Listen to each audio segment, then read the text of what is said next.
I call this meeting to order, the July 27, 2021 regular meeting of the Anchorage Assembly. Madam Clerk, would you please conduct the roll? Yes. Mr. Weddleton. Here. Ms. Allard. Here. Mr. Peterson. Present. Mr. Rivera. Present. Ms. Kennedy. Here. Ms. LaFrance, I understand, is excused this evening. She is. Mr. Constant. Here. Ms. Zolotel. Here. Mr. Dunbar. Here. Mr. Perez Verdia. Here. Ms. Quinn Davidson. Here. You have a quorum. Thank you. Next, we'll take up the Pledge of Allegiance. Acting Chief McCoy, would you please come to the dais?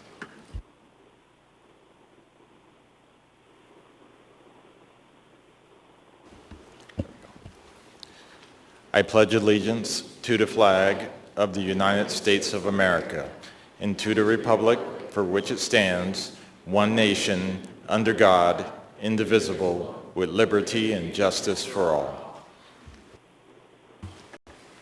Next, we have the land acknowledgement. Mr. Rivera. Thank you, Mr. Chair.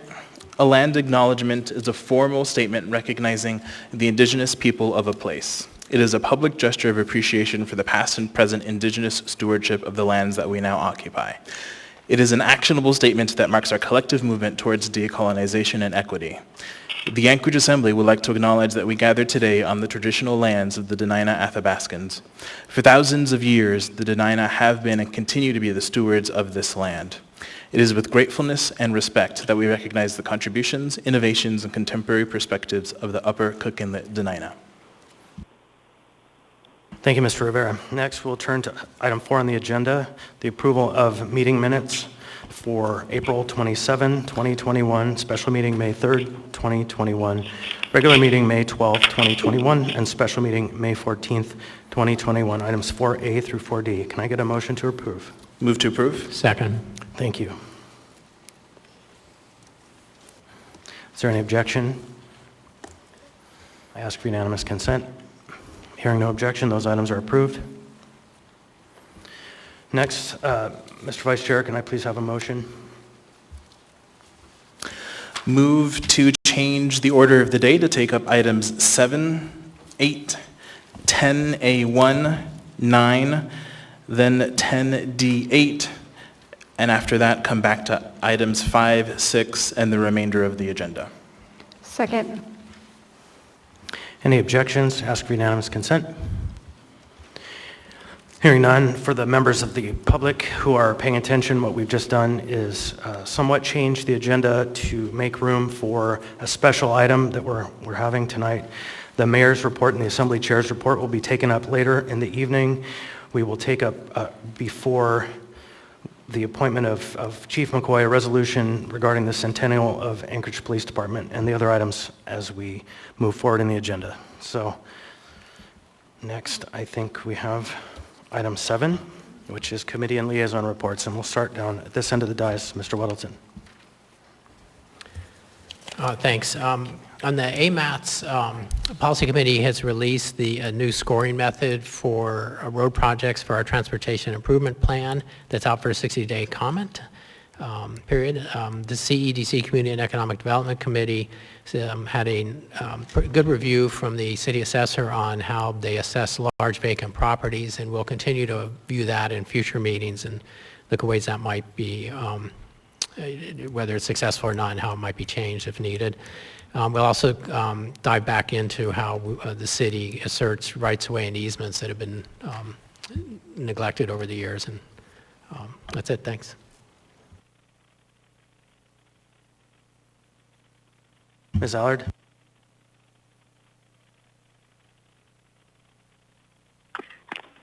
I'm here. Anything to report? No, thank you, Chair. I don't know if this is the time. I just wanted to take a personal moment of privilege, and I didn't know if I could wait, if you wanted me to do it now or I think after. now is a good time. Thank you, Ms. Allard. Go ahead. You have the floor. Thank you. I wanted to thank everybody in the community, the administration, and the Assembly. I had a family emergency, and I just wanted to thank you for all the support, and I apologize for not being there tonight. Thank you, Chair.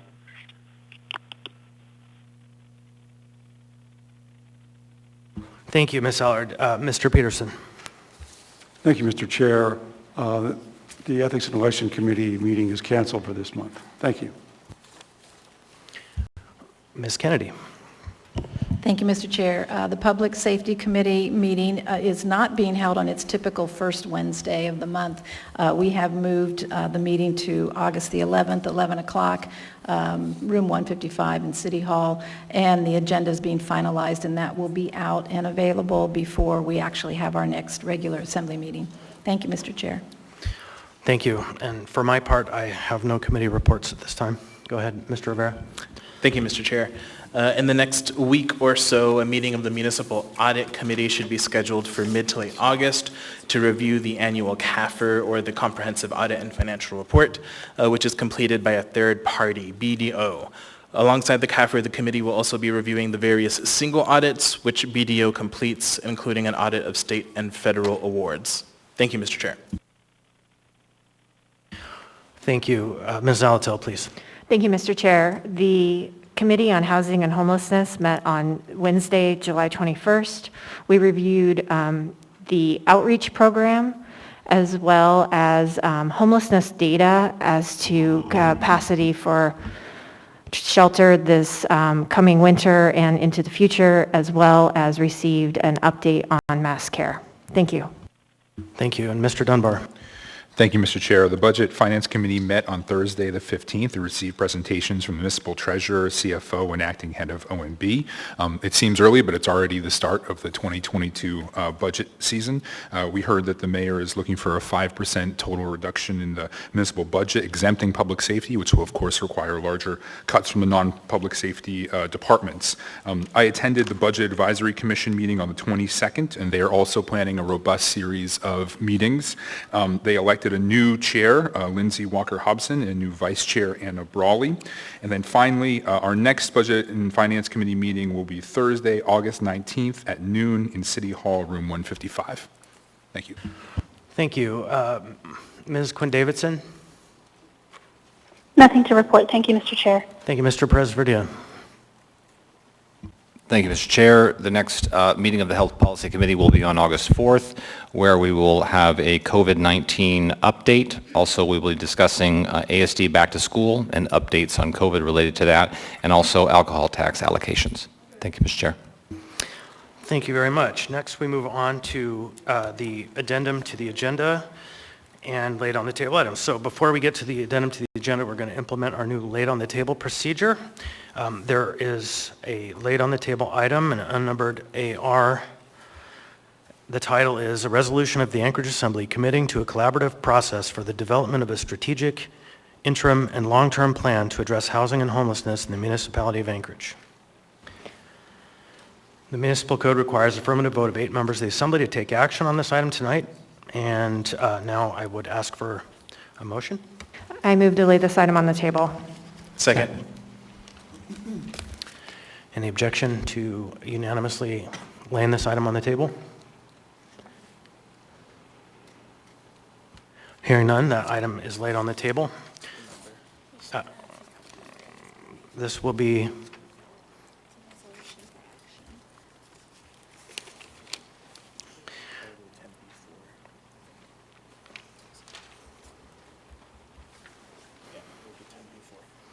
So this will be item 10B4, and we'll have a number for the resolution soon. Next, we have an Assembly Information Memorandum from Assemblymember Rivera. It's subject an ordinance of the Anchorage Assembly recommending that the State of Alaska Alcohol Beverage Control Board suspend for a period of 6 months rather than revoke package store license 3219 for Lee Family Corporation, DBA Mom and Pop's Grocery and Liquor located at 601 West 36th Avenue, Suite 3 and 4, Anchorage 99503, to allow the license to be transferred. That's a supplemental item. It won't need a vote. The next one is also an Assembly Information Memorandum from Assemblymember Rivera, subject, a resolution of the Anchorage Municipal Assembly approving an alcohol special land use permit for a package store use and license number 4919 for Alaska Liquor, Inc., DBA Northern Lights Liquor in the B3 General Business District located at 343 West Benson Boulevard within Arthur H. Ide Senior Subdivision, Lot 5A, Plat 85-50, generally located at the northwest corner of the intersection of Eureka and West Benson Boulevard in Anchorage. So for my part, I wanted to make a brief disclosure on this item. Now might be the time since we haven't taken action. Professionally, I serve at a nonprofit that provides drug and alcohol treatment services, and it is located directly abutting to this property proposing to be a liquor store. I don't believe there's a conflict, but in the fullness of disclosure, I wanted to make sure that's on the record. Mr. Vice Chair has the gavel. Thank you, Mr. Constant. So in the normal order of business here, I will ask you a series of questions, and then we'll determine if you have a conflict. Is the financial or private interest a substantial part of the matter under consideration? There is no financial or personal interest. Does the financial or private interest vary directly and substantially with the outcome of the official action? No. Is the financial or private interest significant monetarily? There is no financial or private interest. And is the financial or private interest a type which is generally possessed by the public or a large class of persons to which the elected official or household member belongs? There is no financial or personal interest. Thank you, Mr. Constant. So I will go ahead and declare that you do not have a conflict. Thank you. Thank you very much. So those items are now laid on the table, and we are now moving to a motion to incorporate. I would like a motion to incorporate the agenda, that's right. Motion to incorporate the addendum as printed and distributed and the laid on the table items. So moved. Second. Asking for unanimous consent. Hearing no objection, items are adopted. Excuse me, they're incorporated and laid on the table.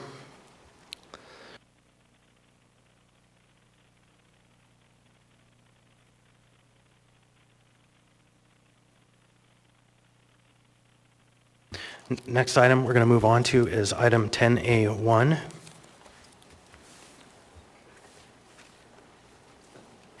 Is there a motion? Move to approve. Second.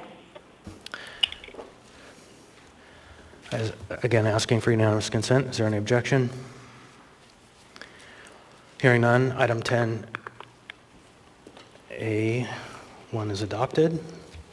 And who is... Mr. Chair? Yep. Mr. Presvedia.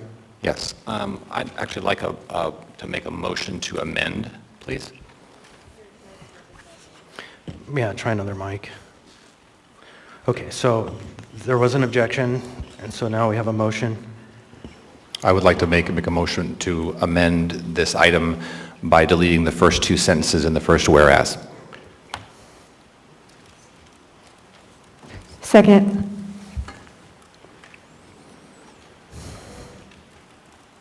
Okay.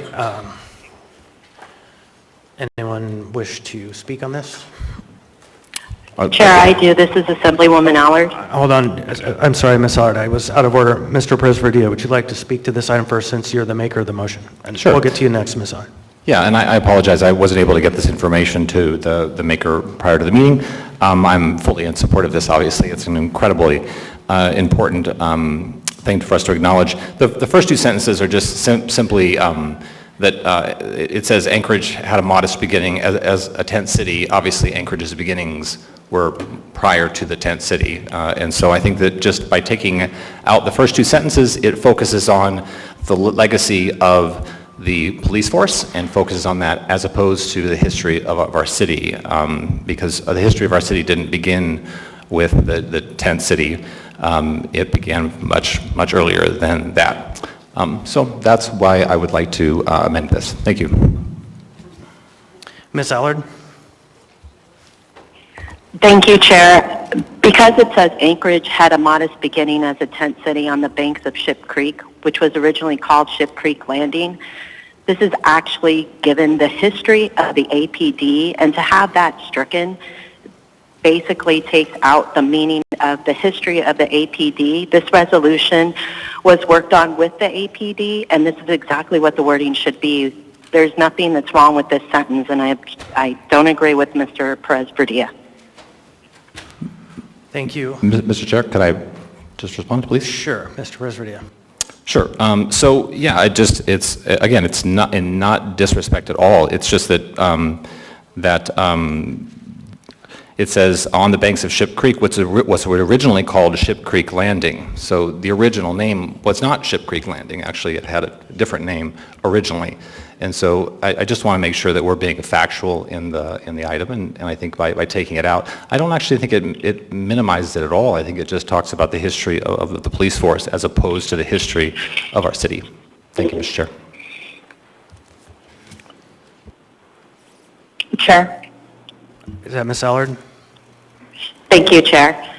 Actually, this is the beginning of the history with the APD. We're not talking about the history of time in the state of Alaska. So I, again, would rather keep this in there as APD has requested. Thank you, Chair. Thank you. Anyone else wish to be in the queue? Hearing none, let's bring up the vote.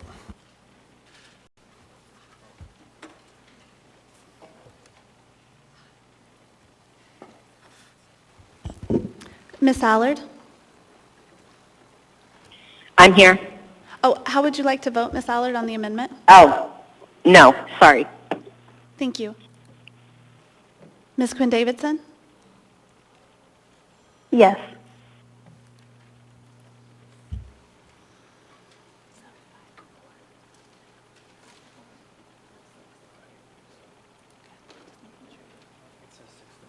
Oh, I'm sorry, Ms. LaFrance is not in. No, that's 10, so that's right. No, Okay, so that amendment passes 6-4.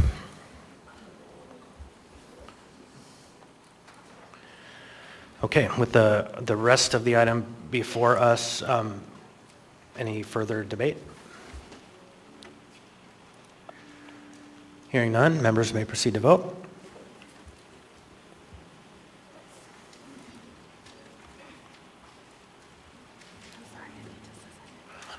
And just so folks know, we have a presentation copy that's made to be presented to APD, and it won't be possible to strike those words out of the presentation item. So the item that we're handing to APD will in fact have the language that was taken out.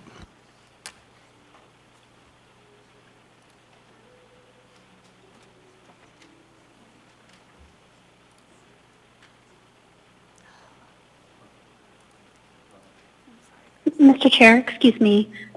This is Ms. Quinn-Davidson. May I ask a question? Yes, please. Is it possible to present that now, but then to, after the fact, just have the clerk's office correct it? I wouldn't want to hand out a document that's not what the body approved. It's fine for now. I understand why, but thank you. Yeah, we can ask the clerk staff to prepare a secondary copy during the week. The clerk is asking for a voice vote, so. Well, let me ask, is there any objection to the passage of this item? Hearing none, that item is adopted. Who's reading and who's presenting? Ms. Allard, are you reading? Yes, please, Chair. Mr. Weddleton is presenting. APD, come on down. I see lots of folks back there with badges on. Come on down.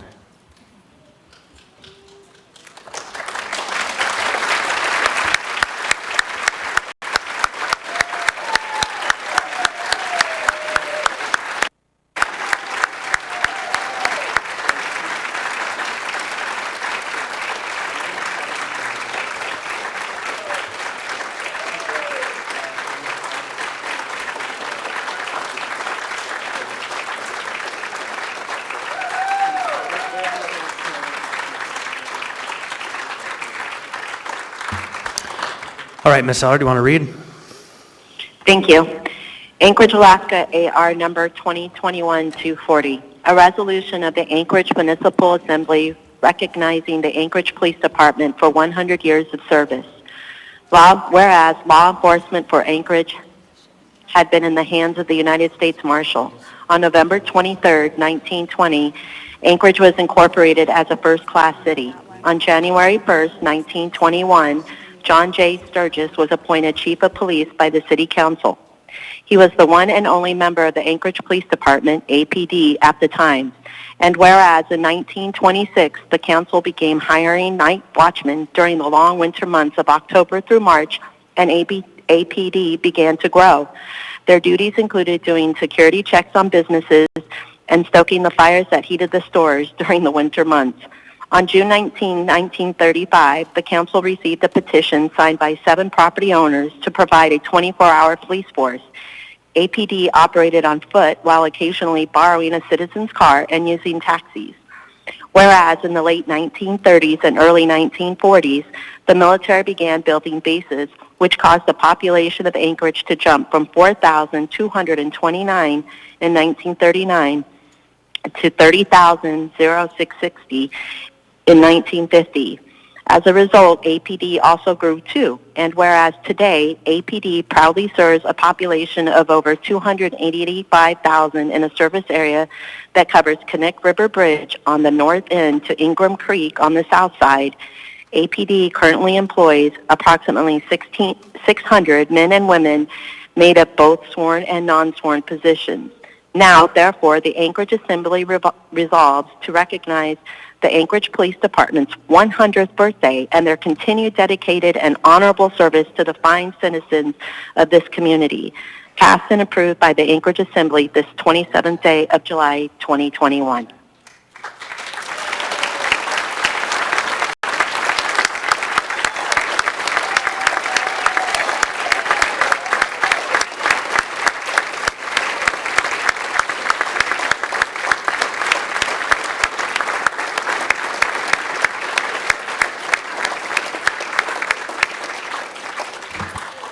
Chief Mccoy, any words for the centennial of Anchorage Police Department?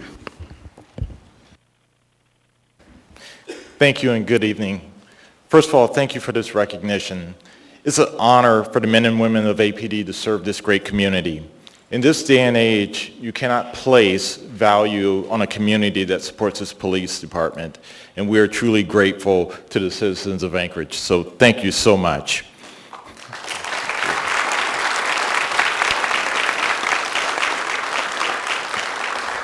I can tell you that we do not take this support for granted, and we work tirelessly to protect this city.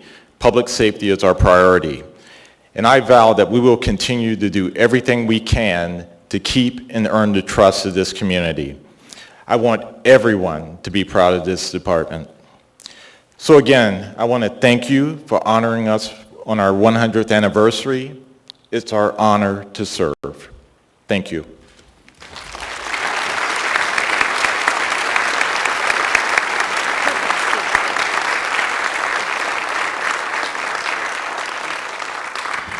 So all you folks from APD, stick around. We have something else on the agenda tonight, so we need you here. All right, so next we move into appearance requests and initial audience participation. Tonight we're going to flip it around a little bit. We have 2 individuals named for appearance requests, but we're going to ask that they go at around 5:55, so at the end. So while there's a lot of people in line to speak, it's unlikely we'll get through all of you for this initial audience participation. We do have final audience participation at the end, and I'm going to have the appearance requests at the end, so close to 5:55. So with that, welcome.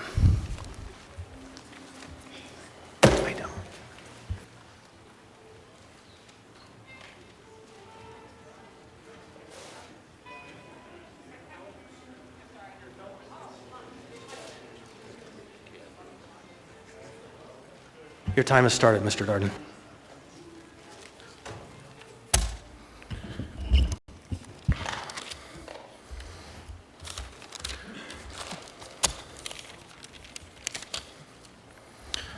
Attention, my name is Dustin Darden.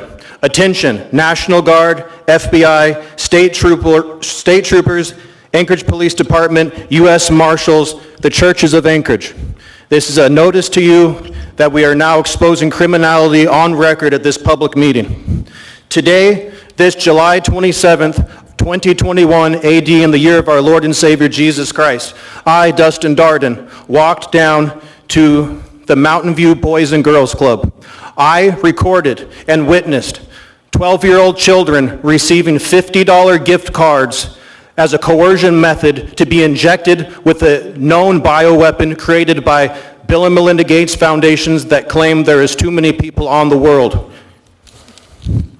I'm calling for your arrest publicly by the Anchorage Police Department. I'm calling for the security to have all of you removed from this building for your involvement in this tyrannical tirade. I ask that these documents, through the chair, the clerk, serve you those documents under the standard Robert's Rules of Order. The kids were getting $50 to go to a coffee shop for getting a jab that can shut down the neurological system, cause blood clots. On 40th and Lake Otis, there is a human sacrifice center, and I'm calling the churches of Anchorage to occupy the territory in the public space in front of the human sacrifice center that is worshiping Baal and Moloch, killing babies inside of their mommies. I'm calling for music to be played for the praises of our King of Kings and Lord of Lords, and praise the Lord like we did when we marched around Jericho for 7 days and the walls came crumbling down. Also, the municipality's safety officer had a meeting with my department with the municipality with new BBP procedures, saying that if a foreign liquid gets inside of a person's mouth, this person is to be taken down to the hospital and tested for viruses. You guys are setting the precedents for forcing people to go to a place when you claim this next new wave, which we are not going to allow. We are not going to allow you to shut us down again. We're not going to allow you to put this plastic barrier up again. We are not going to allow you to put masks on our faces again. We're not going to allow it again. And you're all guilty of a U.S. Section 18 conspiracy against right with death involvement. And this is to the executives and this is to the assembly. It needs to stop today. These are the children. It was one thing when you were killing people that are grown adults, but for killing young 12-year-old children, this has gone too far. Thank you.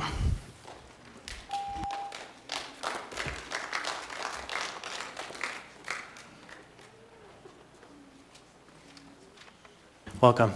Been a while. Yeah, it has. How you guys doing tonight? Dustin Sherman for the record. So I've been coming here ever since COVID hit, actually. A word that makes most cringe now. Learning from both the citizens and the assembly members is both an interesting and frustrating endeavor. On one hand, being active and doing my civic duty, asking questions that sometimes get answered and sometimes don't, gets frustrating at times. The sheer velocity that some of the amendments and ordinances hit the general public is sometimes like whiplash. The speed of which things move in the city government is so fast that we in the general public can barely breathe. And with the frequency of the meetings, it isn't exactly what I expected. Each and every meeting, there is something to learn. One of the biggest things that I've learned, even though the assembly isn't supposed to be political, it clearly is. It's never been more apparent than this past election. The people of Anchorage spoke loud and clear, and yet the majority of the assembly still don't want to listen to the general public.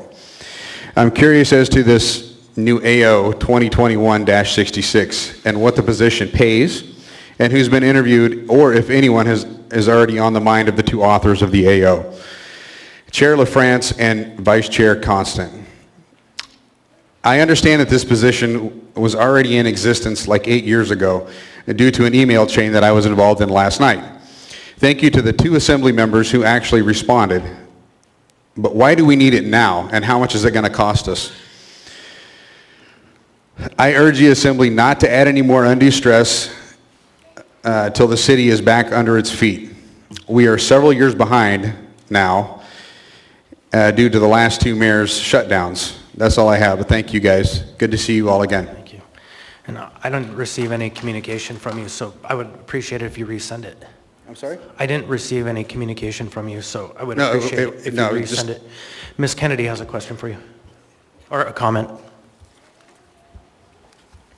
No, thank you, Mr. Chair. That was a test of the system. Thank you. Okay, thank you, Dustin. Send me that email. Yeah.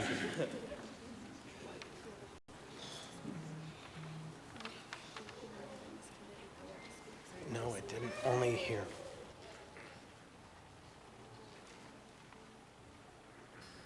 All right, thank you. Oh, hold on. There we go. Now you can go. Please say your name for the record. Good evening, everyone. My name is Jack Carrick with the newly named Anchorage Wolverines. A couple things about me. I was born and raised here in Anchorage. My mom and grandparents moved here in the 70s when she was 7, and my dad moved here after meeting her about 30 years ago. My family, along with my grandparents, were season ticket holders for the UAA Seawolf games for over 20 years. The Sullivan Arena is important to me because it's where I spent many nights with my family while growing up adoring the Seawolves. I often would go to games early as a kid to watch warm-up and try to get a puck from the likes of Luca Vidmar, Jared Tootin, Tommy Grant, and many other players. My room was even painted UAA colors. My friends and I often joke that the Sullivan Arena is our very own Madison Square Garden. I chose to come home and play here because I couldn't turn away an opportunity to come back where I grew up, play in the arena I dreamed of playing in one day, and to hopefully start something special for hockey in our city in a time where they are starving for it. I also decided to come home because this city holds something very close to me. Since we've arrived home from wherever our hockey journey took us last, my teammates and I have been very active in the community, including volunteering with the Scotty Gomez Foundation, the saving of the Bayshore rink, helping on Ted Stevens Day, and participating in a citywide trash cleanup. I plan on spending my adult years in Anchorage, raising a family, and ultimately I, along with many others, aspire and hope that hockey in Anchorage can return to being the premier ticket in town. There are many people like me that hope hockey in this city can get back to 6,000 plus people in the Sullivan Arena cheering not only for us, the Wolverines, but the Seawolves as well. And for me personally, I hope that kids going to the Sullivan Arena can grow up watching the players they adore every weekend and can aspire to be like them and play there one day, just like I once did. Thank you.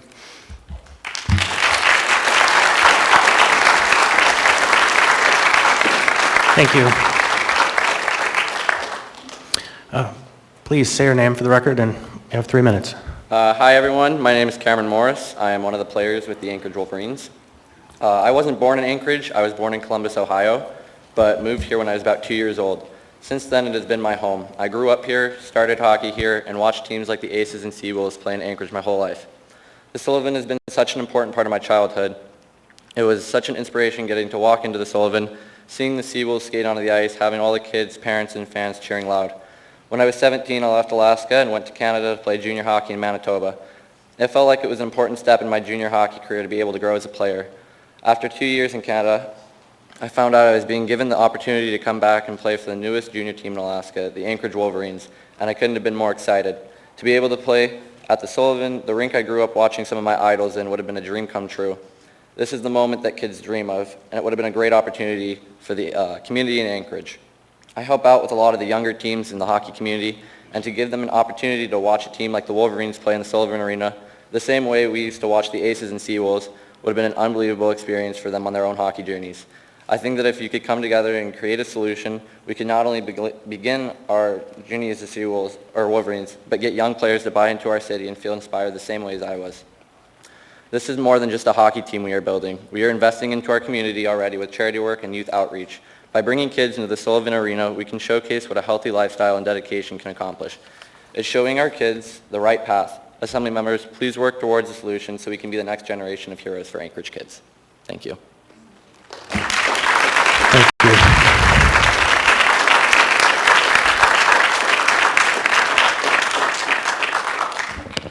Hello, Irene Quidnow. I want to start with a quote from an unknown author.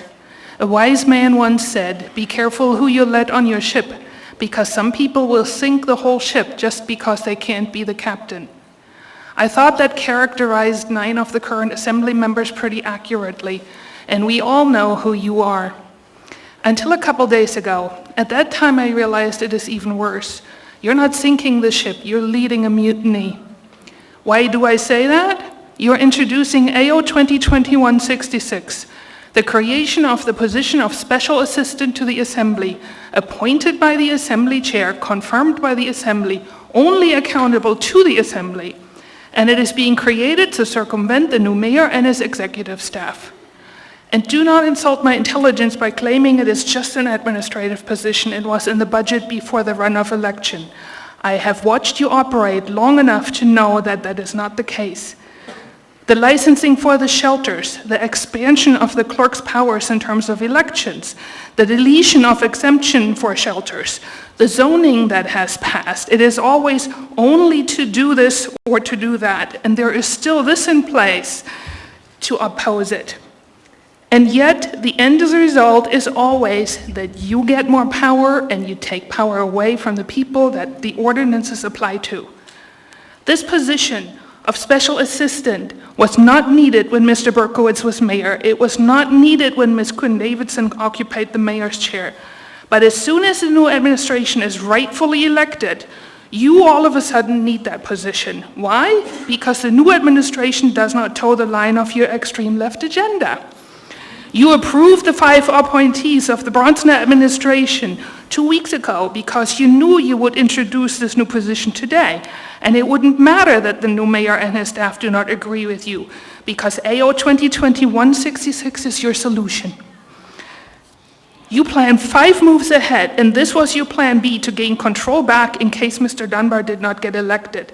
Just as you denied us a special mayoral election and kept Ms. Quinn-Davidson in the mayor's chair so there would be nobody to veto your agenda. I have testified to this before, and I will testify to this again. This has never been about caring for the people of Anchorage or the city. It has always been about one thing and one thing only: driving your agenda forward at all costs. And I mean that quite literally. The past 15 or so months are littered with businesses that closed for good, people committing suicide, droves of people with mental health issues because of the lockdowns, including unprecedented numbers of children and youth, and families who lost everything. And all because you wanted the power to drive home your agenda. Now you're grabbing the power again with this AO.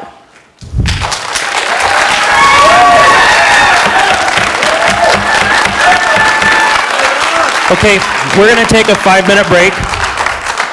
The public is asked to stop clapping and making noise. We're going to take a 5-minute break right now while we wait for the public to calm down, and we'll come back to public comment soon.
We'd like to continue with the public testimony.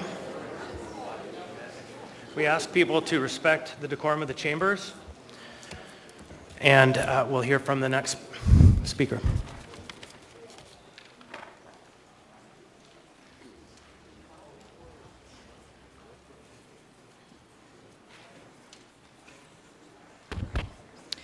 For the record, my name is Anna Brawley, and I'm speaking on behalf of myself tonight. I urge the municipality to take action to inform the public about our current status during the COVID-19 pandemic, to continue and increase outreach about getting the vaccine and how to do that, and to encourage everyone to slow the spread of the virus by changing their behaviors. Some people will be resistant, but I believe many more simply don't know the seriousness of the situation and would support the municipality actively protecting public health and our healthcare system as we anticipate a new wave of COVID cases and the threat to our hospital capacity. It's hard to unpack what hospital capacity really means, but it means a lot to me. About 6 months ago, in early February, I had an out-of-blue emergency. It started as severe vertigo, later diagnosed as 3 TIAs or mini strokes. I went to the emergency room twice that day, both times half-conscious and unable to walk. Both times I was lucky. The waiting room was empty, a bed was available, and I got attention right away. Even so, I had to wait most of the night for an available bed to open up. Back then, and ever since then, I remember thinking how our hospitals almost reached crisis level a couple months earlier, and how grateful I was that this did not happen to me in November at the worst points in the pandemic in Alaska. It's not fun being in the hospital, having your vitals monitored, being woken up every couple of hours, needing help just to walk to the bathroom, and during COVID, while not being allowed to have visitors. But at least I could call, text, and video chat, and I wasn't there for long. And I knew that this rule was in place to keep everyone, patients, physicians, staff, safe. But I kept thinking about the staff, and I still do, and how hard and important their jobs are. The nurses and phlebotomists and physical therapists and MRI technicians and physicians and neurologists who help me. I remember talking to the nurses at each shift rotation, everyone diligently washing their hands and wearing masks. I wondered if they had treated many COVID patients in the past year and how much they felt the stress and burnout that I'd read about, how much more they must feel it now, 6 months further into the pandemic. A hospital only works because of the skilled and dedicated people working there who know how to do the job of keeping people alive. We have already asked a lot of them over many months, and we will continue to rely on them to help keep the rest of us alive. We need to take their warnings seriously, and we need to do what we can to protect our hospitals so they are ready for the next emergency, which could be any of us at any time. Thank you. Please, let's hold the clapping down. I know it's a sign of respect, but it disrupts the flow of the process. Thank you. There's someone in the queue. I'm sorry, Ms. Zalatul. Thank you, Mr. Chair. Thank you, Ms. Brawley, for your testimony. I wanted to give a point of information. On the municipal webpage, if you go to departments and you go to the health department, there's still the COVID-19 updates button there. Or if you prefer to go directly to see the latest data, it's covid-munispons-muni.hub.arcgis.com, or you can Google COVID-19 Dashboard Municipality of Anchorage. Thank you. Welcome. Good evening. My name is Donna Mears, and I live in East Anchorage. I'm represented on the Assembly by Mr. Peterson and Mr. Dunbar. I'm here tonight for myself, but I have experience with multiple boards and commissions, including currently serving on the Health and Human Services Commission. The purpose of boards and commissions is an interface between public and municipal programs and departments. One of those roles is the same as I'm taking advantage of this evening, the ability for the public to have direct communication with the municipality. Boards and commissions also facilitate flow of information between professionals in the community and municipal employees. Although the health department does provide some very direct services from air quality monitoring to vaccine distribution, some of the most profound impacts that the health department can provide is through sharing data and recommendations to businesses and the public. But responsible health policy is not about keeping us from the brink of health facility capacity and death. That's where we were under the emergency orders. Progressive health and communication Progressive health policy and communication helps businesses by supporting healthy workers and confident customers. Avoiding sickness and injury reduces the burden of medical bills and potential long-term health effects. My teens are competitive athletes. Although they're fully vaccinated, they still are very proactive about mask wearing because it's an easy measure to reduce risk of illness that could impact their lung function. They have access to independent information, but are also urged by their coach to limit their risk. I personally feel very strongly in personal choice and responsibility. It takes leadership to convey not just accurate information, but also the action citizens for businesses and institutions to take. It's on this point that I have concerns about the appointment of Mr. Wojciechowski to the Health and Human Services Commission. I appreciate his stepping up and speaking up this past year, but some of his testimony had poor conclusions underpinned by bad information labeled as science. At the peak of cases last December, Mr. Wojciechowski came before this body to lift the measures for reducing disease spread as our hospitals were nearing capacity and hundreds of new infections a day were being reported. At that time, it took more than just urges for personal responsibility to affect behavior and enact measures to reduce disease transmission. Asking citizens to step up to take personal responsibility means giving people good information, and we need to support science-informed applicants. The next meeting of the Health and Human Services Commission is not until September 8th.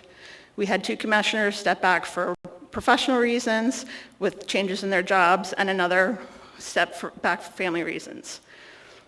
I know a number of people are interested in being on this commission, and I recommend that the Assembly not confirm Mr. Wojciechowski tonight, but make a decision on appointing commission members for another month and filling the slate of 3 openings we have at that time. We have a broad range of experiences represented on our commission, and I hope you'll to help us continue to fulfill that role. Thank you. Thank you. Welcome. Thank you, Assembly. I'm Pastor Victor Marbury. I'm with the Anchorage Community Police Relations Task Force. I'm the chair. Congratulations on 100 years of celebrating APD here. Amen. But our civil rights has been longer than that. And we're looking forward to seeing APD get better with the new chief of police. But there was an ad in the paper June 9th that showed a deputy chief of operation position. And we're, as a community, is concerned of where this position is going.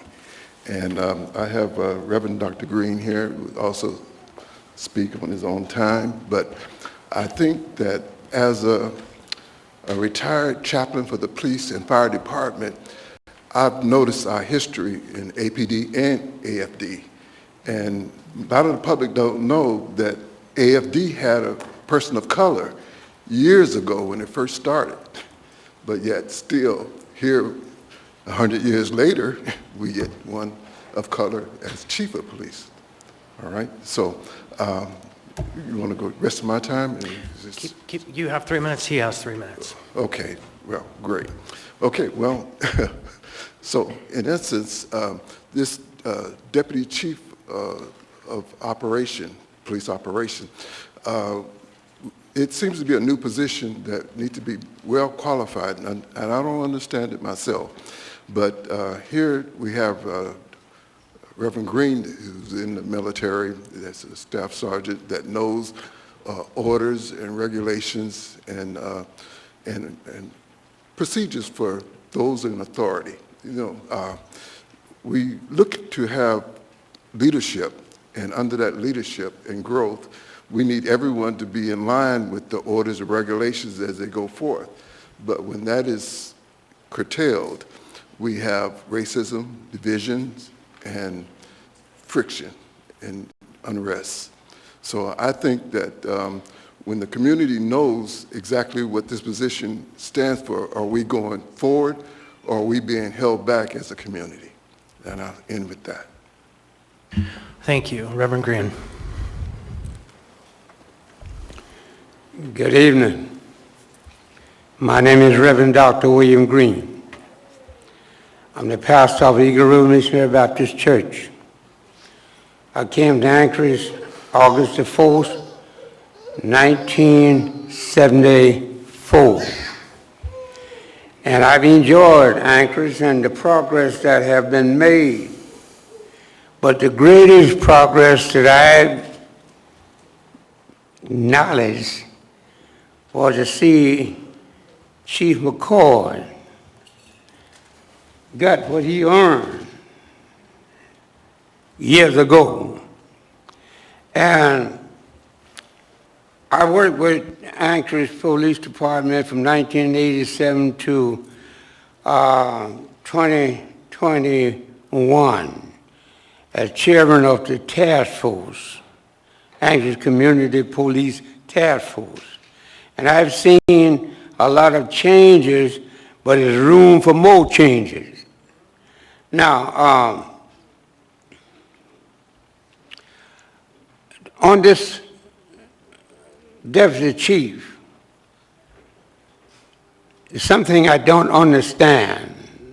And all my years working with APD, I always thought that was the privilege of the chief of police to pick his deputy chief. Now, if I'm wrong, I want the assembly to correct me, all right? Because I don't understand the chief not being able to select his own deputy. Now, I spent 31 years in the United States Air Force as a chief master sergeant, and they still only have E10. And so I think we would like to sit down again and with the assembly, and maybe somebody can enlighten us on this new procedure. I can't see the chief being elected chief, and I love those 4 stars he's wearing. Actually should have been wearing them a long time ago. But we need to meet as a community, and we need to talk about these changes that no one knew about. I respect the mayor, but I'm a pastor that if I don't understand something, I want somebody to give me an understanding. All right? I can't see a black chief since 1921. All right? Since 1921, APD came Pastor into Green, force. can you wrap it up in 1 or 2 sentences? Okay. Well, can you sit us down for another meeting? Yes. All right. Thank you. So that will conclude the members of the public testifying in initial public testimony. If you would like to be on the priority list, Travis will take your name and we'll call you first when we get to the end of the meeting at the final participation. So I would like to call up the audience, the appearance request for Jeremiah Markle Hearn.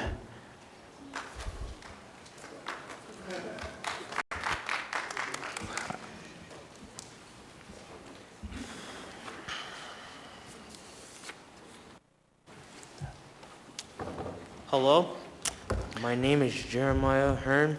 Will you speak real close to the mic? Oh yeah. Hello, my name is Jeremiah Hearn. I am a sophomore at Anchorage West High School and I am 15 years old. In 1994, before my birth in 2006, and 26 years before the death of George Floyd, when the spotlight on police actions intensified, Kenneth Mccoy joined the Anchorage Police Department. In the span of my life and his career, our world has changed in some good ways and unfortunately in some bad ways. But today, we celebrate a good change, the appointment of Anchorage's new Chief of Police, Kenneth Mccoy. Thank you, Anchorage, for acknowledging Chief McCoy's many years of experience, commitment, community, and leadership, and great character. As a young black man, I am inspired to see myself reflected in Anchorage's first African-American top cop. I am encouraged because Chief McCoy is an example of no matter what skin you're in, you can achieve great things. I am so proud as a young black man to have been born and raised in this city that is beginning to reflect the rich diversity of its citizens. Chief Kenneth Mccoy, we are counting on you, and you can count on us.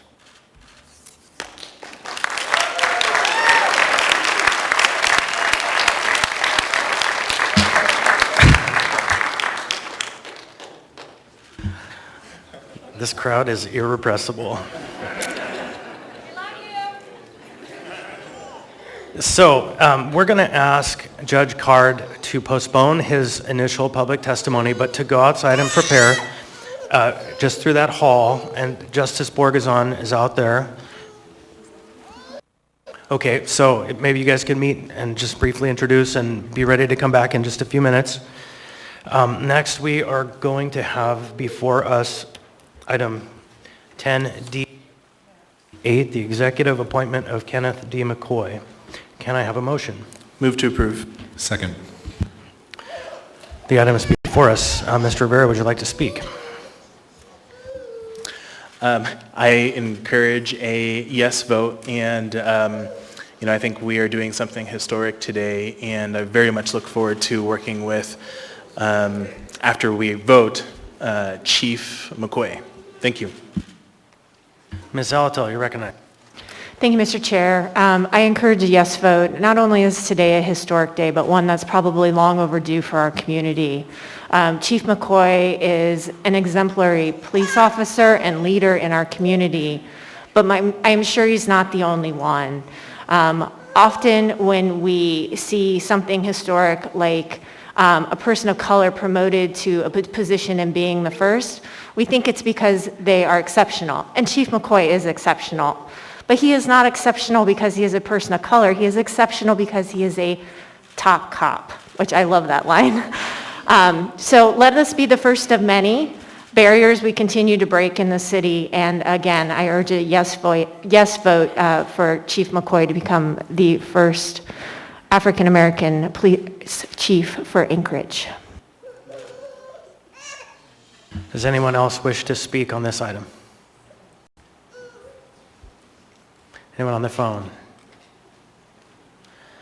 For my part then, I will speak briefly and turn to the mayor and say, Mayor Bronson, thank you for facilitating this moment and seeing what we all see that you have chosen, and we will confirm the most qualified candidate for mayor, and you are a very important part of this. So I express my gratitude to you for that decision. And to Chief Mccoy, I look forward to this vote. It'll be one of the proudest votes I will take in my service to this community. Members, I would like to ask for a voice vote. Mr. Weddleton. Yes. Ms. Allard. Yes. Mr. Peterson. Yes. Mr. Rivera. Yes. Ms. Kennedy. Yes. Mr. Constant. Yes. Ms. Zalatel. Yes. Mr. Dunbar. Yes. Mr. Perez-Verdia. Yes. Ms. Quinn Davidson. Absolutely, yes.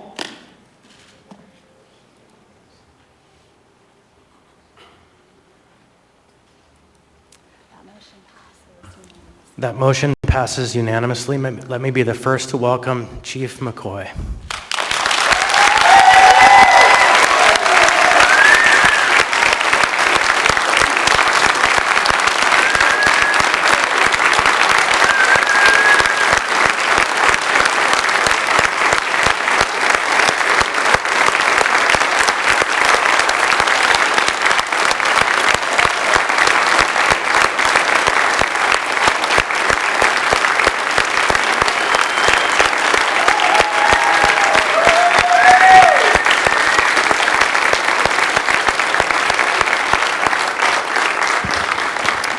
Now we'll proceed to the swearing in. Chief Mccoy and your family, members of APD, if you'd like to come down behind him. Welcome Justice Borgazon of the Alaska Supreme Court and retired Justice Larry Card, the first African-American judge. But before we proceed to that, I would like to welcome down three artists, Gavin, Monica, and Luke.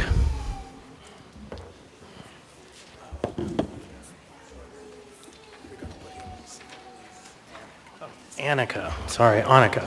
So before we proceed to the swearing in, we're going to enjoy a brief performance of Every Voice and Sing, which is the African American National Anthem, and then the Star Spangled Banner. So please rise.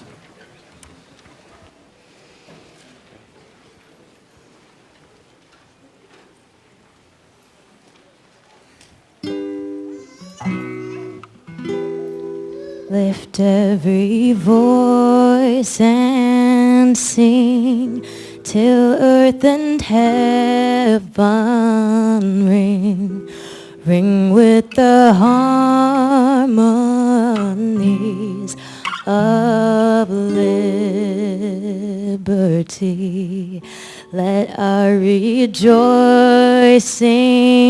rise high as the listening skies.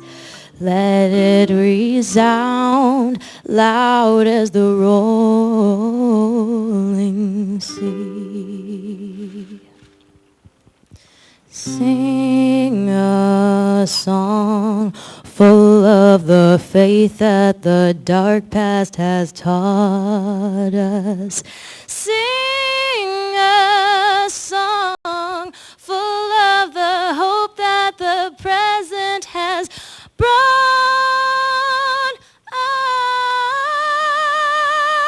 us. Facing the rising sun of our new day begun. Let us march on till victory is won. Let us march on till victory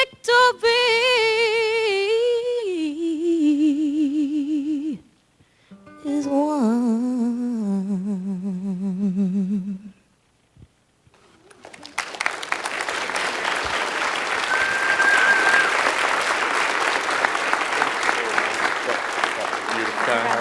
Thank you so much.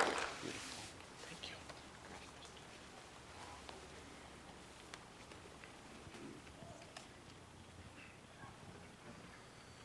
Oh, say, can you see by the dawn's early light what so proudly we hailed at the twilight's last gleaming, whose broad stripes and bright stars through the perilous fight o'er the ramparts we watched were so gallantly streaming, and the rocket's red glare, the bombs bursting in air, gave proof through the night that our flag was still there. Oh, say, does that star-spangled banner yet wave o'er the land of the free and the home of the brave?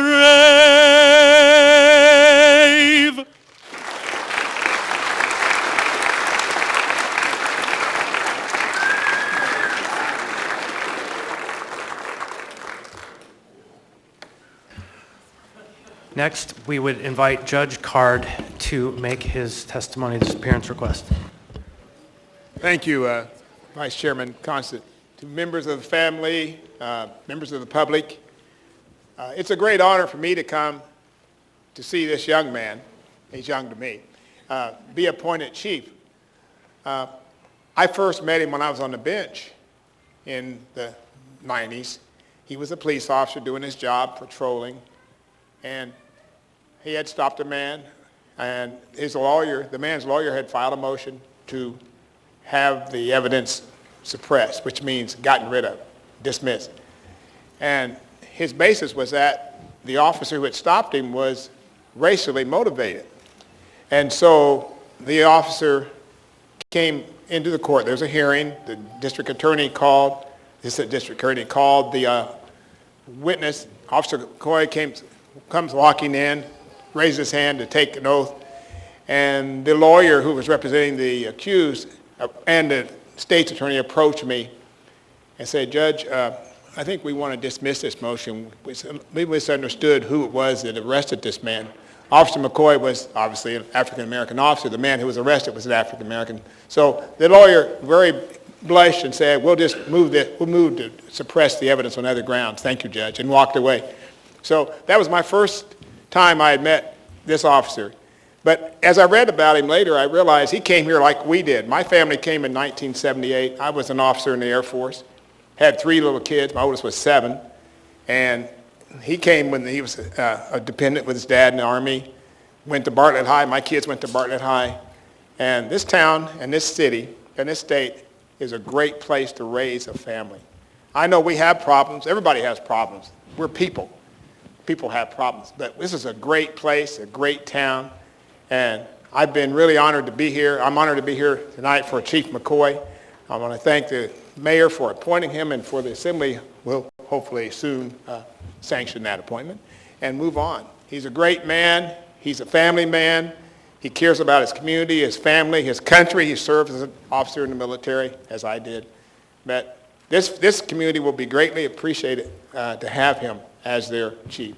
So, Chief, congratulations to you, to your family. You have a great family. Your mother's here, and your children. Your son's an officer, and it's like in the military already. So, you know, the carrying the tradition. So we thank you, and your service has been appreciated. And I know it won't change.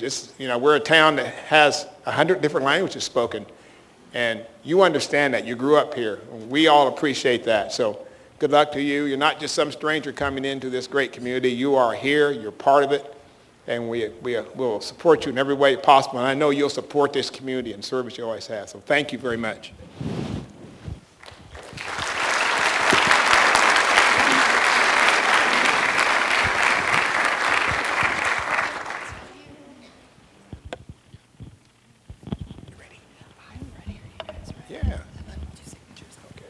Side you on? All right. Chief Mccoy, would you please raise your right hand? Repeat after me. I, state your name. I, Kenneth McCoy, Solemnly swear or affirm. Solemnly swear or affirm. That you will support and defend the Constitution of the United States. That I will support and defend the Constitution of the United States. The Constitution of the State of Alaska. The Constitution of the State of Alaska. And the Charter of Anchorage. And the Charter of Anchorage. And I will faithfully perform the duties. And I will faithfully perform the duties. Of Anchorage Police Chief to the best of my ability. Of Anchorage Police Chief to the best of my abilities. Thank you. Thank you, Your Honor. Would you please sign here, sir? And these others. Just the good path. All right. Just the good path.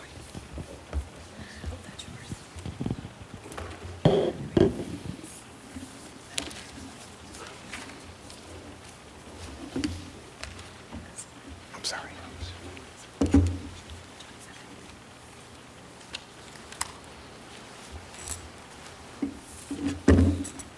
Chief, your grandchildren are going to ask you what mine asked me. Did you ever learn to write?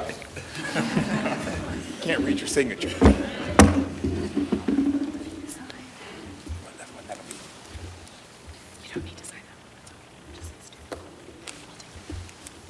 Want to make sure he has enough.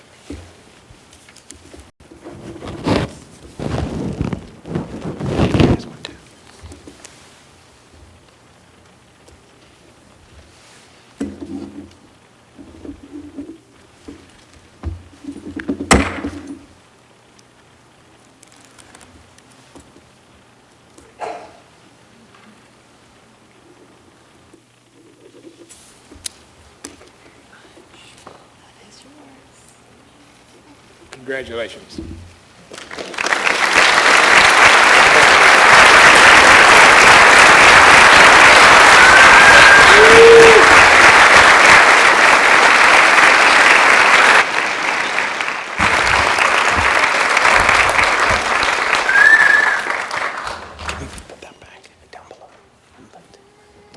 There's a podium below you, then the microphone will be at the right height.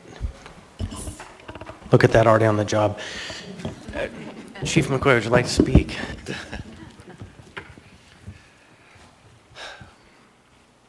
Floor mine? Wow. So I definitely was going to try to hold it together, but after Jeremiah unexpectedly said those kind words, I started losing it. And those beautiful renditions, you really got me going here. So I'm going to try to hold it together here. But first of all, this is incredibly humbling. I want to say thank you. Thank you to everyone here tonight.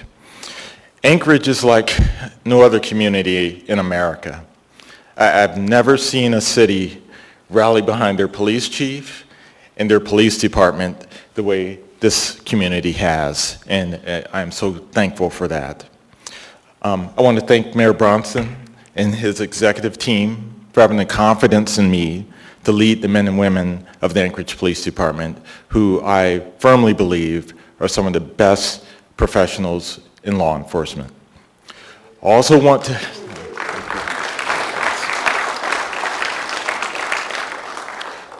to thank the members of the Anchorage Assembly who have recognized my qualifications and confirmed my appointment. Thank you. Judge Card, I want to say thank you to Judge Card for sharing this historic moment with me, and how special is it to have the first African-American Superior Judge in Alaska swear in the first African-American chief. So I'm truly thankful for Judge Card being here tonight for me. So thank you, Judge Card.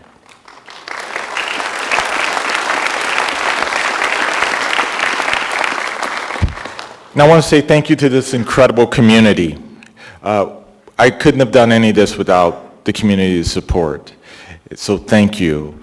And I also want to give a special thanks to Celeste Hodge-Grouden. I know she's here somewhere. There she is. Thank you, Celeste, for all the effort you put into getting the support here and having this gathering tonight. Thank you so much. And I'm blessed, truly blessed, to have my family with me here tonight to witness this historic moment. I have my beautiful wife, Sue. My mother, Patsy, traveled from Virginia to be here. I'm so thankful to have her.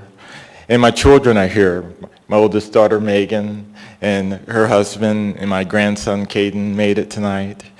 My son, Ken, and the nice thing about Ken is he was born a week before I started the police academy almost 27 years ago. So as he's grown up, my career has grown up right alongside him, and I'm so proud of him.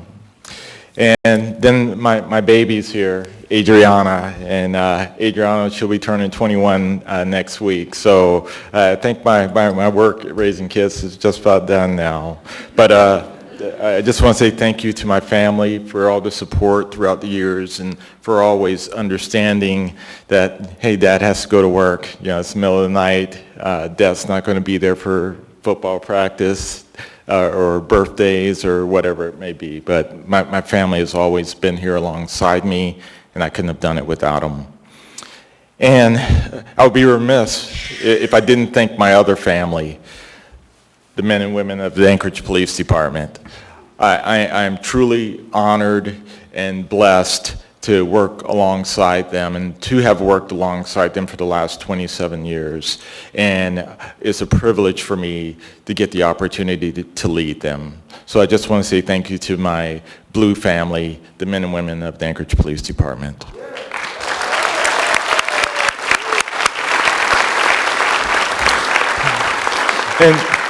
And so finally, keeping it short here, there's just only one word I can use to describe how I feel tonight, and that's grateful.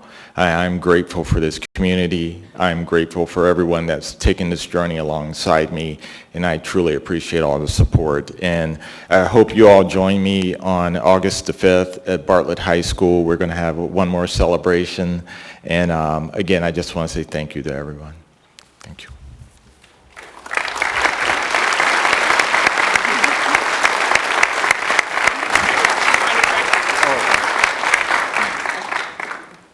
We're going to go ahead and take a 10-minute break while we let folks who want to meet Chief Mccoy out in the lobby, and there's some cake somewhere. It's not a giant cake, so we're going to make sure you get it, and because we would need a giant cake.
We will still take our regular dinner break, but before that, we're going to come back to item 5 and 6 on the agenda and item 10, which is the consent agenda. So we're going to work our way through that, pull the items, and then after that, we will come back and take up all the items that were pulled after our dinner. And so the next item on the agenda is the mayor's report.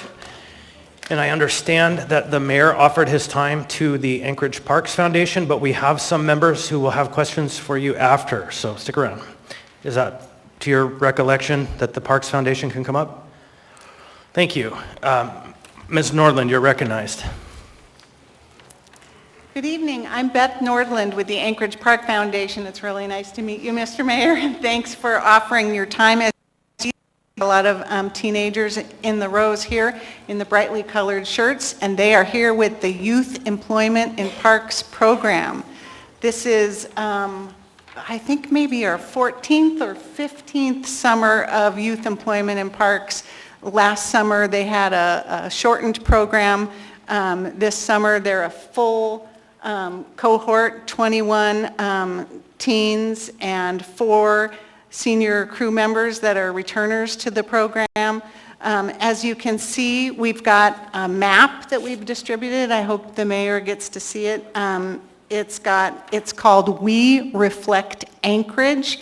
It shows that this summer we've got 11 high schools represented, 12 languages spoken, a variety of different ethnic origins to tell you about, something about their family backgrounds, and what they plan on doing with their earnings.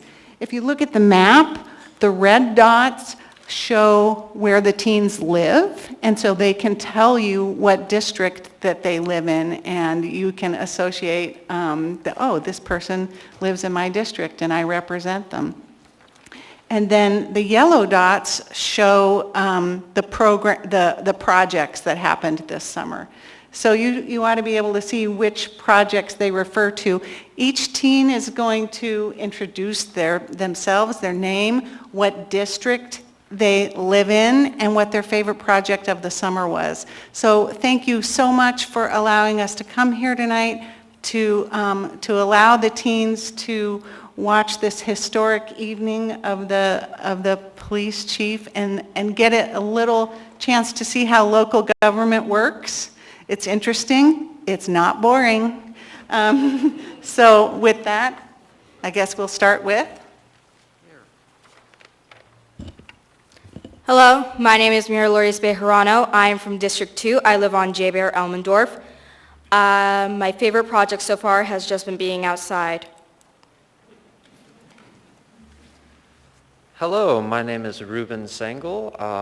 I come from District 2, and my favorite project was the stream bank restoration that we did in Westchester. Hi, I'm Emma Mulbauer. I live in District 2, and my favorite project was at Westchester Lagoon as part of an Indigenous place naming project. Hi, my name is Amelia Shen. I come from District 4. My favorite project is the bank restoration in Westchester Lagoon. Hi, my name is Devin Miller. I come from District 6, and my favorite was the Folker Park. Hi, my name is Joseph Reze. I come from District 6 as well, and I believe my favorite project was the stream bank restoration along the Westchester Nature Trail. Hi, my name is Favor Welko. I'm from District 6, and my favorite project was pulling invasive plant species from the Chonsnu Muldoon Park. Hi, my name is Cooper Lyon. I live in District 1, and my favorite project was working in Westchester Lagoon. Hi, my name is DeConio George. I live in District 1, and my favorite project was trail building at Chonsnu. Hi, my name was Xander Stevenson. I live in District 6, and my favorite was the Chonsnu Muldoon. Hi, my name is Holton Reed. I'm from District 5, and I've really enjoyed doing work all throughout Campbell Airstrip and Creek.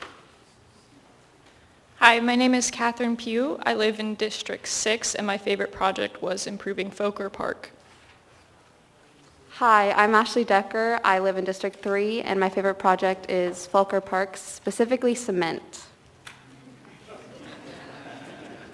Hi, my name is Kyler Ferguson. I live in District 4, and my favorite project was repairing trails along Campbell Airstrip. Hello, my name is Kaoxing He. I'm from District 5, and my favorite project was at Westchester Lagoon. Hi, my name's Kendra Willard. I'm from District 4, and my favorite project was planting trees. Hi, my name is Jorge Cortez. I live in District 5, and my favorite project was Chasnu Muldoon Park. Hi, my name is Owen Amatum, and I live in District 3, and my favorite project was planting flowers at Westchester Lagoon. Hi, I'm Thomas Schubauer, and I live in District 6. My favorite part of this program was planting trees in Campbell Park. Yeah. Hi, I'm Jack Webb. I live in District 4. My favorite project was working at Fulker Park. Hi, my name is Alex Westervelt. I come from District 3, and my favorite project was working at the community gardens at Chance New Muldoon. Hi, my name is Gabriel Cosio. I'm from District 6, and my favorite project was increasing accessibility at Fulker Park. Hi, my name is Lily Dela Cruz. I'm from District 5, and my favorite project is Fulker Park. Hello, my name is Isabel Marshall. I'm from District 3, and I think my favorite project was working at beautifying Westchester Lagoon and the stream bank restoration, especially since my family frequents there every day. Thank you.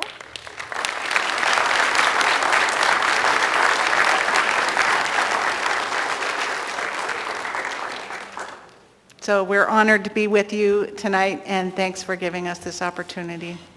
Thank you, Mr. Mayor and Beth. I'm sorry we had to make you wait, but we had to make you wait because we had to do that thing, and I'm glad that everyone got to witness that, because 50 years from now, a bunch of them will probably be around to remember it. Thank you. Thank you. We'll see you next week at the Indigenous Place Naming event. Chris, you got people in the queue. I know. I see two people in the queue for the mayor's report. Is it for Beth or? For Beth. Okay, so Beth, Mr. Dunbar, you're recognized. Thank you. Actually, this is more a comment than a question. I just wanted to say thank you again. I have the honor to serve on the board of the Park Foundation. Usually every summer I get a chance to speak with the teens, and I didn't this year due to a unfortunate injury that I suffered that prevented me from going.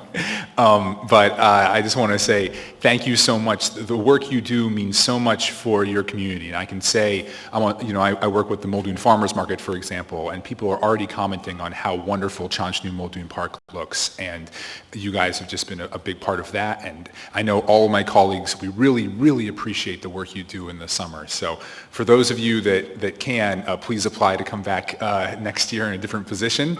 And again, I just want to say thank you so much for the work you do for our community.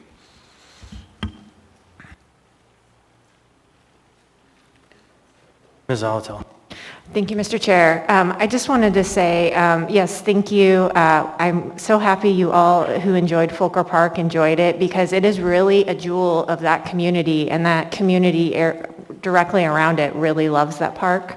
And hi to whoever I'm going to work with in the Teen Job Shadow next week. That's really cool. Hello.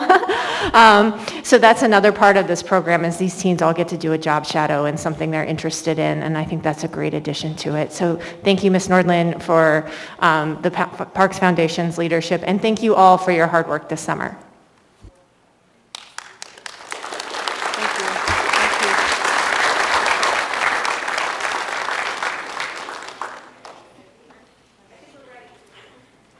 There were a couple of members who said they wanted to ask the mayor some questions. This would be the time. Thank you, Mr. Chair. And we usually get a chance to ask questions after the mayor gives his report. And today was a little bit unusual because YEP was presenting. But Mr. Mayor, I just wanted to ask you a quick series of questions. So I've heard a rumor coming in part from constituents in my district, and I was hoping you could confirm or deny the rumor. And it's basically in three parts. First, that you intend to sell the Golden Lion, which is intended as a drug and alcohol treatment facility. Second, that you intend to lead an effort to build a new facility on or near the campus of Alaska Pacific University for drug and alcohol treatment. And third, that construction of this facility would necessitate the Bragaw extension, a controversial road project that was killed by the prior administration. So would you please comment on those 3 points?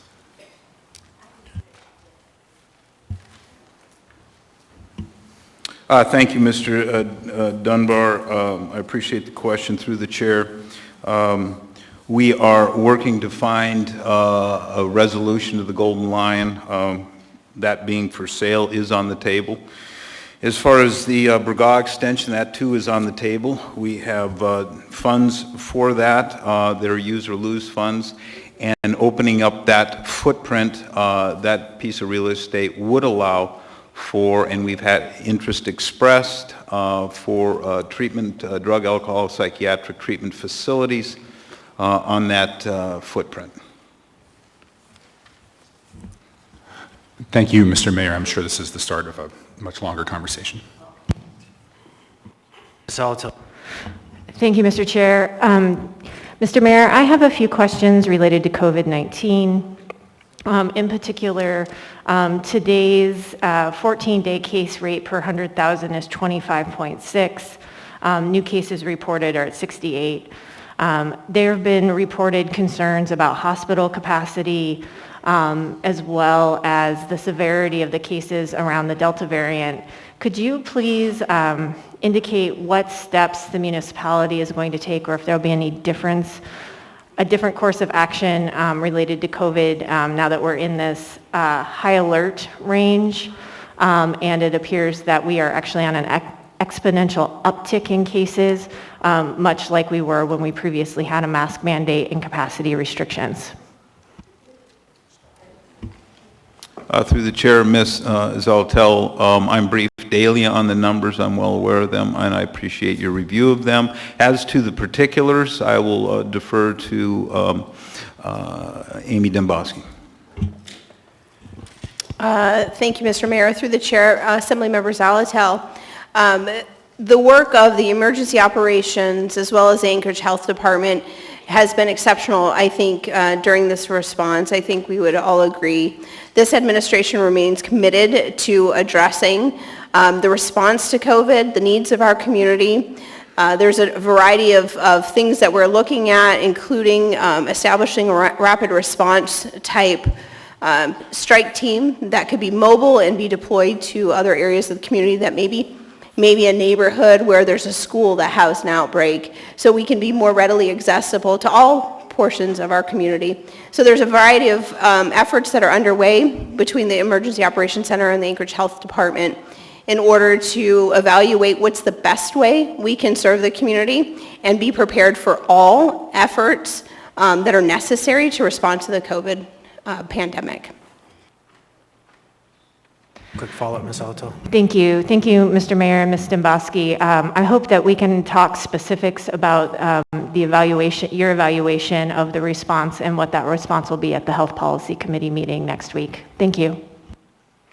Thank you. And Mr. Mayor, would you want to add anything outside of your Youth and Parks report before we move on? Actually, I'd just like to echo Mr. Dunbar's comments. Thank you to the young people that do that kind of work. It's amazing. I guess I got to get down and to Chester Park and check out that bank that's been rebuilt. So I'll do that. But no, thank you very much, and we hope to see, I guess they're all gone here now, but we hope to see them again next summer. Thank you. Next item on the agenda is the chair's report, and I had a request also to have a representative of a community organization come up and speak, so I'm going to offer them 3 minutes. Ms. Binkley-Sims.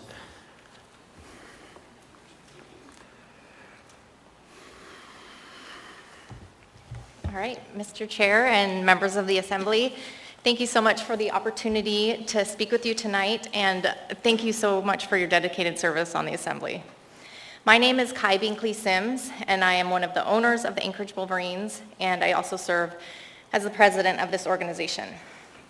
You had an opportunity to meet a few of our players earlier in the meeting, And I would like to just take a few minutes to tell you a little bit more about the Anchorage Wolverines.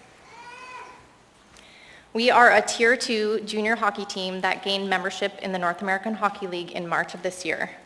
This is a project that we have been talking about and studying for 2 years prior to officially launching. The North American Hockey League has dubbed themselves the League of Opportunity. It's an impressive organization that touts some of the highest number of college hockey commitments in the United States. And that is our ultimate goal of the league and our organization, to showcase these players' skill, their hard work, their character, and help them advance their hockey careers and their education. Our players will be 16 to 21 years old, and we are proud to say that out of the 39 kids that will be attending our training camp in a few weeks, 12 of those are Anchorage residents, or Anchorage and Eagle River.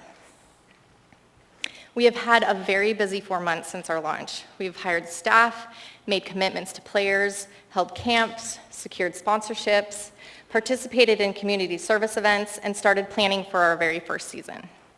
We've been really motivated and humbled by the outpouring of support from our new fans and our community.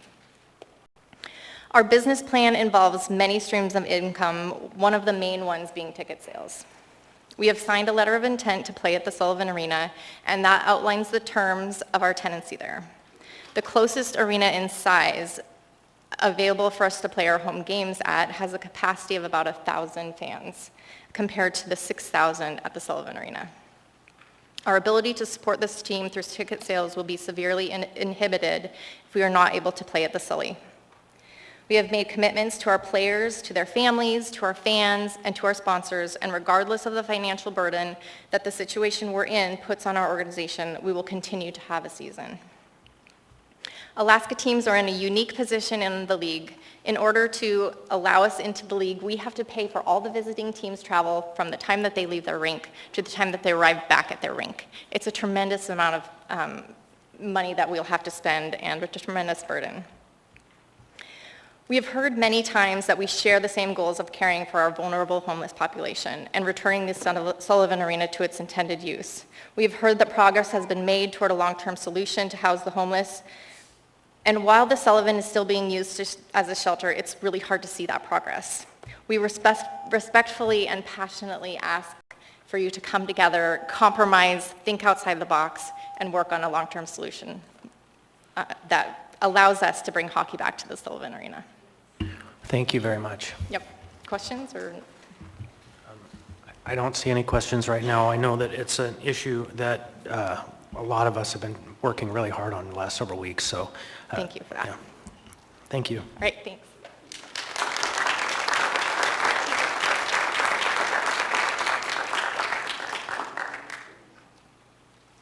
Next, we'll move on to the consent agenda. Consent agenda items are numbered 10A and 10F and are typically routine, non-controversial items such as bid awards, new business information, reports, and ordinances and resolutions for introduction. The items on the consent agenda may be approved by the Assembly by a single vote on a motion to approve the consent agenda. Prior to approval, items may be polled by an Assembly member for discussion and separate vote on each of these items. Under the Assembly Rules of Procedure, all ordinances and some resolutions will have an opportunity for public hearing at a future date. So now we'll go down the dais and ask each member if they would like to poll items, starting with Ms. Quinn Davidson on the phone. Nothing for me. Thank you, Mr. Chair. Thank you. And Ms. Allard on the phone. Mrs. Allard. Nothing for me. Thank you, Mr. Chair. Thank you. And Mr. Presverdia. No items. Thank you, Mr. Chair.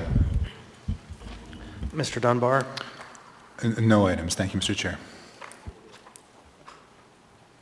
Ms. Alatel. 10 Delta 11. Mr. Rivera.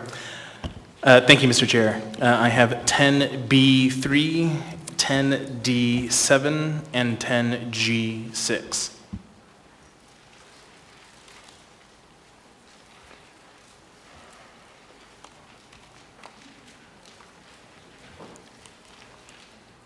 All right, I'm going to continue down the dais. Ms. Kennedy.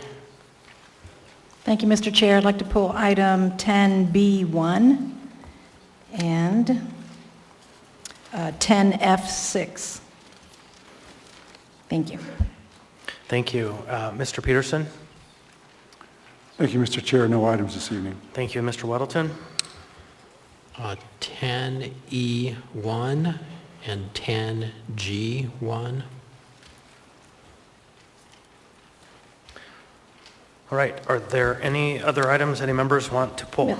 Mr. Chair, I do have a question about Okay, Ms. Kennedy? the unnumbered AR. Yes. Did we give that one a number, and would that be, I mean, I would like to talk about It's- that one, so. Yeah, 10B4. Thank you. 10B4. Thank you. That's a good one to talk about. Any other items? Okay, so next we will I will ask for a motion. I move to approve the consent agenda with the exception of the pulled items. Second. Okay, there is a motion on the floor to approve the consent agenda minus the pulled items. Do we need to vote, or can I ask unanimous consent? I would like to ask for unanimous consent. Anybody object? Hearing no objection, the consent agenda is complete. For the public's information, the Assembly has now passed or accepted all items in 10A through 10F other than the items that were just pulled, which we'll take up next, or that have been introduced for a future public hearing, which are all items in 10G. If you are here to see action on items listed on the consent agenda that were not pulled, these items have been passed or accepted. Usually, the chair goes down and makes sure that we have each item that was pulled. It's a little bit late to do that now, but I have 10B1, 10B3, 10B4, 10D7, 10D11, 10E1, 10F6, 10G1, and 10G6. Did I miss any items? Okay, and now with that, folks, I know everyone's been waiting and we've had a bit of a wild night, but we're going to take our 20-minute dinner break before we come back and tackle the rest of the items. Thank you.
Ms. Allard. Can I make a quick announcement? I can move just to have a moment of privilege, please. Yeah, go ahead. Thank you. I know this might be odd, but I just wanted to announce that Eagle River High School Wolves just won the State American Legion Championship, 1-0 against South Wolverines with a home run. So thank you, Eagle River. Mr. Chair. Mr. Rivera, you're recognized. Thank you. That reminds me, I also had a moment of personal privilege I would like, if I could. You're recognized. Okay, thank you, Mr. Chair.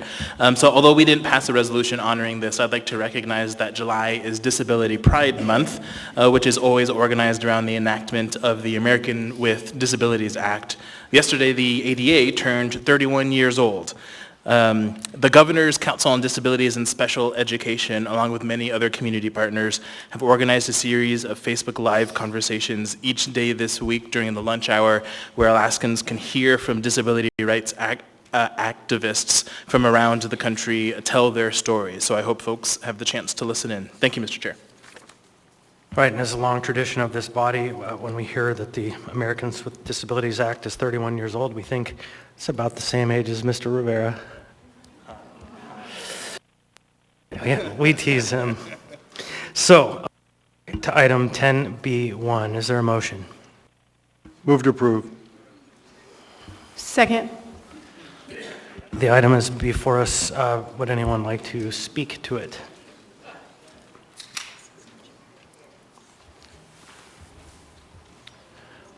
Ms. Kennedy. Thank you, Mr. Chair. Yes, I had some questions about this and kind of the wisdom to why we might be wanting to do this. So I'm hoping that we can get some financial advice probably from our Chief Financial Officer. But my understanding is that this basically creates a loan program. If we were to go back to this idea of having a national infrastructure bank, that this basically creates a bondable market for funds that could be used for different municipalities and cities, and I think maybe even states, to fund infrastructure projects. And my understanding is that the bond market right now is really not one that's in very high demand because interest rates are so extremely low, and that borrowing money isn't really a problem for anybody right now. It's the fact that paying the debt seems to be the bigger problem. So this bank idea gives states and municipalities the ability to borrow at a low rate, but it's not free money. And I think that might be one of the misunderstandings about this, is that this would be basically providing funding for some of these projects, when in actuality it's really just providing a borrowing system.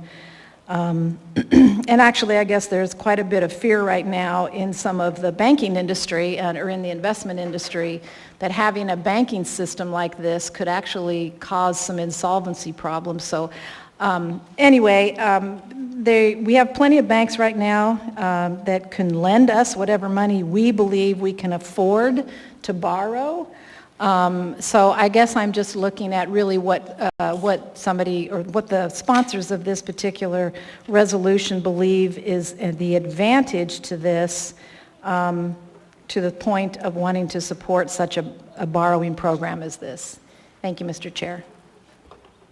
Thank you. Would one of the sponsors like to respond? Mr. Peterson, you're recognized. Thank you, Mr. Chairman. And the reason that, one of the reasons that I sponsored this was because we're uncertain as to where the funding is going to come from to rebuild our port. We're hoping to get grants.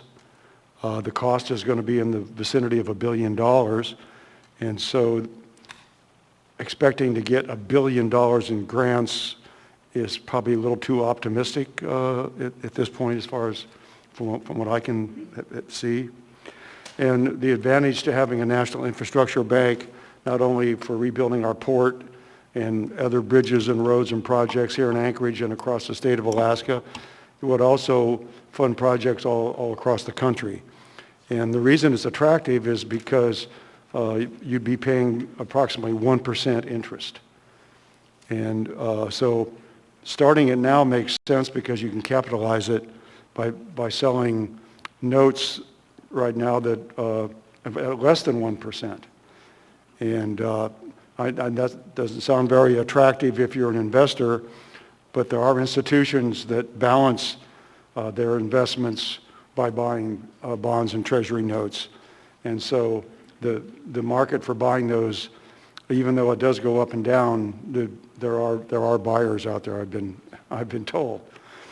And this would not be competition for your regular bank on the street because they are not going to, they can't make 1% loans work financially for them. And so these would be government-funded government projects that wouldn't need to be funded with tax increases. And so that's attractive to taxpayers all over the country. Any other questions or details that I didn't touch? I'll just continue through the queue. Mr. Weddleton. Oh, thanks. Actually, I had a couple of points and a question. One thing, though, wouldn't it be funded with tax increases to anyone listening? That would mean like federal taxes, but if we were to borrow from this bank, we would have to pay them back like we would with a bond. And I think, though, to Ms. Kennedy's point, we take advantage of some.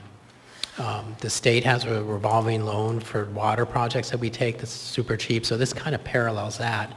And then for other business, ADA is out there doing, cheap loans too. So kind of the government's big time in the loan business.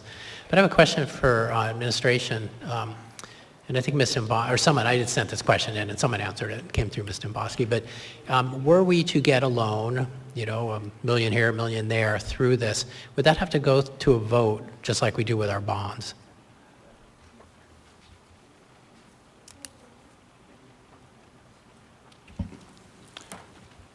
Assemblymember Walton, through the chair.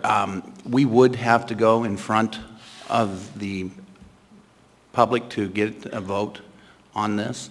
Anytime we're borrowing money in which we're obligating the payment of taxes as a source of repayment, that is the correct method. So yes, we would have to go in front and get it confirmed.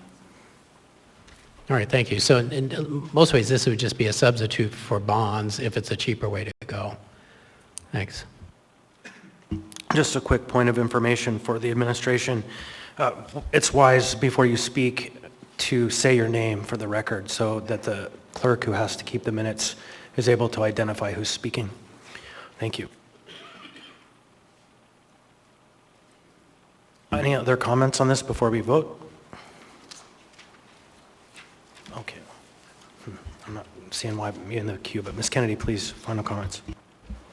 Thank you. And I guess I would just be interested in the administration's response to whether or not this is something that they believe they would be interested in and that this would become a financial tool that would be beneficial to the muni. Thanks.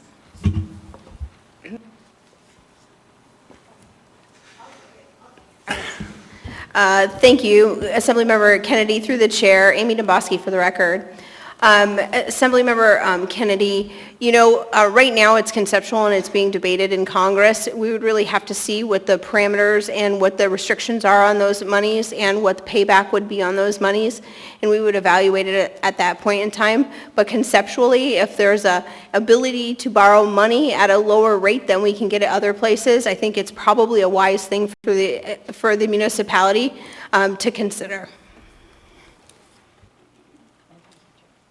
Thank you, Ms. Kennedy and Ms. Domboski. And any other comments? No? Okay, let's proceed to the vote. Ms. Allard? No. Ms. Quinn Davidson? Yes.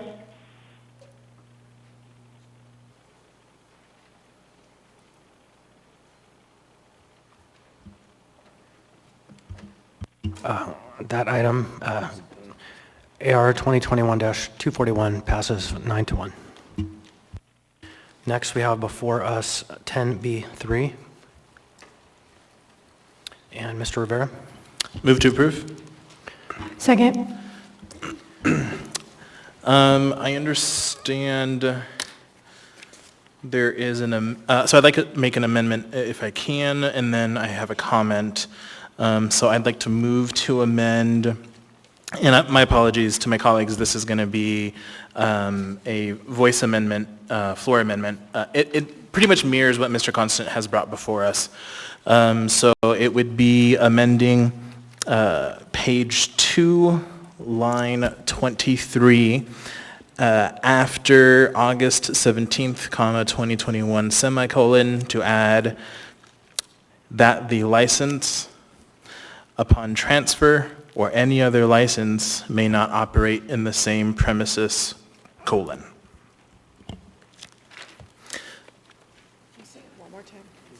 Sure. That the license upon transfer or any other license may not operate in the same premises, colon. Sure, that would go on page 2, line 23, after August 17th, 2021, colon. Second.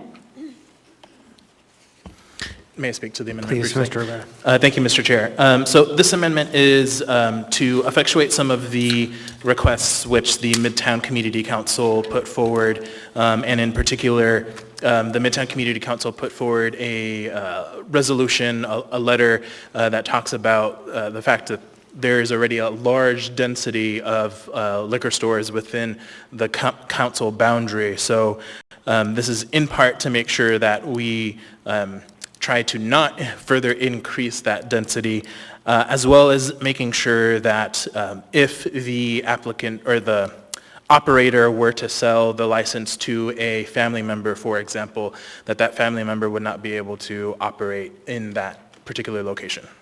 Thank you. Mr. Weddleton? Yeah, I suppose it's okay. I mean, I think that was our intent when we did this way back when, so it might already be in the protest we did before. It was not in there? Please, Mr. Rivera. Thank you. No, the language wasn't as well developed or articulate. So I think now, after going through this for several years, I think we now have a much more a clear and concise message. Also, this is just recommendations that we are sending to the Alcohol Beverage Control Board. In the end, they will make the decisions based on state law and what is allowable. Okay, and a fine point if I could. I see Mr. Constant has an amendment that is roughly parallel. If I might, I think they do the same thing, and I won't be moving mine if this one passes. Okay, so, excuse me, so you say the same premise. This is in a strip mall, so would the unit next to it be okay? Or, I mean, I'm just, I saw Mr. Constant, I was going, how do you define location? I mean, that's, yeah. I mean, maybe you made your point already. So that was language that I vetted with Mr. Sherwood, so if he would like to speak on that, I'd be happy to hear from him. Mr. Sherwood. Through the chair, this is Assistant Municipal Attorney Todd Sherwood, and I've been working with Mr. Rivera and on this particular license for some time.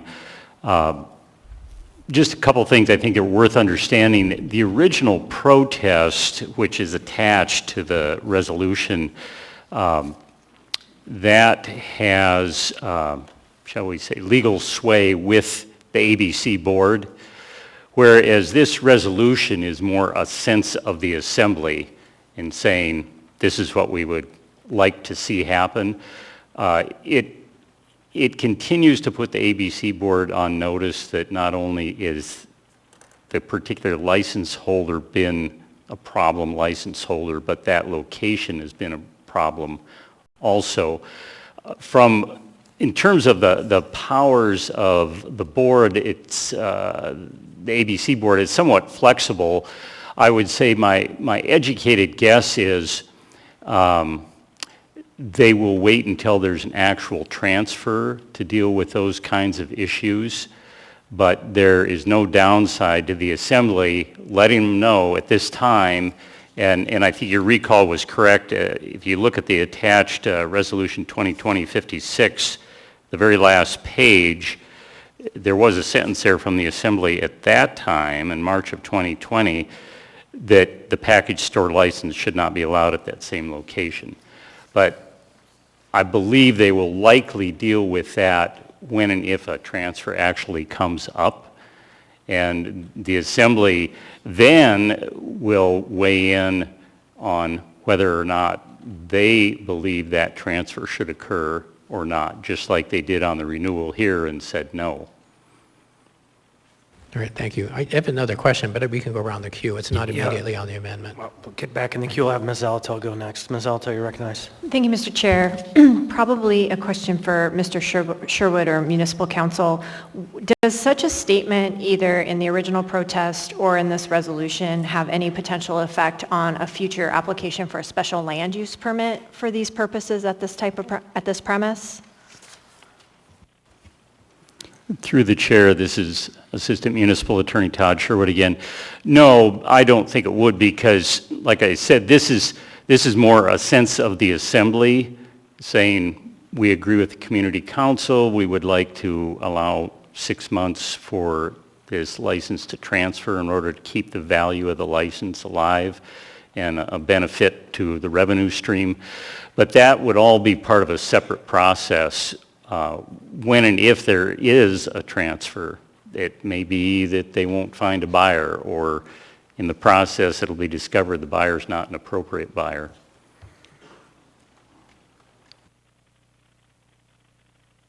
So I put myself in the queue.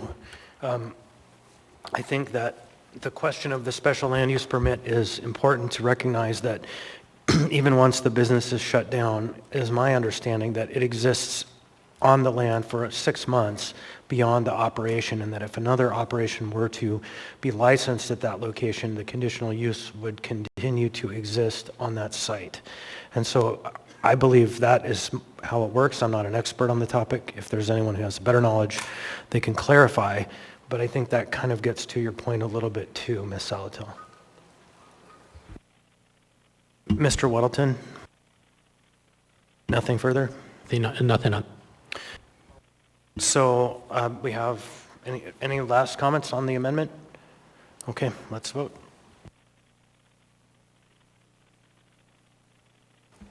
Ms. Allard? Yes. Ms. Quinn Davidson? Yes.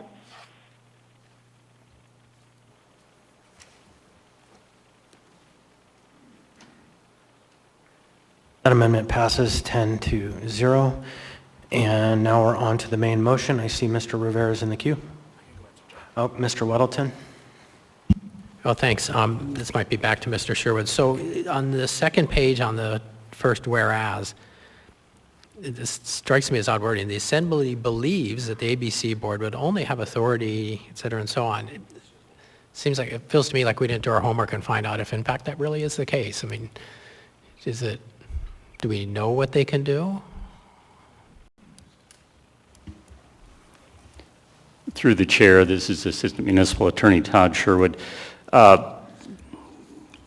Based on my experience with ABC Board,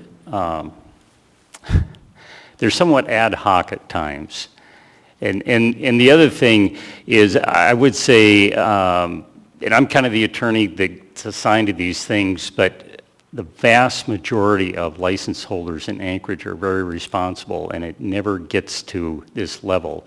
So we see this maybe once every year to a year and a half.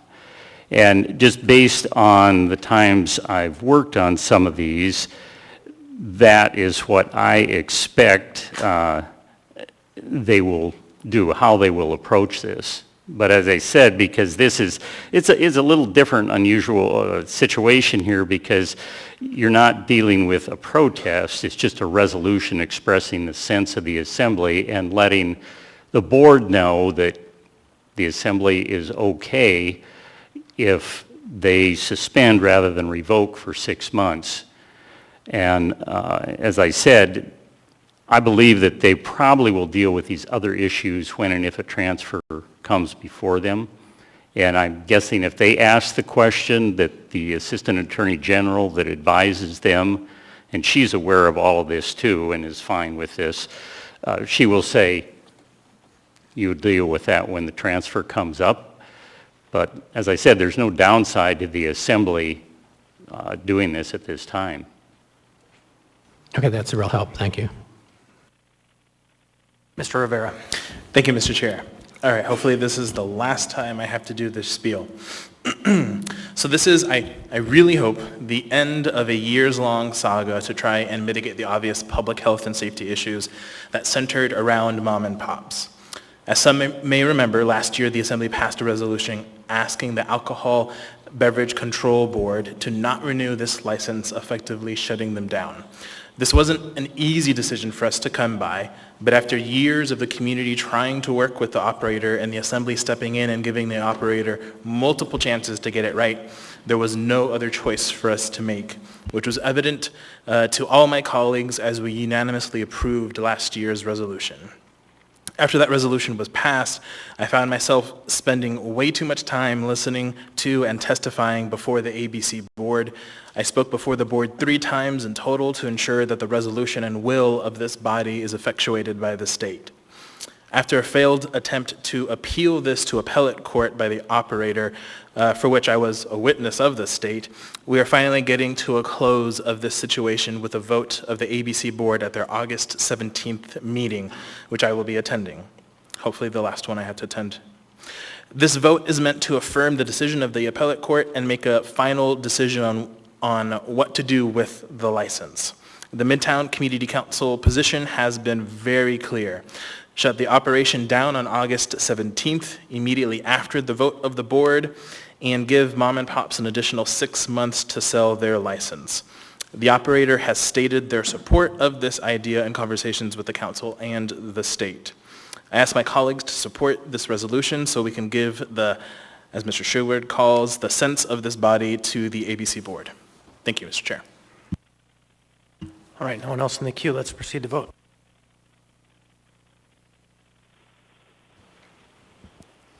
Ms. Allard? Yes. Ms. Quinn Davidson? Yes.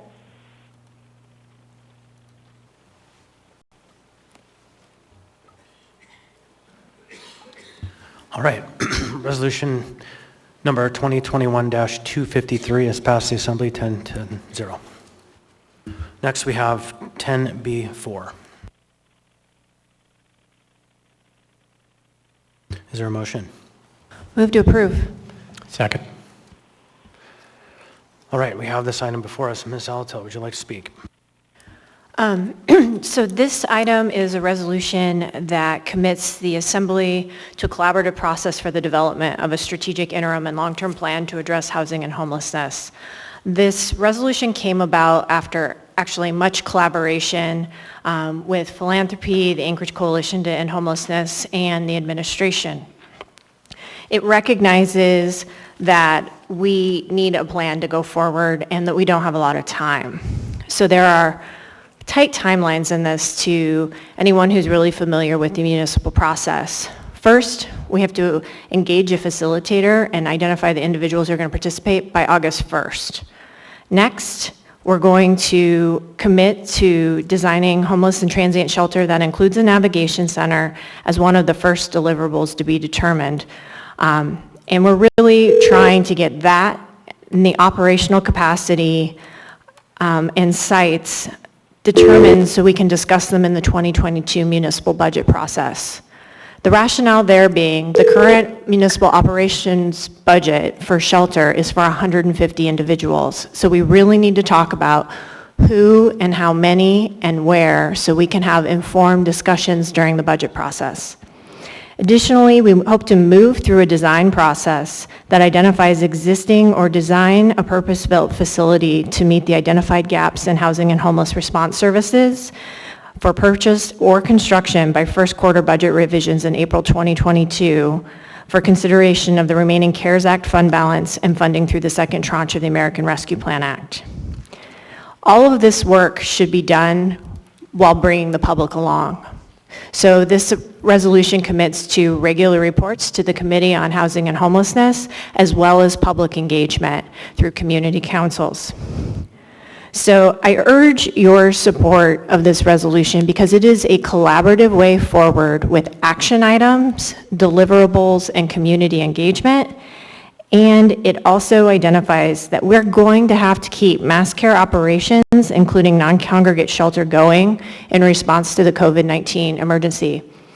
Notably, it does not say where. It simply says that mass care will need to continue. I don't think that's really a debatable point. It is something, though, that we can work together on to ensure that we are fulfilling our obligations to mass care and making sure all the interests are discussed. We've heard loud and clear about the desire to return the Sullivan back to its regular operations, and that would be great for our economic recovery. So I want to also, not just explain this resolution, but take the time to thank those that participated in the collaborative process to get to here, and urge your support so that we can get to work. Thank you. Thank you, Mr. Presverdia. Thank you, Mr. Chair. I'd just like to hear from the administration. I'd like to know whether they support this and any additional information that they'd like to provide in terms of understanding how to move forward with this agreement. Thank you. Thank you. Through the chair, I move that the amendment that's being circulated to you now at this time to the Assembly, I move that. Mr. Campbell now will read the amendment into the record. Thank you.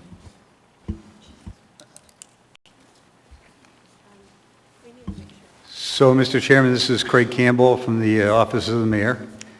And what is being circulated to you is an amendment that I'll read first, and then we can certainly discuss. Mr. Chair, point of order. Yeah, there actually wasn't a second, sorry. Okay, and I'm sorry to interrupt you. I just was hoping to get my question answered first. I know you want to do this. I wanted to know about the administration's position on this.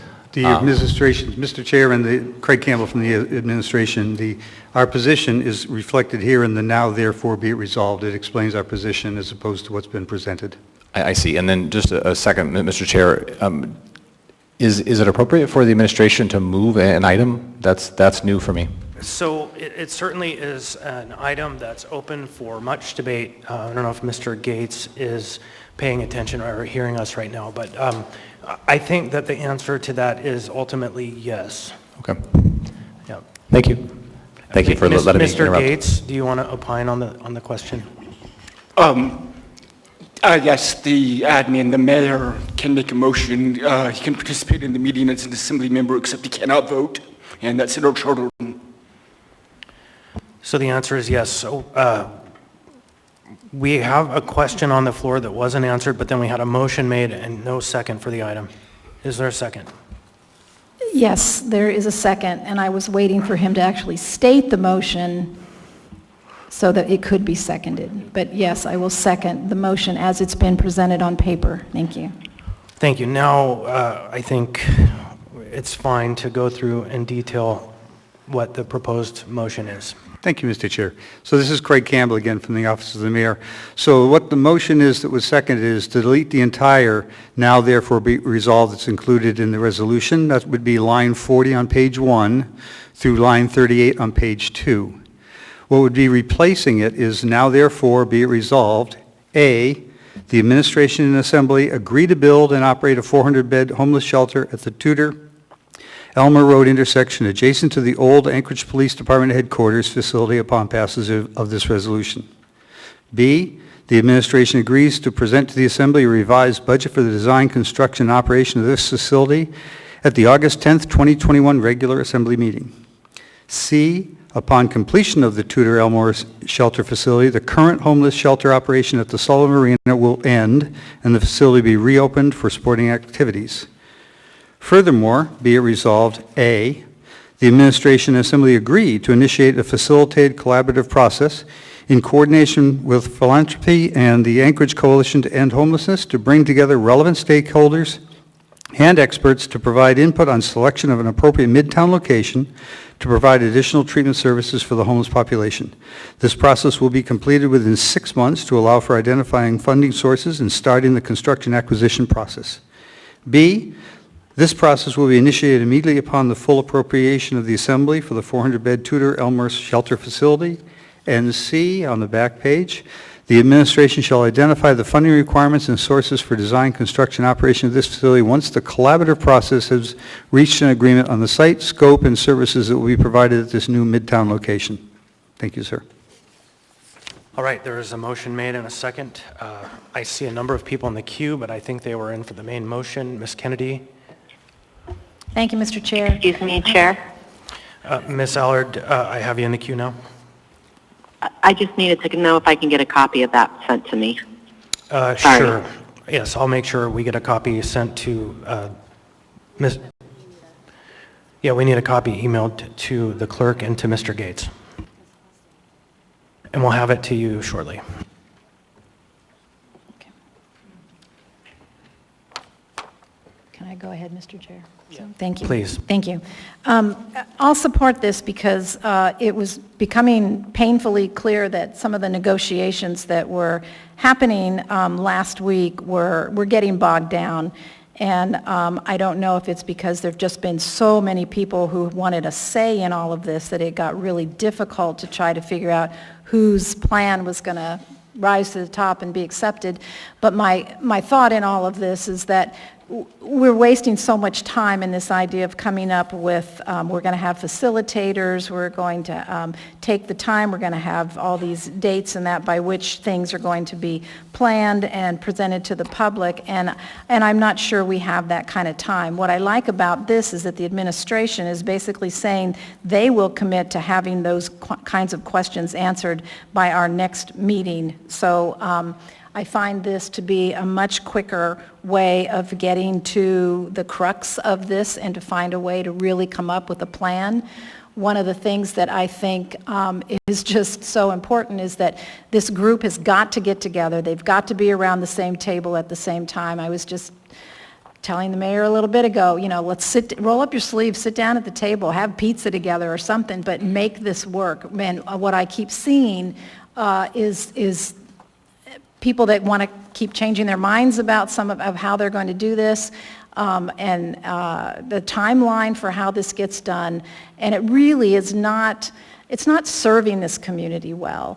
And it's not getting to the meat of this whole problem to begin with. So I appreciate the mayor bringing this forward. It kind of actually addresses some of the issues that I was going to try to deal with in terms of the original resolution. But I hope that everybody will understand that, you know, there's just not time to carry this on and on and on with more and more conversations. Things have to be decided, and they have to be decided quickly. And, you know, the mayor already said that he would agree to a smaller operation. That's what this does in terms of the navigation center. It reduces it down to a 400-bed homeless shelter. There will still be other facilities needed in the community. There will still be reliance on our current providers. So I think as soon as we can get this passed, then those conversations can really keep going. I don't think we're trying to start a conversation. We've been in the middle of a conversation for weeks now, and we need to see something come out of that. We need to see some kind of positive way forward, and I'm hoping that this will do that. So I'm happy to support it. Thank you, Mr. Chair. Thank you, Mr. Weddleton.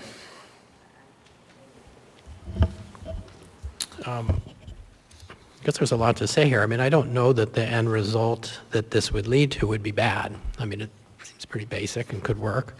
Kind of in the situation we're in now, though, and I think Ms. Kennedy's point, a waste of time. I mean, it is, we need to get things done, we need to get them quick, but I think the proposal for the schedule for planning things is not drawn out. It's actually fairly quick. And I think what happened is people don't like this stuff dropped on them abruptly, and people have felt that. And kind of doing it in kind of this, I mean, at some point we're going to have to make these things happen, and what's proposed unamended is a plan to do it, and it just spells out, and it gives deadlines, so we wouldn't drag out. And so looking at this, it's almost like it doesn't have to be done today. It seems odd to do this today. It's like we could approve this resolution for the process, and then when the mayor's team has the dollar amount and the schedules and so on, bring it forward as part of that process with that information. You bring it on our first meeting in August. That doesn't delay any of this. Here we just say, okay, we kind of think this might work if we were to approve this, but it doesn't have dollars. It still have to go through a public hearing. I don't think you lose any ground holding on to this and having this as part of this, process and presenting it on the 10th. And it'd be fleshed out more, because that's what we were hearing before. Give me more details, flesh it out more. There's a lot of pushback because of that, and it's legitimate. You have, I think, a more fine-tuned plan here, and so it's not that I don't support what you're offering here. I just think as part of this document, I don't think this is the time. This is the time to bring us with more information on the 10th, and work on this through our collaborative process. I guess that's the broader picture. I do have a more detailed one, but that should come to us on the 10th. If we're not out of the Sullivan until something is built 400 bed on Tudor Elmore, that could take a while. I think we need an interim plan. So anyway, so I don't support this amendment, but I don't want you to think I don't necessarily that I oppose the idea here. Thank you. Ms. Alatel. Thank you, Mr. Chair. This amendment asks the Assembly to blindly agree to a 400-bed shelter at a location without cost, without all of the details that caused us to not introduce the appropriation that was originally before us. This makes no sense, frankly, and to suggest that we have just been talking and not getting anywhere, I would disagree. There have been very fruitful discussions, ones that I think can make good headway if we can truly put all the options on the table and have a discussion. Have a discussion that doesn't start with the conclusion, because this is a conclusion. It doesn't bring the public along. It simply says there's going to be a 400-bed facility at Tudor and Elmore. That's not how we do design work. This is not how you go about a construction project. You go through, you create the operational capacity, you do a site selection, or at least evaluate criteria. And I see some chuckling in the audience, and I know that this may seem like it's counterintuitive when we pass the Alaska Club building or those other buildings. Excuse me, Ms. Alatel.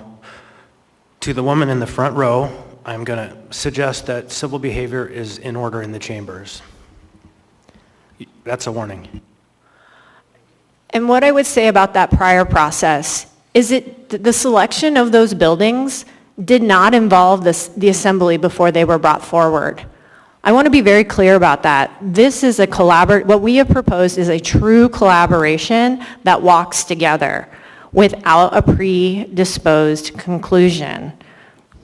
Additionally, I agree with Mr. Waddleton. If you want to bring this item, bring it as an appropriation item, bring it with the details, and set it for public hearing. This feels like a runaround of the appropriation process and the public hearing process. We don't have time to waste. This feels like grandstanding by the administration, and frankly, I think it's a farce. Its proposal was already rejected. We provided an opportunity to go through a comprehensive process to really evaluate it amongst other options, and that seems to be rejected by the administration. That doesn't feel like a very good faith effort to work together. The time is ticking. And I'm frankly really upset because I'm feeling held hostage. You can't have the Sullivan back unless you approve our project. That's ridiculous. There are interim options. There are other ways forward. I sit in a housing push meeting every Monday. Rarely is the housing and homelessness coordinator there, if ever. So it is time for the administration to show up and truly be collaborative. I urge you to reject this and let a collaborative approach go forward.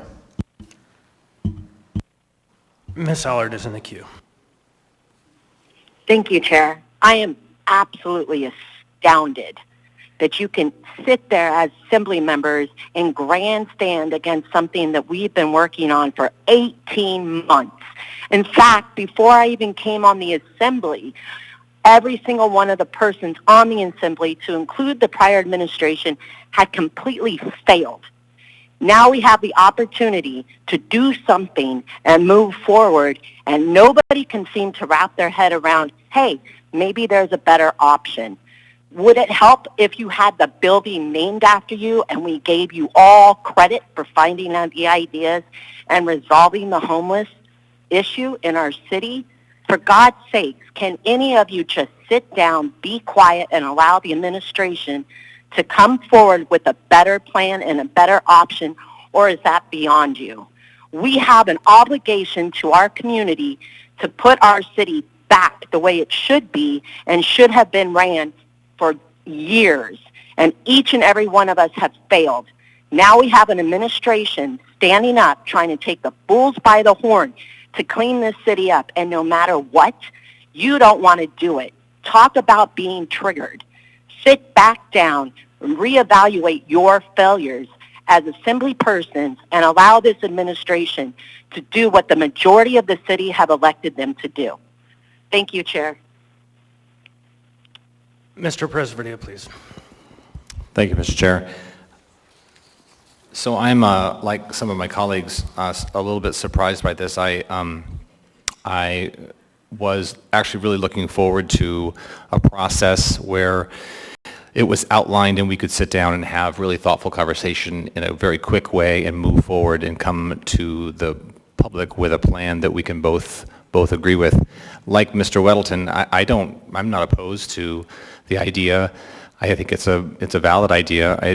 I'm somebody that I think really needs to have a process in place in order to understand it, especially a process that includes the public and gives the public an opportunity to come forward and share their thoughts about this.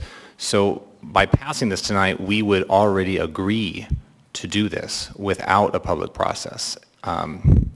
So I can't support this. But like some of my other colleagues, I really do want to sit down at the table and come to a collective decision. I want us to get out of Sullivan. I think we need to do that as quickly as we can. I want to make good decisions in terms of where the folks that are living at the Sullivan now will end up. And I think that takes some thoughtful conversation that needs to happen quickly. So unfortunately, I can't support this, but I do want to participate in the process and do it quickly. Thank you. Mr. Campbell, you're recognized. Thank you, Mr. Chairman. Interesting and useful discussion tonight. I do want to go back and talk a little bit about history, though, because as Assembly Member Allard mentioned, this has been going on long before the Bronson administration came into office. Decisions were made to buy buildings that didn't include much of a public process, as I saw it. We came into office, we saw that it has to be taken care of. The Sullivan Arena is being used. It has to be temporary. There's needs to get the people out from the homeless, put them somewhere where we take care of them, where they don't die in the winter. We can triage them and help them get the right services. We have met with every assembly member here more than once and talked about this plan. We have been to the Homeless Council workshops twice and presented the plan.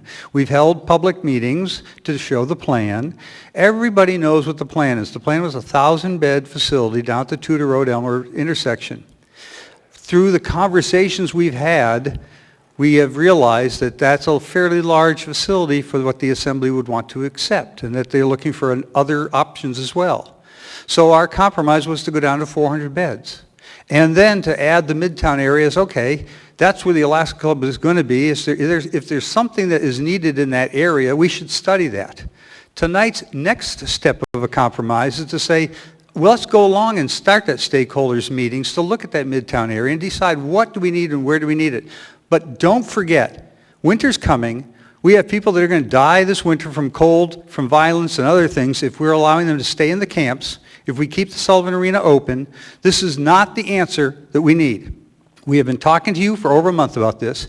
Your chance to actually stimulate that public conversation was 2 weeks ago when you tabled and would not take action on our request to have a public hearing to talk about this issue. Please don't try to blame this administration 4 weeks into it that we are not working hard to solve the problem. We've given you solutions. We've compromised 3 times. We asked for a public hearing. You would not give us. And we're here tonight saying time is working against you. You can't kick the can anymore. Winter's around the corner. If we're going to get something built and available for this winter, it has to be done in the next 60 days. We've got to do this. We will continue to work with you, though. The problem is bigger than 400 beds at Tudor Elmore, and we recognize that. We will work with you to find what the rest of the solution is, the longer-term solution, the strategy to solve this problem. But you cannot keep avoiding the fact that winter's just 2 months away, and we need the beds, and we need the Sullivan Arena vacated back for sporting. I concede. Please. Mr. Dunbar. Thank you, Mr. Chair. I just wanted to clarify a few things that Mr. Campbell said. The prior administration provided, and we had work sessions and briefings on a detailed plan to try to get out of the Sullivan Arena. It wasn't 100%, but it was dang near close, and it included the purchase of the Alaska Club, included a number of other facilities, included rapid rehousing. This administration came in and rejected that plan. They put forward their own plan, which frankly shocked the neighborhoods where it existed. It was far too large. It was far too expensive. A mass shelter facility is not appropriate for any neighborhood. It is far too large. And then your own sort of political allies pulled it off the agenda 2 weeks ago, and it didn't go forward. And then we heard through social media commentary that you didn't want it to go forward, and maybe that was mistaken. You know, it's sometimes it's difficult to know what's coming from your administration, what's coming from Ms. Allard, what's coming from, you know, whom.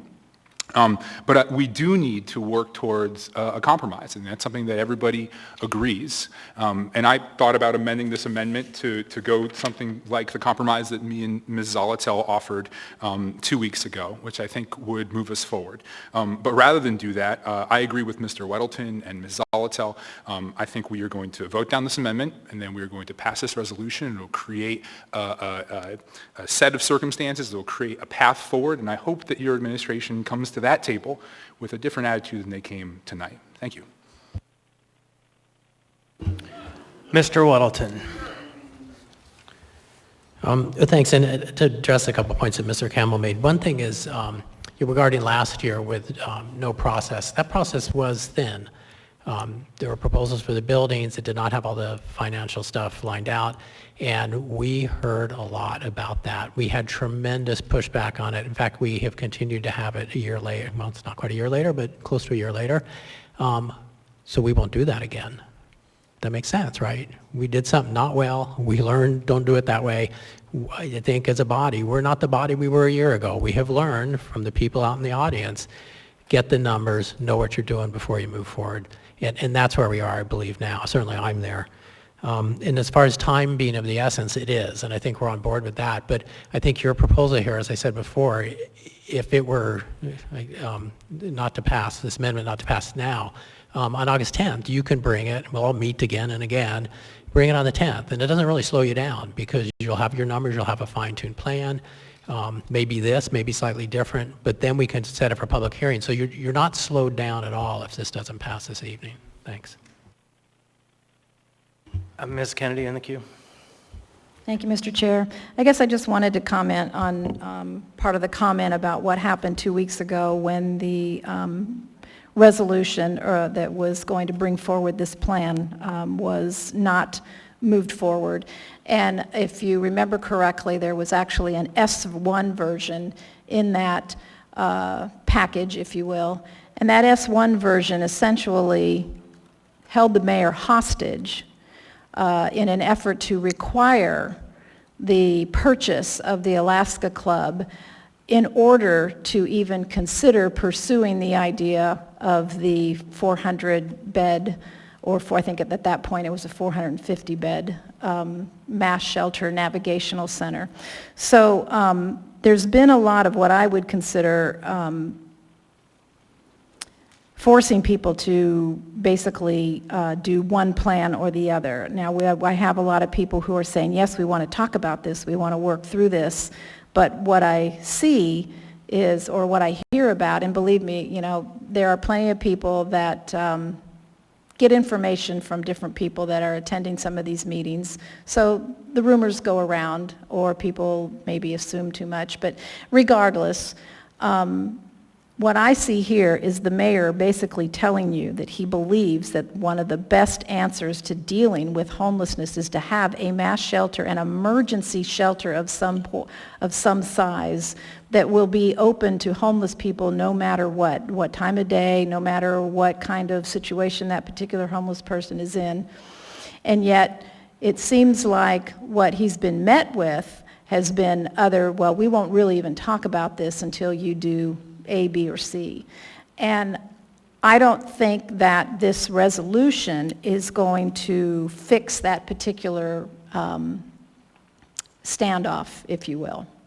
So what I'm hoping is that whatever passes here, that there will be enough honesty to really, for people who are working in these, and I know there are 3 assembly members, but the people that are working in these planning sessions will at least be honest enough to say, I am only going to support ABC, and I'm never going to support XYZ, whatever that is, because I think that's what some of the holdup is.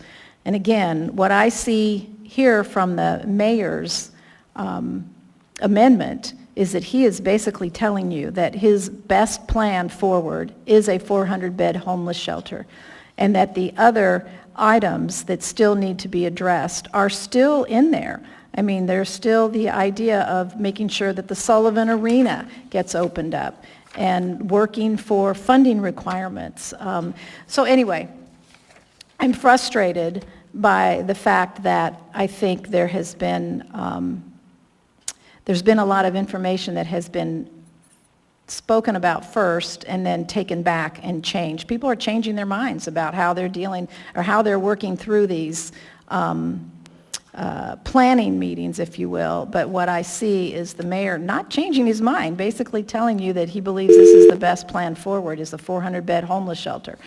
And so I don't know what the roadblock needs to be to get out of the way of actually being able to come to some kind of decision on this plan, but those who are so-called working or believe that they're really working through this need to figure out exactly what they really do want to say and what they're going to support and what they're not going to support, because we don't have the time. We need the Sullivan Arena open. We need people being taken care of this fall. We need that now. So I'm not sure how any of this actually gets reconciled, but the conversations need to be a whole lot more forthcoming, forthright, it sounds like to me, from Assembly members. So thank you, Mr. Chair. Thank you. Mayor Bronson, please. Through the chair, thank you very much. Appreciate the opportunity to speak to this. There's 2 things that happen every winter in Anchorage, and they always will, and that is people play hockey and homeless freeze to death. That always happens. This solution solves both of those problems. We need to get the Sullivan Arena open so our kids and our college-age kids can play hockey, so the Ben Boki is a safe place to play hockey for our young kids, and the parents don't have to worry about problems with homeless in that area. As a matter of discourse here, I'd like to know who on the Assembly I negotiate with, because I've been talking to a lot of different people, and the story keeps changing. We've had an Assembly member sit in our office and tell me, if you can turn this 1,000-bed facility into 400 beds, and it turned in, or 450 beds, and then it turns into 400, I will champion your cause and I will get you to 6. That 6 is 6 Assembly members we need to pass our plan.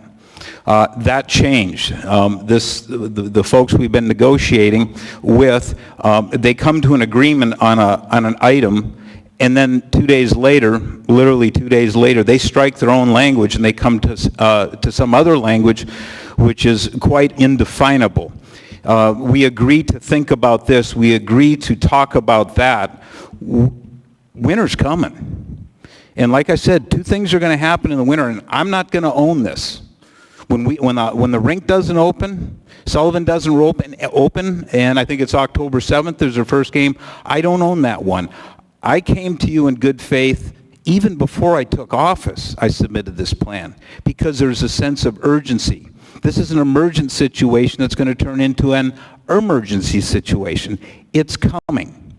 I don't know what you think we're going to do about it, but a 150-bed facility in Tudor is not enough. The official number is 1,229 people. That's peak winter. That's the number of beds that we need. So what are we going to do about this? We've been kicking this can down the street for 15 years in this city. I've been here 30 years. When are we going to stop kicking the can down the street? I'm doing the best I can. I don't even know who to negotiate with you on the assembly because everyone except Mr. Dunbar, who hasn't been in the office, which is fine, don't get me wrong, but everyone has told me a different story. And I've got members of the P3s coming in the office saying they're negotiating for the assembly, and they're changing their story as well. We're all done with that. Just tell me who I'd be happy to negotiate with anyone on the assembly. Dr. Morris doesn't have to do it anymore.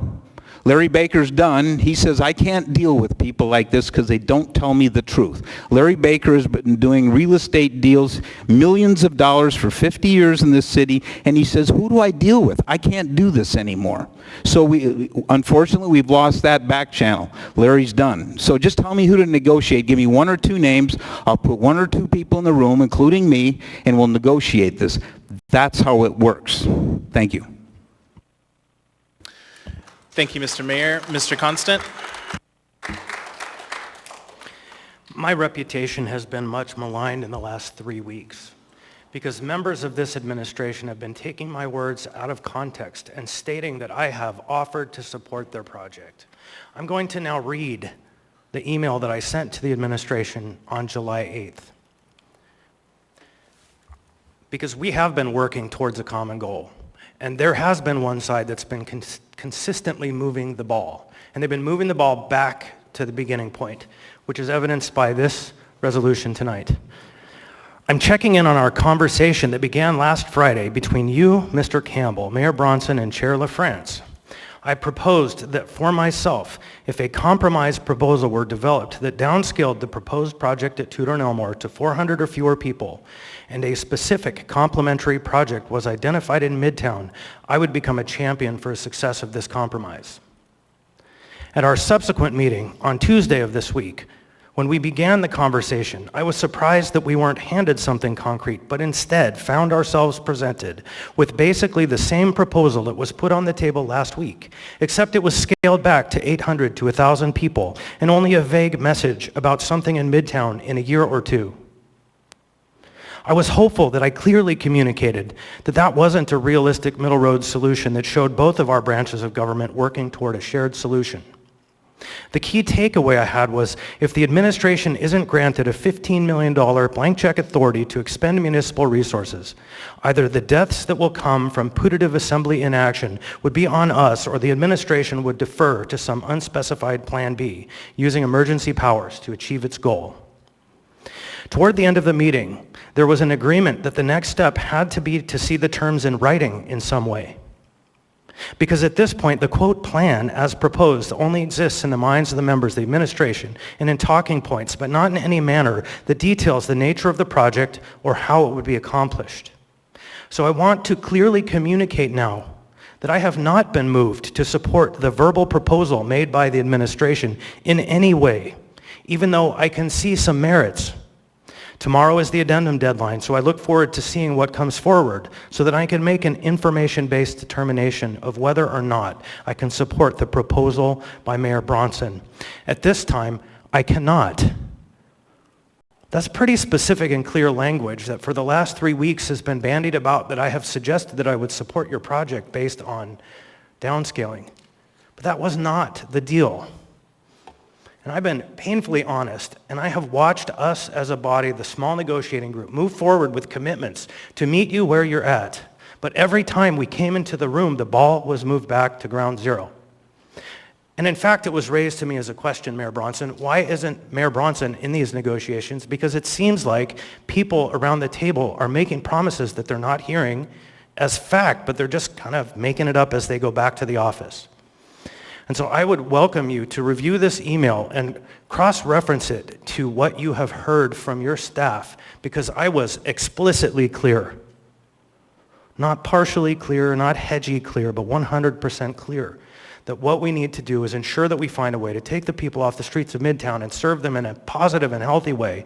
And then I can get behind the project. Between when this happened and now, I heard from the homeless coordinator that the Sullivan Arena is off the table and people are staying there over winter. That's not even a third level priority for this administration. But then we come to this table when you have a forum and people ready to clap, and it's a different story. So I too share your desire to have a real negotiation and a real coming together of the minds. Because this crisis is real, these people's lives are worth providing for, and we as a body and you as an administration have a duty collaboratively to figure this out. And it doesn't happen by telling us, give us our plan, and then we'll come to the table and have a conversation. It happens the other way around, in my opinion. We come to the table and have a conversation about what the plan is, and we come to a point where we agree on the basics. We have committed to streamlining the process faster than I've ever heard of before. We found funding to pay for the facilitation, could have that awarded the first week of August, could have a funding proposal before the body by August the 10th. But we've spent a lot of time hearing people talk at us, suggesting they're talking with us. So I humbly ask you honorably to join us at that table, Mr. Mayor, and let's figure this out. But let's not do it by what Ms. Kennedy last meeting said holds you hostage, or what at this meeting appears to attempt to hold us hostage. We're co-equal branches of government, and we need each other. We must work on this together. Through the chair, may I respond? Mr. Mayor. Thank you, Mr. Chair. With your permission, I would like to make available to you tomorrow the series of emails that we got to you, including a summary of our conversation when you first came to our office alone, and you used the language, if you can get this to 450 beds, I will be your champion and get you to 6. I will never reveal an email without your permission. It's fine. And Okay. again, I would include the email I sent to Larry Baker on the 8th of July that specified the fact that we were talking back and forth to each other. Right. And I appreciate that, and we will actually include that email in the list to you.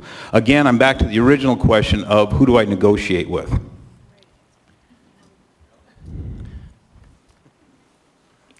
So we will have an answer to that question before we're done tonight. Fair enough. Thank you. I appreciate that. Anyways, I appreciate this opportunity to discuss this, but again, winter is coming, and we're doing our best. We started on this before we even came into office because we understood the urgency of it. We need to get back to normal. Normal means hockey, and normal means for homeless people a nice warm place to stay. We need 1,229 beds. We're down to 400. We need a place to put people. When the cold weather hits and the camps disgorge, and around town, when they disgorge, we're going to have a lot of people and we're going to have a mess on our hands. Right now, there's not enough beds to put them in. There's not enough shelter. What are you going to do about it? We're thinking about things, planning on things. You've had a lot of years to plan on. I'm not picking on Republicans or Democrats here, but all stripes and colors of the political spectrum have had a hand in this. I don't do that. I just fix problems. That's all I want to do. And I'm just telling you, there is no way to get the Sullivan Arena without building a replacement facility in short order. There's no other way of doing it. It's called math. I'm sorry. And we will work hard with you. We will cooperate with you to put as many people into the auxiliary shelters, hotels.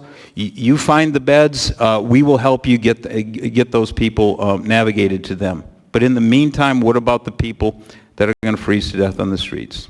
Thank you very much. Thank you, Ms. Zalato.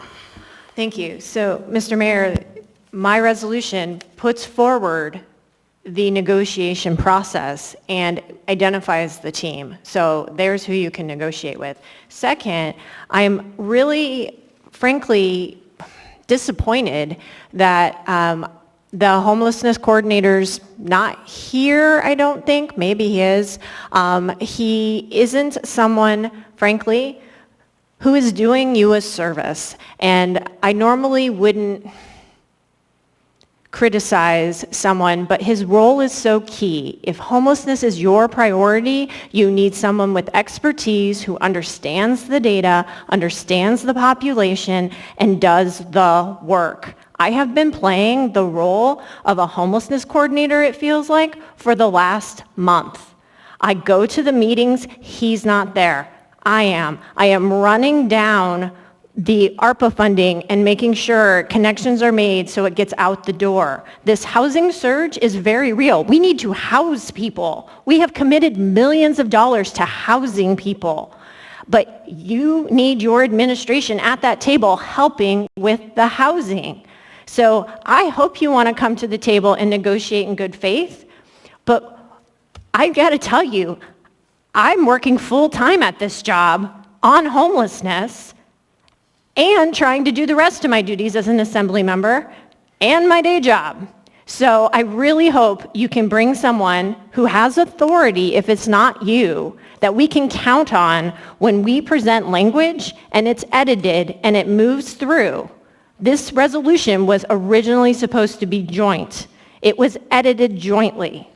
And then suddenly it came back with a completely different direction after we had spent hours of work.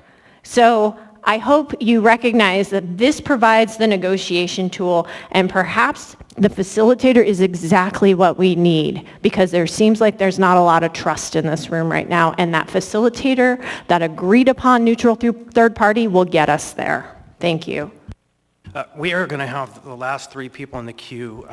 It's Ms. Allard, I'm going to let Mr. Campbell go, and then Mr. Weddleton. Then we're going to vote on this amendment. We're down to 20 minutes left in this debate. Thank you. It is our duty to make sure our community is taken care of. I don't know if somebody wants a brownie button because they have to work at their job and they think they're doing everybody else's, but that might be the problem. Do your job as an assembly person and let the others do theirs. You have a homeless coordinator that came forward with I don't know how many number of pages planned, but nobody liked it. I went to the Bronson administration and said, a little bit concerned about the figures. Can we work on the budget? I also said, a little bit concerned on how many people are going to be in this mass shelter. Great with the location. Can we work on that? The administration came back with the offer of 400 people in this facility. Great location. Everybody in town agrees with it, except now that it's in his district. Where would you like to put this facility? I ask you as members, how much are you willing to spend? Because I've witnessed hundreds of millions of dollars spent over the last 6 years and frivolously spending money like it's going out, like it's not your money, like it's taxpayer money to fix the homeless problem. And none of you, nor did I, come up with any solution because I couldn't get anybody to listen to me and I couldn't get the votes. So now we sit here tonight trying to figure this out, but you are unwilling to compromise with the other 50% plus whatever to get this passed. Unbelievable that you sit there on some pedestal. You want a pat on your back because you can't seem to get your day job done. Join the rest of the world. To the administration, I support this. You have been nothing but forthcoming and transparent, but you're dealing with what I've dealt with the last 18 months. And until you do exactly what they want you to do, they're going to continue to bully you nonstop. Stand your ground. Thank you, Chair. Mr. Campbell. Thank you, Mr. Chairman. A couple comments back. I'll go back to Assemblymember Weddleton's comments about the timing of it and the appropriation. I think we might not have explained it well. The amendment we have has, in the first part, A and B, has two parts.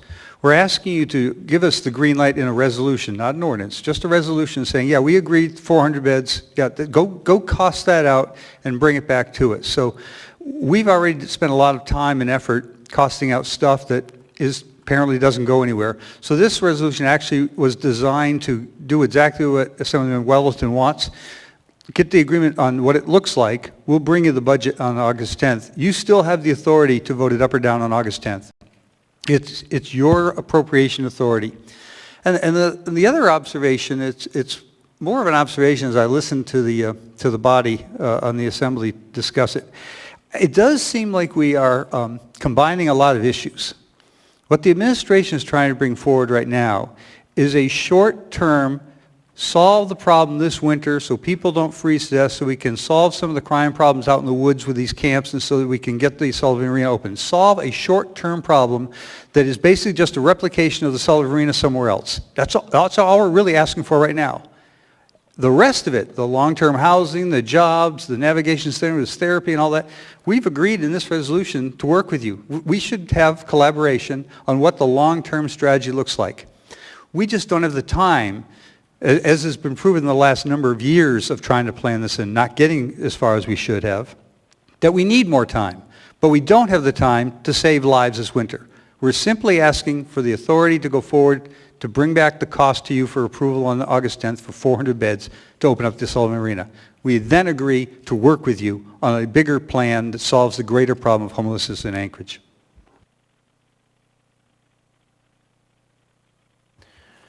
So just a note of procedure, generally speaking under Robert's rules, any member is allowed to speak twice to an item. And we've allowed more than that in this case. That's just the general methodology. And for the administration, the mayor is all of you. And so no harm, no foul. But Mr. Presbyter, you'll be the last one. Thank you. I just want to clarify that in this amendment, it says the administration and assembly agree to build and operate. It doesn't say that we agree to give you a green light to go forward, to investigate it, and to come back with costs so that we know whether this is a good one or not. This actually states that we're agreeing to completely move forward with it. So I just want to clarify that am I reading this incorrectly? Mr. Chairman, this is Craig Campbell from the administration. In response, you're reading it right. We're asking for the green light for the 400-bed facility that we've been talking about, which used to be 1,000 beds. We're asking for the green light to go for that site. But your real checks and balances against us is on August 10th. If we bring back a budget that just doesn't fit and you've got all the questions, you don't have to approve that budget. But we want the green light to know we're at least going in the right direction.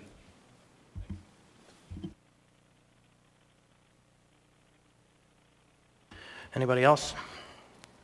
Hearing none on this amendment, members may proceed to vote.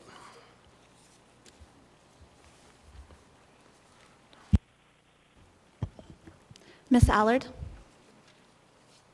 Yes. Ms. Quinn Davidson? No.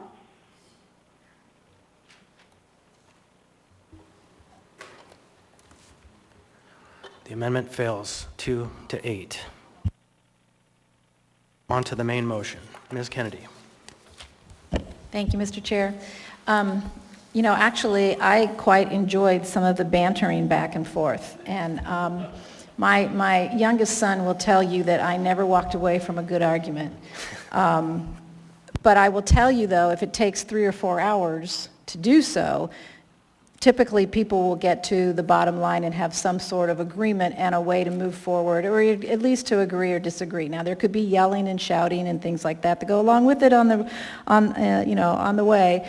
But what I heard in some of the conversation earlier actually is encouraging to me. And I have seen the offer that the mayor has made, or heard the offer the mayor made. I heard the offer that you, Mr. Chair, made. And I think that this is actually a sign of progress, and maybe this is helping get past the roadblock that I think has kind of sprung up here in the last day or two.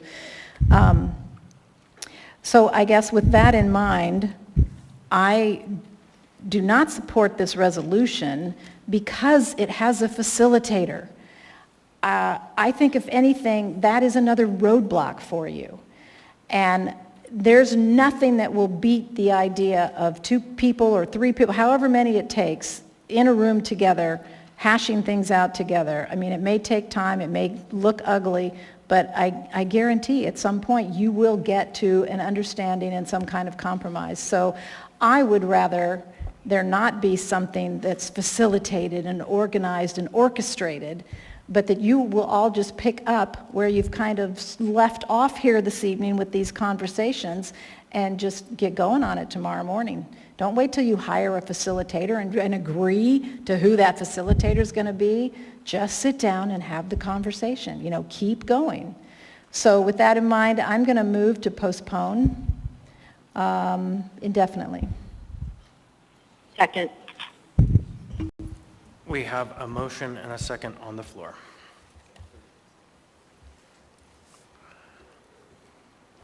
We're down to about 14 minutes of debate.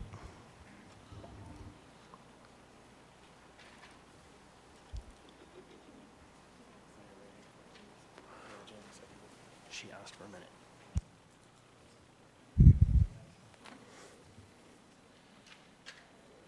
All right, thank you. We're ready. I don't see anyone in the queue unless... I'm in the queue. You are for this motion? Okay, Mr. Well, Presverdia. originally I was in the queue for the other one, but now I'm in the queue for this. I was going to say that I was almost to the point of saying I agree with everything that Ms. Kennedy said until she said she doesn't agree with the facilitation. I actually think that having a lot of experience in that area, believe that that's a really thoughtful and prudent way forward. So, as I said before, I have not been in the mayor's office, and I have not had conversations about this with the mayor or Mr. Campbell or really anyone else. I've been a part of the meetings, but have not had one-on-one conversations, so I would be happy to do that. And second, I really do think that we can get there. I really do think that, and I appreciated this conversation as well. It was a little bit of grandstanding, but you know we can all deal with that. But moving forward, I really do think that we need to not postpone this. My microphone's bad, isn't it? We really do need to just move forward. So I would encourage my colleagues to not postpone and to allow the resolution to move forward so we can get this done. Thank you. Mr. Weddleton. Thank you. And following up on that, I support it largely because of the facilitator. And the question that the mayor asked and Mr. Campbell poses, and apparently is unfortunately frustrated Mr. Baker, who has been a joy to work with the last couple of weeks. It's not like a business where a couple of people gather and hash it out. And as the member, Mr. Campbell and Baker have been on the assembly, there's 11 of us.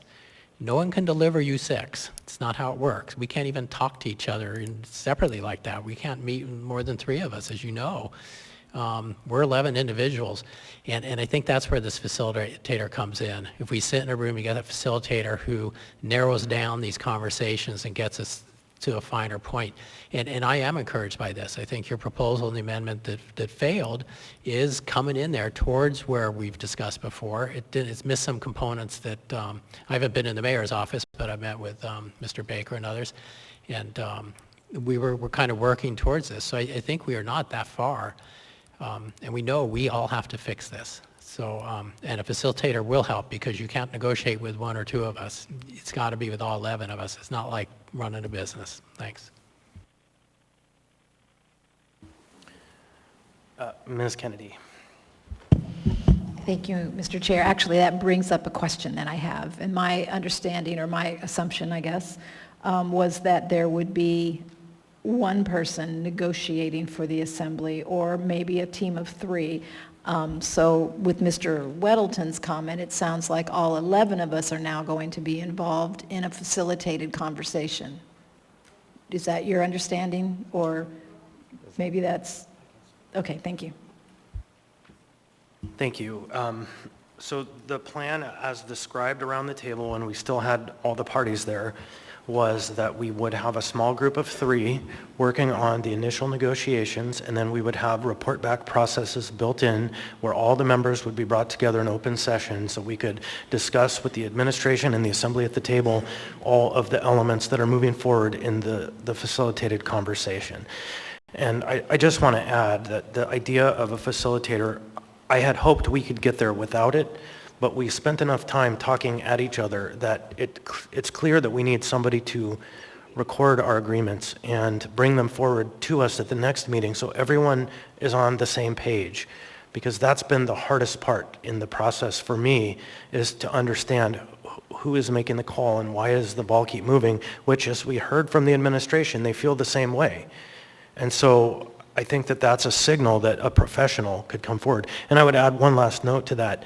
In the initial proposal, we had added a substantial amount of money for initial design, which we would have brought forward a contract with someone who's in construction and design and public process, like people who do roads and buildings for the muni, so that we could simultaneously be working on a design package. So when the process was completed, we would have design documents that could go forward into the building process.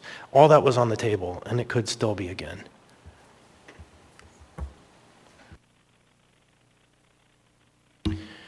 Anybody else? The motion before us is a motion to postpone indefinitely. Madam Clerk.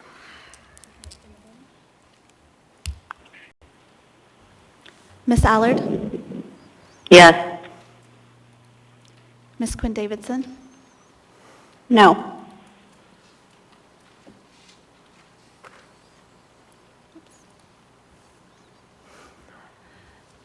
Mr. Weddleton, may I check on your vote? I believe I might have inadvertently altered it. Thank you.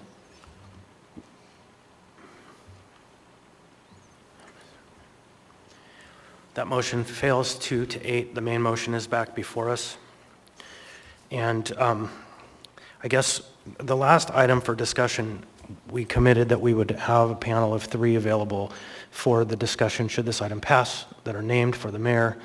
And the current working group was myself, Ms. Zalatel, and Mr. Weddleton. If those names are objectionable to you, we can pick an alternative slate, but I believe that we're the ones who are positioned best to do this. I see the mayor nodding. So for the purposes of organizing and moving forward, those will be the negotiating body if this passes. Thank you, Mr. Mayor. Are you back in the queue, Mr. Presbyterian? I'm going to try a different microphone. So just a clarification that those 3 members don't speak for the assembly. No. So just a clarification that is the negotiating team, and it still has to come back to the full body for discussion and decision. And before that, it would come back to the body in the process for regular updates. And it's kind of through the health policy, or excuse me, the Housing and Homelessness Committee, and through a structured part of the conversation. And, you know, the funders who have committed to ensure that this are part of the public-private partnership, they'll get, once we come up with a name that the 3 parties agree on as a facilitator or organization, they'll make it happen tomorrow. And so the timeline is expeditious as I've seen anything ever in government.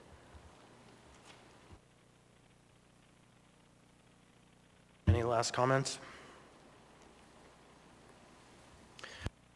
Members may proceed to vote. Ms. Allard? No. Ms. Quinn Davidson? Yes.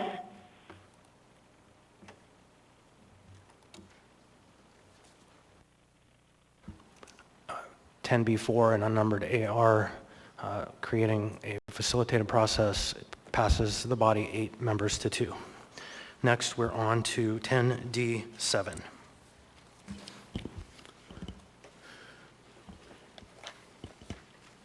Is there a motion? Thank you, Mr. Chair. I move to postpone this item indefinitely. Second. Thank you, and if I may speak to that briefly. So this was done on the request of the administration. Apparently there's an incorrect number included in the document as well as the title. So the administration will be fixing that and bringing back a new document to us at a future meeting. Thank you. All right, so there's a motion on the floor. Any other discussion? Hearing none, members may proceed to vote. I'm sorry, Mr. Constant, I couldn't hear the item number that Mr. Rivera moved to postpone indefinitely. I'm just notified or kind of reminded by the municipal manager that if we rescind the motion, the item dies. So we don't have to vote. No. Oh, okay. Okay, no, it has to be introduced, but, okay, so members may proceed to vote. Awesome, it's 10. Excuse me, Mr. Constant, yes, thank you, go ahead. 10 Delta 7. Perfect, thank you, Mr. Chair. Yep. Ms. Allard? Yes. Ms. Quinn Davidson?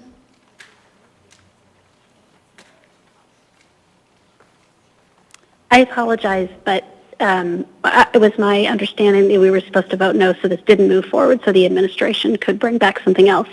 So I vote no with that understanding. If I'm incorrect, I would like someone to correct me. Thank you. Yeah, Ms. Quinn Davidson, the motion is to postpone indefinitely.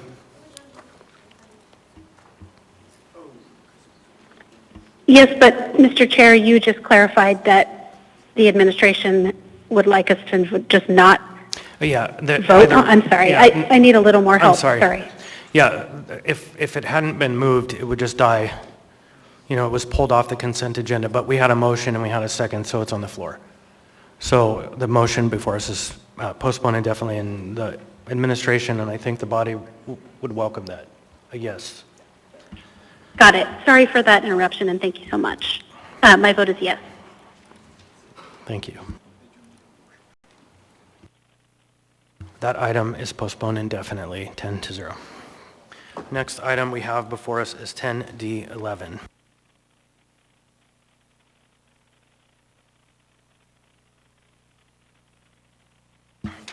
So 10D11 was pulled.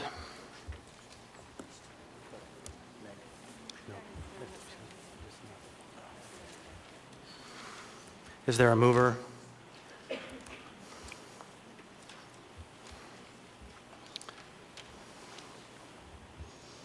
Hearing none, that item fails.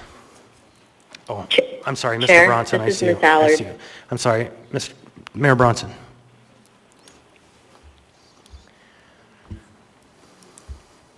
You'll be next, Ms. Allard. What's that? Through the chair, I move to move this, to introduce this candidate at this time. Yep. The motion would be to approve. Second. So there's a motion and a second. Is there any debate? Mr. Dunbar. Thank you, Mr. Chair. Based on the testimony we heard tonight and the emails that we have received and about this particular nominee, and frankly, some of the things that have been reported on in the press about things he has said in public, the comments he has made, I cannot support this nominee, and I urge no vote. Thank you. Mr. Waddleton. Thanks. You know, I do support it, and, you know, Mr. Wojciechowski, as we all know, speaks to us frequently and has over the past year. And looking at the same facts, often don't come to the same conclusion he does, but he is articulate, he's careful, he puts a lot of time into it. And he watched over the year, he's learned how to be more effective, he's gotten more careful. I don't say that's not meant as a negative thing.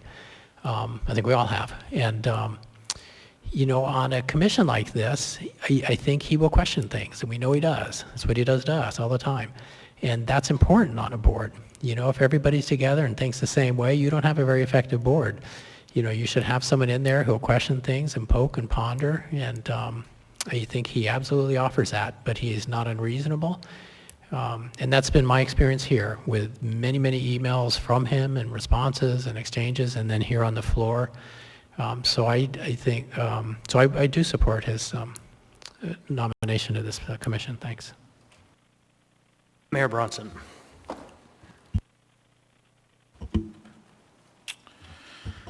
Through the chair, thank you very much for the opportunity. I just want to speak to, I guess, what is essential here is certainly Mr. Wojciechowski has a diverse viewpoint. I received the same emails that you have over the year. I've known him for about a year. He's a very intelligent individual. I'd like to speak to his resume from 1984 to 2015. He was a registered nurse and a physician's assistant. He worked in remote Alaska from 2000 to 2005. He served in 14 states and 31 hospitals in every last conceivable type of ICU and emergency setting. As you know, the requirement or the allowance for the mayors is I get to approve who I think I need to, or I get to nominate who I think is most qualified. And just because he has a diverse viewpoint on some things, that frankly legally is not grounds to not approve him. I know many folks don't like his opinion, but he needs to be approved on his skill set. And he is certainly qualified, he is certainly skilled, and yes, he's outspoken, but over the last 12 months, after listening to him and reading the same emails, I've come to the conclusion very often he is right. And he has sometimes an excess of energy in his expression, and I've asked him over the months to tone that down because, quite frankly, you're more effective that way, and he has. He's highly educated, highly skilled, and highly motivated, and I think he should be approved based on his skill set and his record, and not simply because, and that's what it would be, simply because you don't agree with his viewpoint. We don't need that in this city. We need, as Mr. Weddleton said, we need a diverse viewpoint on all of our commissions, and that's what we're looking for, and that's what I'm asking for. Thank you very much.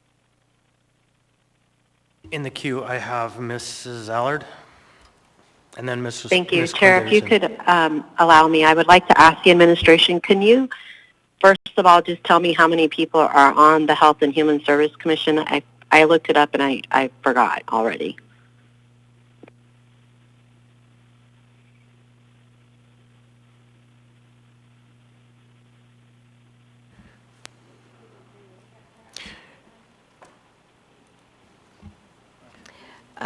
Through the chair, I am going to defer to the member who's on the commission, who's in the audience. She's telling me there's 9, so we're told there's 9. Thank you, Ms. Allard. Thank you. So then my question would be to Mayor Bronson, just really quick, Chair, and then I can finish up with a comment. Has there been anybody else that you've requested to be appointed to the Health and Human Services Commission at this time? Yes, there is one more person we're vetting at this time. Okay, Chair, so basically where I stand is that there are 7 members who were appointed prior to this administration, and Mayor Bronson is requesting one of his persons that he would like to align with us, or however you may say, is experienced. As we all know, he's a former PA and a registered nurse, and out of respect for Mayor Bronson and also the fact that I think that Mr. Wojciechowski is more than qualified to be on a volunteer board, I support this, and I hope everybody else respects that the mayor is looking to appoint certain individuals that are qualified for these positions and to bring diversity in a group that already has 7 that were appointed by the prior administration. I think this is great, and I will support Mr. Wojciechowski. Thank you, Chair. Thank you, Ms. Quinn-Davidson. Thank you, Mr. Chair. I'd like to urge a no vote on this appointment. For about a year now, we've had this gentleman come into chambers and send us emails, essentially sort of revolving around COVID denial, whether it's COVID itself or the facts around it or what the experts of the hour are saying. Having someone like that on the Health Commission during a pandemic is a really bad idea, and I've received a lot of feedback from constituents to that effect. So I'll be voting no. Thank you. Rivera. Thank you, Mr. Chair. So as folks know, and I'll probably repeat this many times, there are 2 criteria which I look at for any appointee, whether it's an executive position or a board and commission position. And that is, 1, are they able to do the job? Are they qualified to do it? And the mayor makes a strong argument of yes. Second is, in that position, will they do no harm? And that is the one in this particular situation that I am grappling with. So I will probably not know my vote until I actually cast it. Speaking to something that Ms. Allard stated, there's a series of checks and balances in our charter, and this is one of them. The mayor has the obligation to appoint people, and then we have the obligation to vote on the confirmation. Thank you. Mr. Peterson. Thank you, Mr. Chairman. And I'm going to move to postpone until the meeting of August 24th. We had a member of the Health and Human Services Commission testify earlier, and she suggested that we postpone this for a month or so, and so I'm making that motion. Moved by Mr. Peterson, seconded by Mr. Perez-Verdia. The motion is on the floor. Anyone wish to speak to it? I'd be happy to speak to it. I feel like I need to gather more information before I may make a vote on this.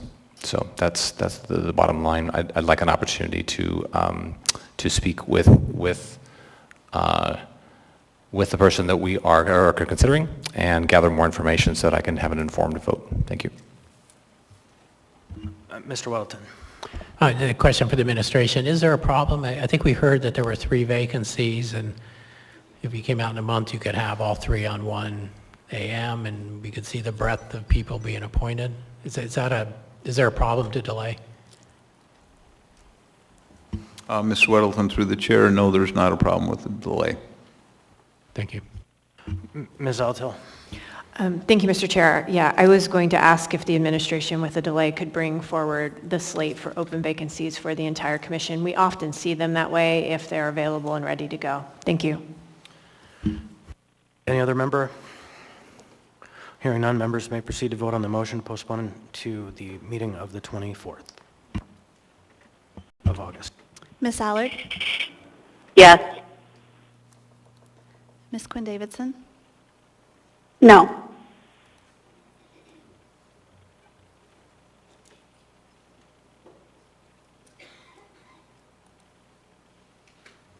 That motion passes 8-2. The item will come back before us the meeting of August 24th. Next on the agenda, we have item 10E1. Is there a motion? Move to approve. Second. Mr. Weddleton moves. Mr. Rivera seconds. The item is before us. Anyone wish to speak to it? I would. Mr. Weddleton, sir. I just pulled this, to highlight the really amazing donations that we get from these groups of people, primarily Friends of the Library, Anchorage Library Foundation. This also has money from Grow with Google, American Library Association, and the next one also has from the Cumin Foundation. But between this one, 10E1 and 10E2, it's about $95,000 from these kind of community groups raising money to donate to the library, and it's just spectacular. So just like to pull it to thank those groups and let the world know that, that's the kind of community we are. Thanks. Thank you, Mr. Welton. Anyone else?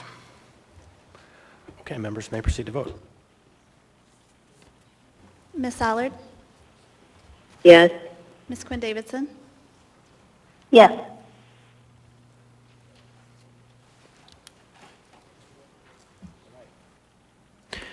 All right, item AR 2021-242 has passed the body 10-0. Next, we have item 10F6. Mr. Chair. Please. Move to postpone until the next meeting. I don't have a date on that. Would that be the 13th, I believe? The 10th? 10th, I was gonna say August 11th, 10th. but okay, till August 10th. Second. So there's a motion. Did I hear a second? Second Ms. by Allard. Seconds it. Any discussion? If I could speak to it, Mr. Chair. You're recognized. Thank No, you. Ms. And, Kennedy. this is just one of those items where we really don't have the report yet. It's not online. There is a deadline of July the 30th for these reports to be done and turned in, so it could just be that they're a couple of days off. But I just figured that it made more sense to postpone this till we actually have a report to accept or not accept. So, thank you, Mr. Chair.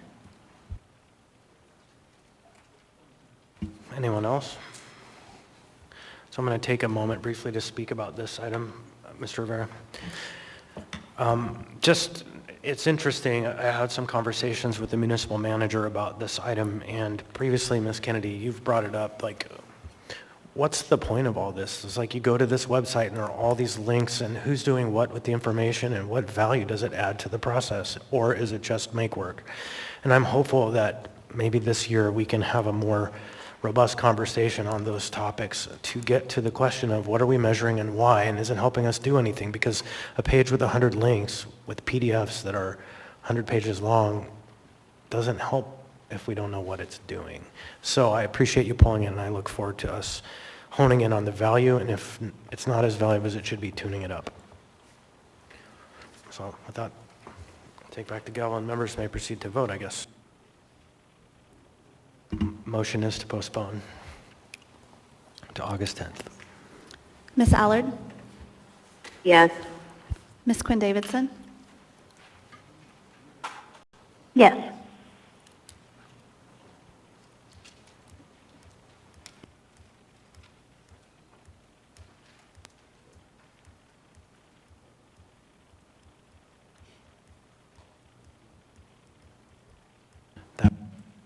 Passes 10-0. It will come back for us the meeting of the 10th. Next item before us is 10G1, ordinance 2020-71, introduction. Is there a motion? Move to remand to the Planning and Zoning Commission. Second. Mr. Weddleton, would you like to speak to it? Yeah, this, since it has to do with Title 21, needs to go through the Planning and Zoning Commission, so we're just starting it here, but it'll go there and come back to us in a couple months. Anyone else wish to speak on the item?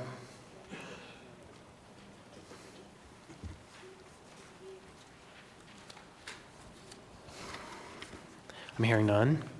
Does the administration have a position on the postponement, or the remand? To the chair, this is Amy Domboski. I believe it's required to be remanded pursuant to Title 21. So, as always, Mr. Weddleton is right. As most often. Thank you, then. Let's go ahead and vote.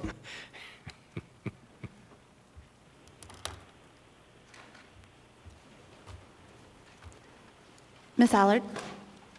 Yes. Ms. Quinn Davidson? Yes.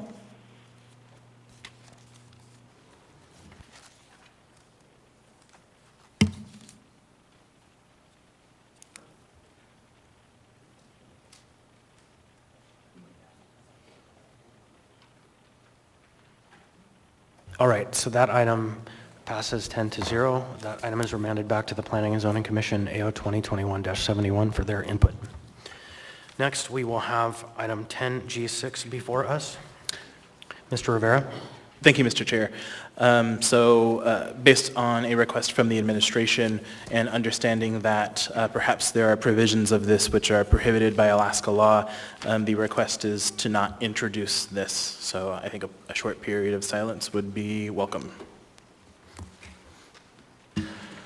All right, so that item dies for lack of being moved on behalf of the administration, and we'll go ahead and take up the 11s before we take a break and then move on to the final public hearings of the night. So the next item to come before us is going to be 11A, which is resolution number 2021-210, a resolution of the Anchorage Assembly. Okay, that's fine. A resolution of the Anchorage Municipal Assembly approving the alcohol special land use permit for a package store use and license number 5946 for Vitus Energy LLC, DBA Vitus Energy in the B3 General Business District located at 1501 West Northern Lights Boulevard within R.W. Marshall Property Subdivision Tract D1, Plat 69-16, generally located at the northwest corner of the intersection of Minnesota Drive and East Northern Lights Boulevard in Anchorage. Turnagain Community Council. Case number, Mr. Dunbar, this isn't a public hearing item. Waive reading. Thank you. Sorry, what did I say? I'm sorry, Mr. Darden. Thank you. This item is before us. There is no motion pending. What is the will of the body? Move to approve. Second. Mr. Weddleton moves and Mr. Vera seconds. Ms. Zalato, like you. Yes, thank you, Mr. Chair. We had left this item to go back to discuss with both the Turnagain and Spenard Community Councils, and I don't see a memorandum of understanding or agreement. And so I see we have Ms. Gleason with the Turnagain Community Council here. Could we please invite her up for an update? Ms. Gleason, would you like to come up?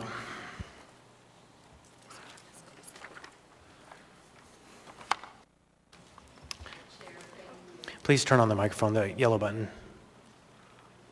Keep trying. Oh, thank you, Mr. Darden. Thank you. An experienced testifier.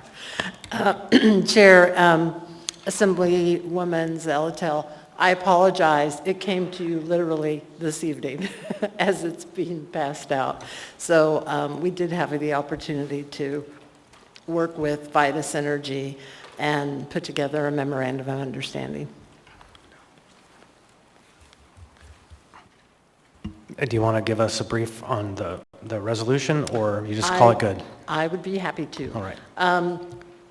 Even though I missed all of the testimony that occurred on June 22nd because I was testifying from out of state and didn't realize you changed the agenda, it was my understanding that some members of both councils expressed perhaps support and some from both Spenard and Turnagain expressed concerns. And so that's why you felt like a memorandum of understanding, I think, was, quote, a good compromise to allow the special land use permit to be approved by this body, but to have some assurance, unenforceable, granted, but some assurance that Vitus was working with our two community councils. It is in Turnagain, but it abuts right up to the Spenard Community Council boundary. The Spenard Community Council Executive Board met and felt like they wanted Turnagain to go ahead and take the lead with an MOU. They didn't want to be a co-participant in the document, but they certainly have been very helpful in providing a template for an MOU.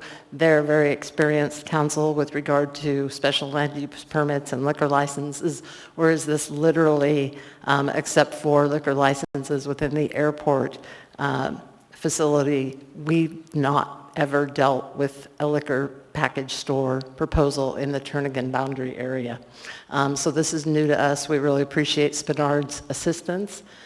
We want them to be able to collaborate informally, but they are not part of the formal MOU process. But that's why they're referred to and referenced in our MOU that we ultimately came up with. And we appreciate Vitus Energy's participation from day one on their proposal for their new business at the old Shell station at Minnesota and West Northern Lights. And we look forward to having them as part of our neighborhood. Thank you, and I would just note that in your comments you said these things are unenforceable, but you saw tonight that we are finishing the job of enforcement on another license, so it can be addressed when there are problems. Ms. Zalatel, do you have any follow-up? No, thank you. All right, Mr. Presverdia. I just want to say thank you. Thank you for working on this and for doing it over a period of time you don't normally meet as a council. So thank you for taking the time to do this and bringing it forward. Certainly. Our Turnagain Community Council Land Use Committee initially took it up and discussed it. on the 15th, and then our board, who was participating in that same Zoom meeting, went ahead and took the Land Use Committee's recommendation. So it was a fairly smooth process. Thank you, Ms. Gleason. Excuse me, Yep. Chair, and I might say then this will have to be ratified at our first meeting in September. I think it's the 3rd. Right. But the board has the authority to go ahead and move this forward. Thank you. Yeah, that was an innovation under the cannabis rules. It's a good idea. Thank you very much for Thank getting you. your board. So a question to Dean. If we wanted to draft an AIM to attach this to the item, do we need to do it before the item is approved, or can we just lay it on the table later to attach it to the item?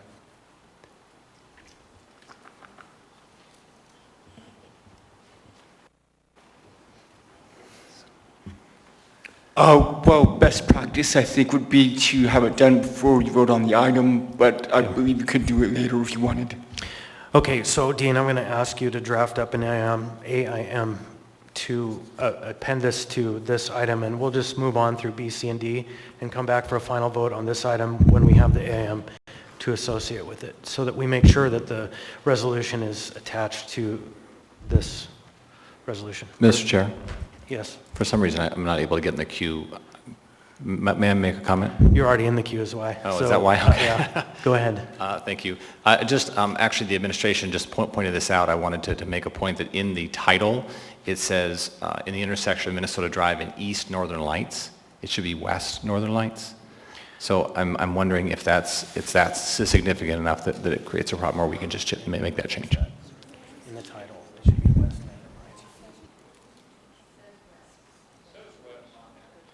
Yeah, the one I have says East.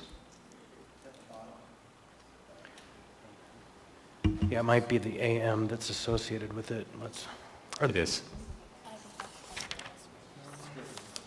Yeah, so we'll go ahead and make sure that the documents are all properly legally addressed. Thank you. And it was the AM that I was referring to. Sorry. Is there already an AM attached to this? Oh, okay. Sorry, I misheard. Okay, very good. We'll get that corrected. Dean, if you don't mind, will you draft us an AIM to associate this memorandum of understanding between Vitus Energy and Turnagain Community Council? And we'll come back to this item after we take care of the other 11. So next before us, we will have 11B. 11B is Assembly Information Memorandum 98-2021, Internal Audit Report 2021-04, Procurement Card Review, Eagle River Chugiak Parks and Rec Division, Parks and Rec Department, Acting Assembly Chair LaFrance. The item was postponed from 6/22 with no motion pending. Is there a motion to accept? Move to accept. Second. All right, so we have a motion and a second, so the item is before us. Mr. Rivera. Thank you. So as I've previously stated, the Municipal Audit Committee met to review this audit on June 30th and heard from our internal auditor, Parks and Rec and Purchasing about the issues presented in the audit. Since then, Parks and Rec and the Eagle River Chugiak Board of Supervisors have been hard at work to rectify some of the findings from the audit. Policies and guiding documents are being drafted, stronger checks are being implemented for P-cards, training is being completed so everyone's on the same page and more. So in all, I have no doubts that Parks and Rec and the board have taken this audit seriously and recommend acceptance of the audit. Thank you. Anyone in the queue?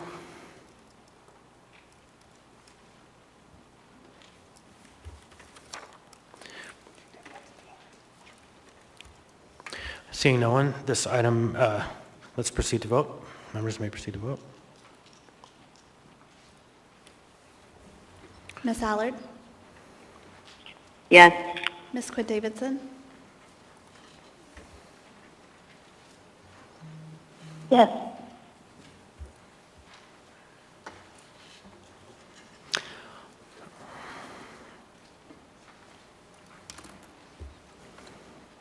All right, so that item passes 10-0. That is AIM 98-2021. Next, we're on to 11C, which is Assembly Memorandum Number 437-2021, Amendment Number 1 to Purchase Order 2020-05128, purchase order with Zen City Technologies US Inc., Zen City, for data analytics software support, $45,000, Office of Economic and Community Development. This item was postponed from 6/22/2021, and there's no motion pending. Is there a motion? Move to approve. Second. Ms. Alto moves, Mr. Weddleton seconds. Is there any discussion?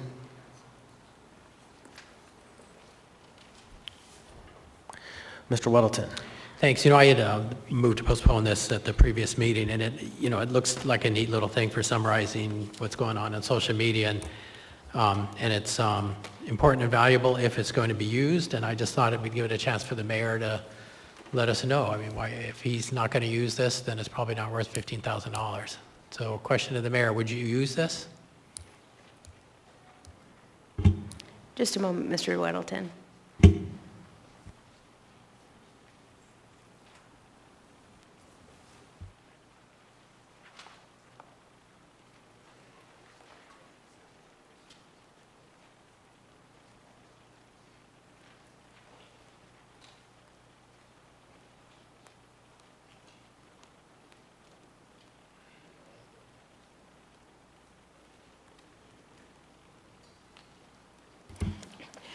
Thank you for your patience. Through the chair, Mr. Weddleton, the administration would support postponing this item indefinitely. Move to postpone indefinitely. Second. All right, Ms. Alato's in the queue. Yes, question to Ms. Demboski or the administration. Could you elaborate on that response as to why? And then this was originally put forward by the Chief Innovation Officer who's here tonight. I'd also like to hear the intended purpose of it from him. Thank you. Thank you for the question, Assemblymember Zalatel, through the chair. The administration recognizes we spend a lot of money on data gathering and analytics and information. We subscribe and participate in AEDC information. We don't think it's appropriate or necessary to spend $45,000 to see what people think on social media.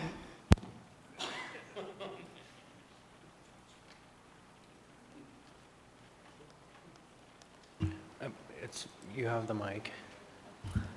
Mr. Babb, did you have anything you wanted to add about what this particular program provides, or was the municipal manager's description accurate?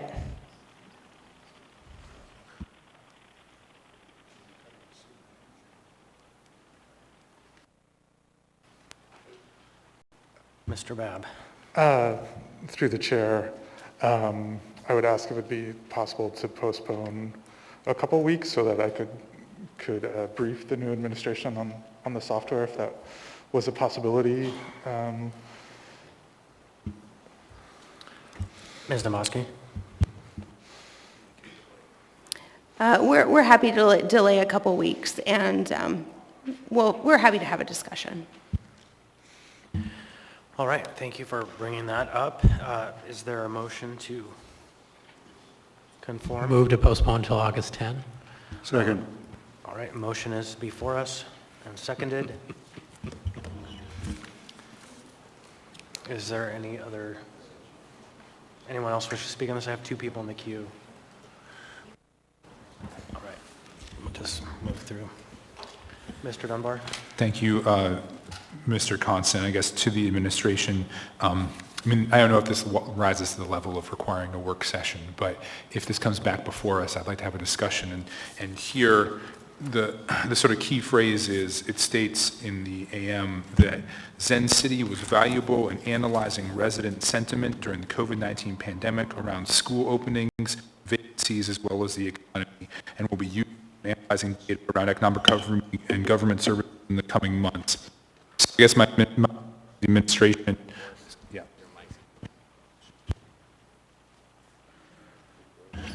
My question to the administration is just what your plan is to accomplish those goals in terms of school openings, vacancies, resident sentiment if we don't pass this. So by the time it comes back, if you had some alternative, I'd appreciate it. Thank you. Okay, anyone else? Seeing no one else in the queue, members may proceed to vote on the motion to postpone to August 10th. AM 437-2021. Ms. Allard?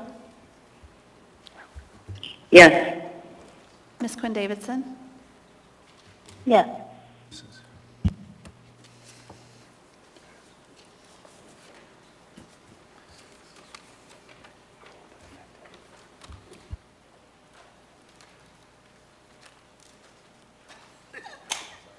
So that item passes 10-0. It will come back before us on August the 10th.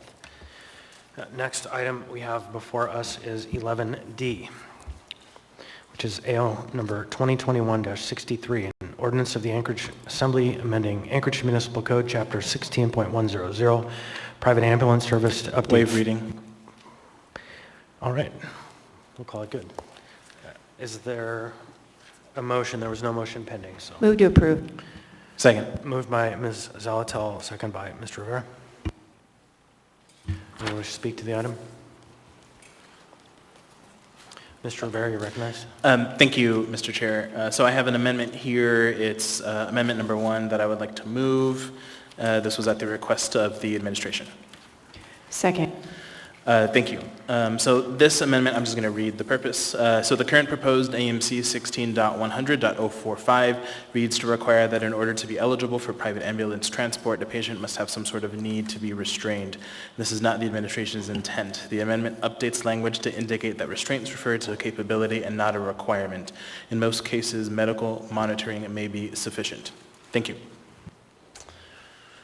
All right, so we have an amendment before us. Is there anyone who wishes to comment? Hearing none, members may proceed to vote on the amendment. Ms. Allard? Yes. Ms. Quinn Davidson? Yes. All right, that amendment passes 10-0. The main motion is before us. Ms. Salatel, you're recognized. Thank you, Mr. Chair. So I had an opportunity to review this item in depth with the fire department. I had asked that it be postponed so that I could learn more information, and this is a really great update to our private ambulance services. What I learned is that our private ambulance services are actually done with a lot of care and consideration and a lot of quality assurance. The fees that are suggested to be increased here still aren't, what they could be. So I think that's something to keep on our radar to make sure we're keeping up with the cost of ensuring that quality assurance, because most of us, other than in an emergency, might be using a private ambulance service. This is particularly if you're being transported from a facility to another facility. So I thank the fire department for their thoughtfulness on this, the time they spent going through this with me, and I would urge your support. Thank you. Mr. Weddleton. Thanks. I supported postponing this to make sure that people in the industry were notified about this. And I had done a little digging earlier and didn't really get much concern about it. And Ms. Domboski told me maybe she could reiterate, but could you I had a question. You had a nice little summary of your public outreach on this. It sounded very good. Thank you for that, Mr. Weddleton. While I search for it, if you'd like, Assistant Chief Schuneman is here, and he might be able to summarize. He may be faster than me.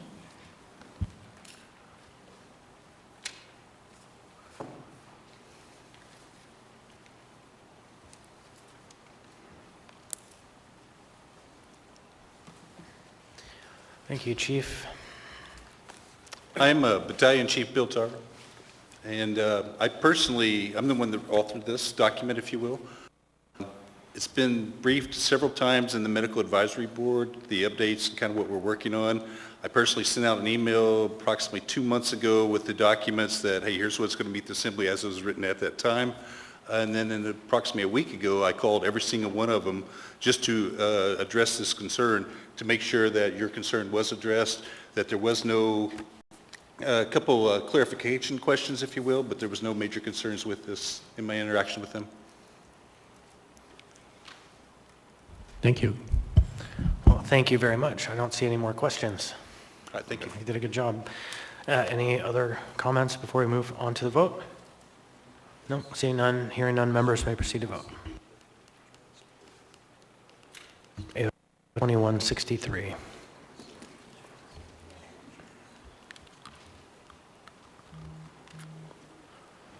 Ms. Allard? Yes. Ms. Quinn Davidson? Yes.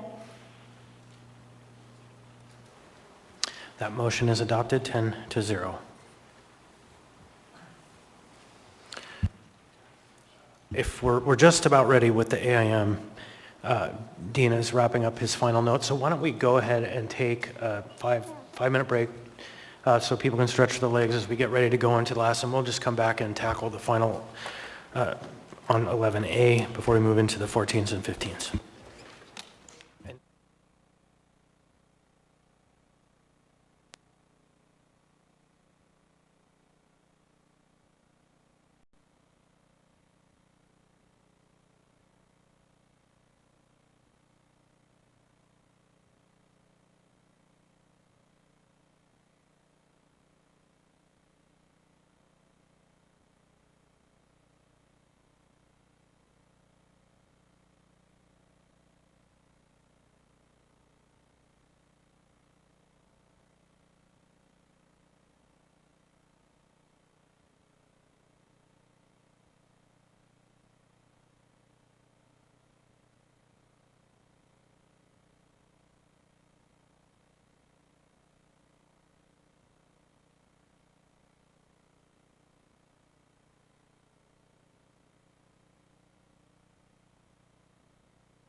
is AR 2021-210.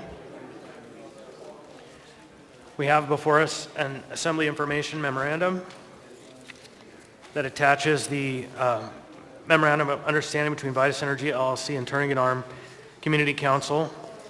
I would ask for a motion to lay on the table. No, wait. But motion, we need a motion to attach it. I think it might be included. Okay. Dean? Barbara's not here tonight. We need some wisdom. What's the proper motion to attach this item to AR 2021-210? This is a supplemental item, so you don't need a motion. You can just add it. That's under AMC 230-035D. Okay, so then this item is now appended to the resolution, and the record will reflect that. So now we're on the final question of, do we approve item 11A AR 2021-210? Does anyone else want to speak on the item?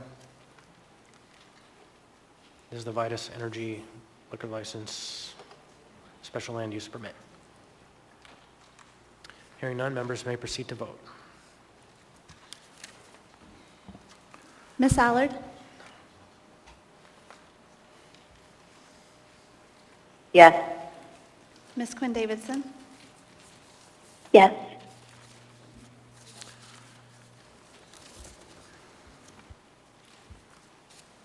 That item passes 10-0. Next, we are on to item 14A. So in the 14A, so before we move into the public hearings, I am going to read off of my little handy cheat sheet that says, for testimony on public hearing items, please direct your comments to the assembly, the mayor, or the chair. Please give your name at the start of your testimony. You'll have 3 minutes to testify. Your comments must remain on topic of the matter before us, and personal attacks are not appropriate. I may interrupt you if you don't follow the rules for testimony. In addition, audience members are asked to avoid class interruptions during testimony. Last, questions and comments may not be responded to by assembly members in your public testimony. We do that because it's only a small amount of time for the public and we don't want to take up your time. The only time the assembly has to answer your questions or comments is in debate and discussion or at the end of the meeting during assembly comments. You may hear a response. You may want to send an email or ask a question on a break if you need an answer. So now moving in 14A. Resolution number AR 2021-212, a resolution approving administrative agreement 2021-02 between the Municipality of Anchorage and the Plumbers and Steamfitters, Local 367, regarding classification changes. Anyone want to be heard on this item? Public hearing is now open.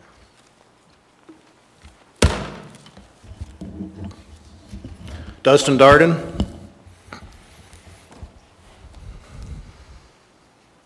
You going to start my clock? Yes. Thank you for the reminder.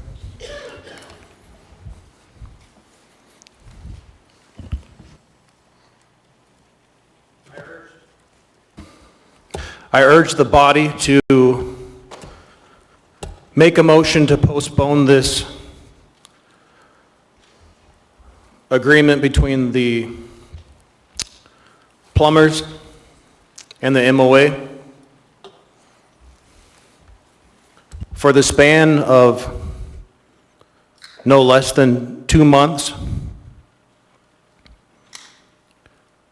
Their wages will be secured and frozen within the next 2 months. For the reason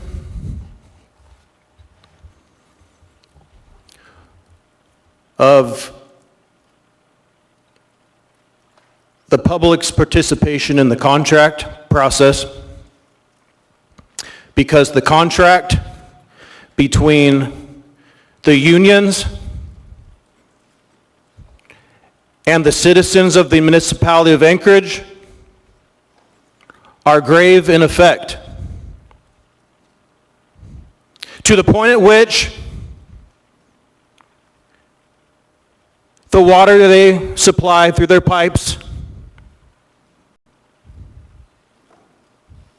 and what they're filled with. This contract should be tabled for no less than 2 months so that the public has input on the contract. I've worked on many of contract agreements, and I have been sidelined as even a member of organized labor groups. And it's gross, and it's disgusting, and the public should have a say in what goes into these contracts. And if these contracts have to do with plumbers, and plumbers are not trained in the dangers of hexafluorocates, the fluorides that go into the water, then this contract should not be signed. So I urge the body to postpone for 2 months so that the public can have their say in the contract. MOA versus the plumbers. MOA with the input of the citizens. Do you have any questions? Thank you. There appear to be no questions. Anyone else wish to be heard? Anyone at all? All right, the public hearing is now closed. What's the will of the body? Move to approve. Second. Thank you. The item is moved and seconded. I didn't hear who moved it, though. Mr. Peterson, thank you, and seconded by Mr. Rivera. Any input, any testimony? Seeing no one in the queue, our members may proceed to vote. Ms. Allard? Yes. Ms. Quinn Davidson? Yes.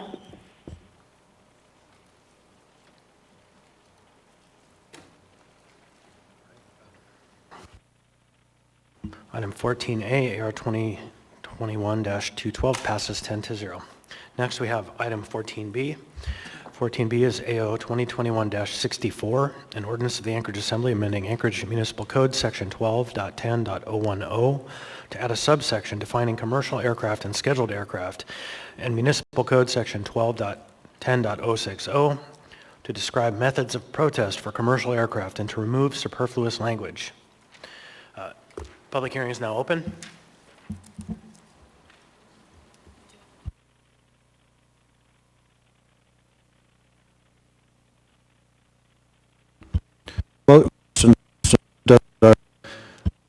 Dustin Darden. I motion that, or I urge you to make a motion that you include in the amendment that no artificial intelligent crafts be allowed to survey the airspace that is above the municipality of Anchorage.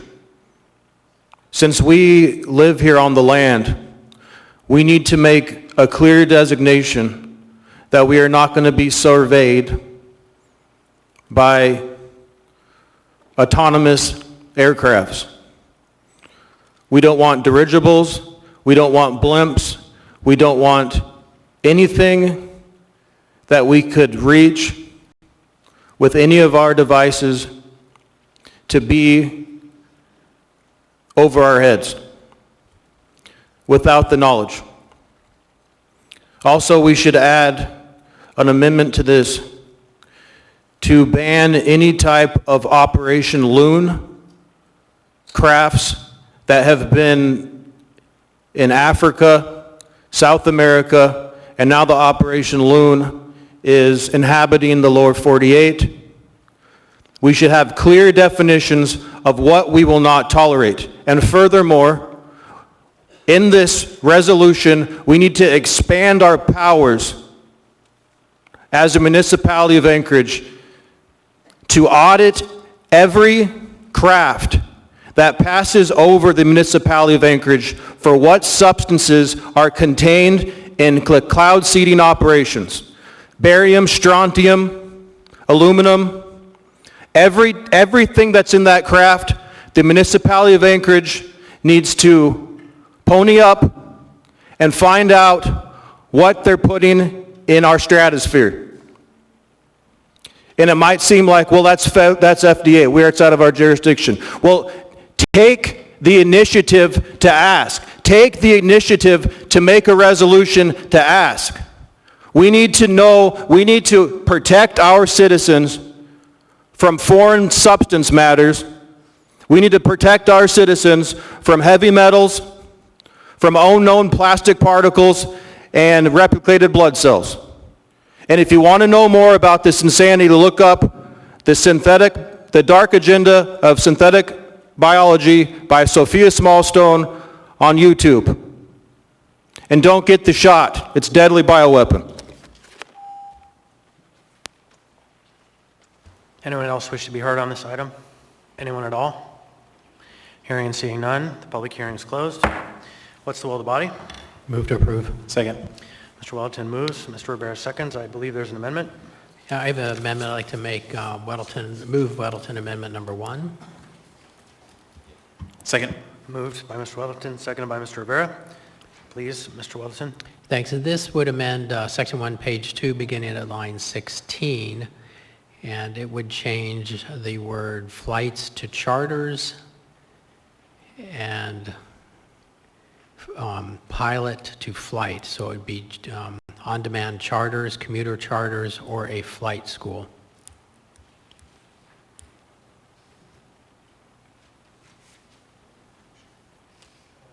Did I get a second? Wish to speak on this item? Did I get a second? I think there was a second. Oh, okay. Mr. Rivera. Yeah, the item's before us. Can I address it?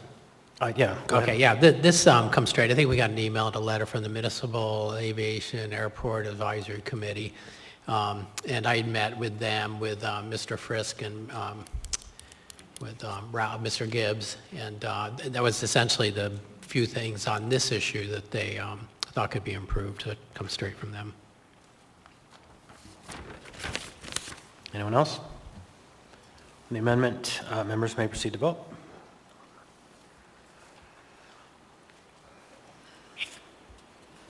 Ms. Allard? Yes. Ms. Quinn Davidson? Yes.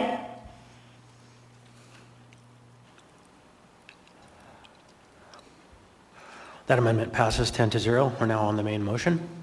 Anyone wish to be in the queue?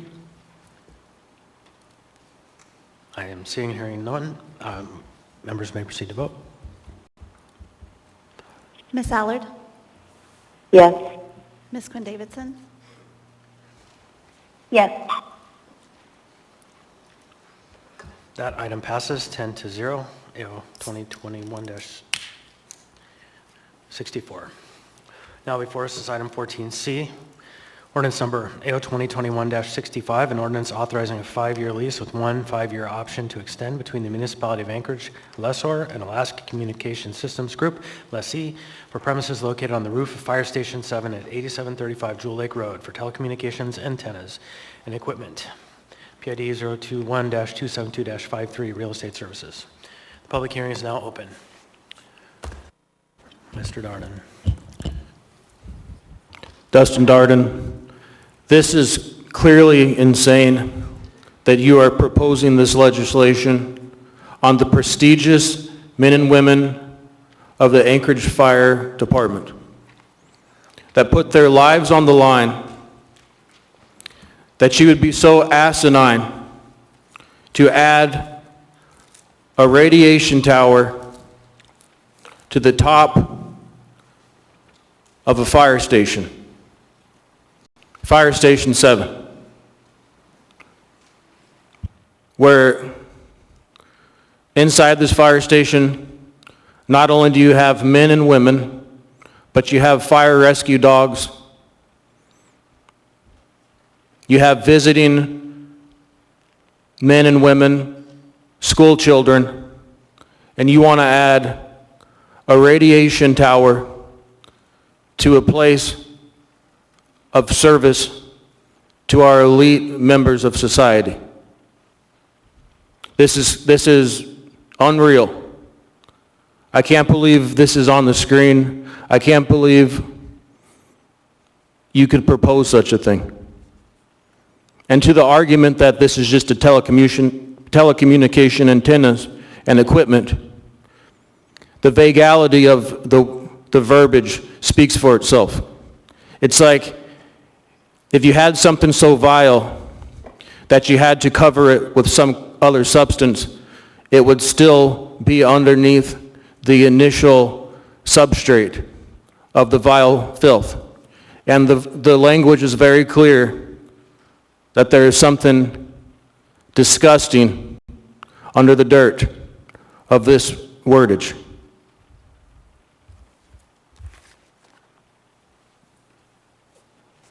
Thank you.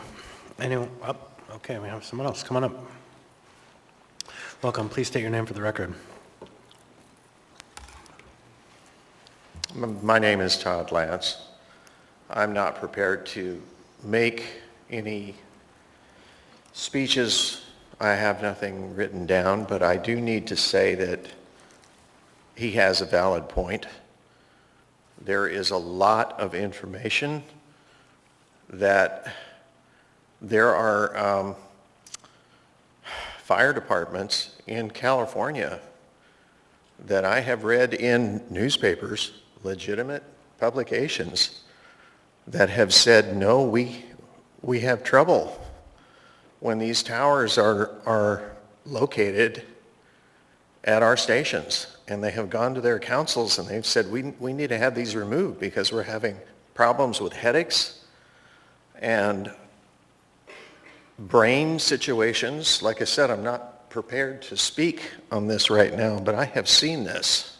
I have seen this in publications that are for real, you know. I think this man has a valid point, and I think you should look into this. It's serious stuff. 5G is so much more incredibly powerful than what we have right now. It's like microwave ovens on steroids, but nobody's paying attention. So I think that it would do the council some good here to do some investigating before we continue to allow these towers to go up in our communities. And Mr. Dearden is right. We need to protect our own. Thank you. Thank you for your testimony.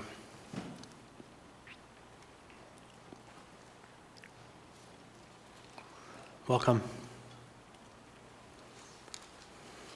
My name is Sherry, and I also have a lot of concern about this. When they started this 5G technology, the last time they have done any investigation about what the consequences of exposing the human body to the radioactive waves that are on those telecommunication antennas was in the early 1980s. They haven't done any scientific research, or if they have, they've kept it from the public.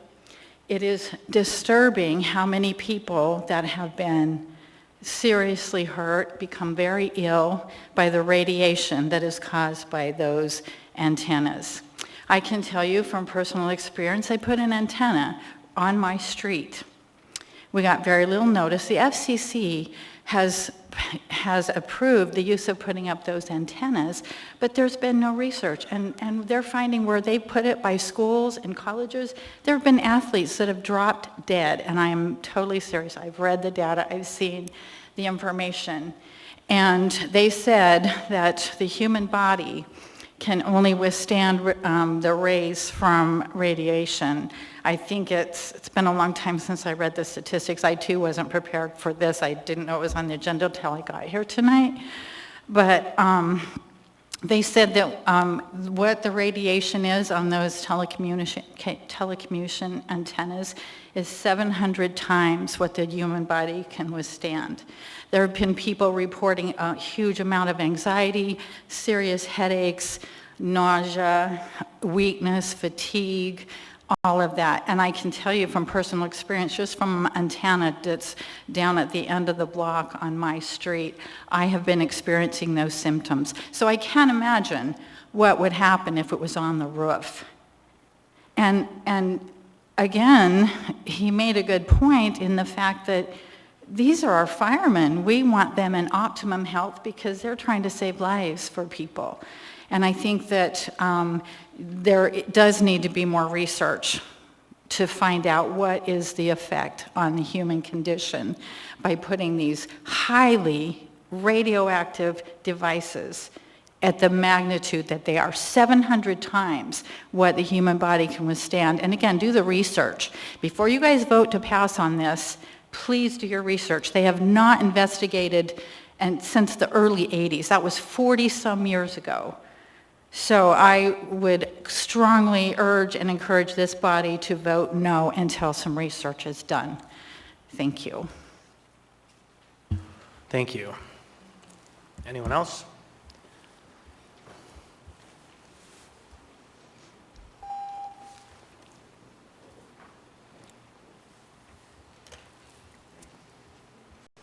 Welcome. Please state your name for the record. Thank you. My name is Peggy Beck, and I did not know that this would be on the record tonight. I didn't know that a number of things that Dustin Darden talked about were going to be here tonight. I must say I stand with what Dustin Darden has said. I don't know the man personally, but he is absolutely right. And what this other woman just spoke about, and what Todd Lance spoke about, also about the telecommunication and the 5G, I'm shocked that if any one of you up here has not researched 5G, you've had years to do it. I would like to ask that question. Would you please raise your hand if you have researched 5G and what effect it has on the body? Thank you, Perez Verdia. Anyone else?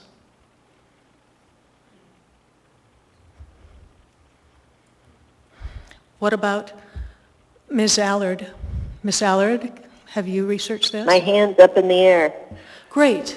And what about Quinn Davidson? So, ma'am, it's not proper to ask questions like that of the body. I'm a citizen, and you guys work for me because I'm paying taxes, as the rest of us here are. I'm asking a representative, Quinn Davidson, if she is or is not. I'll go back and read from the Okay, rules. never mind. I guess we'll find out when you vote. Yep.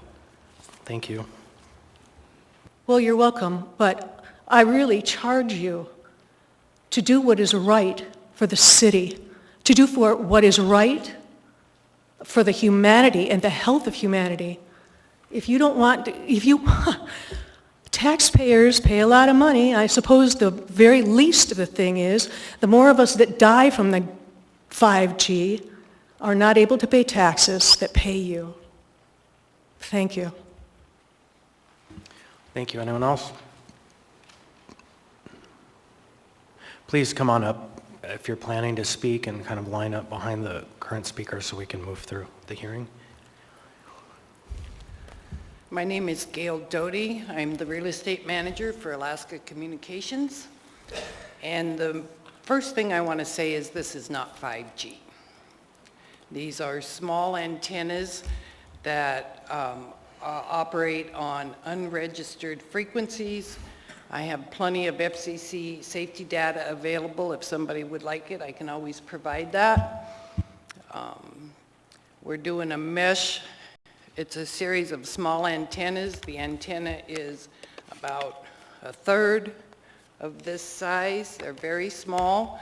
The antennas on those are the distribution nodes, and the antennas on the customer's house are the size of a cell phone.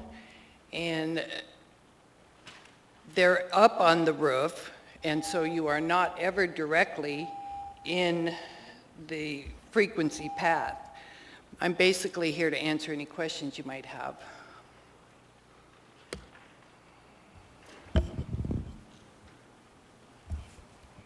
Thank you. Mr. Weddleton. No, thanks. I'm sorry, what is your position at ACS? I'm the senior real estate manager, so I'm not the technical person. I have a highly technical question for you. Okay. Okay, well, I appreciate that, because my understanding was this was not 5G coming in, so I appreciate that.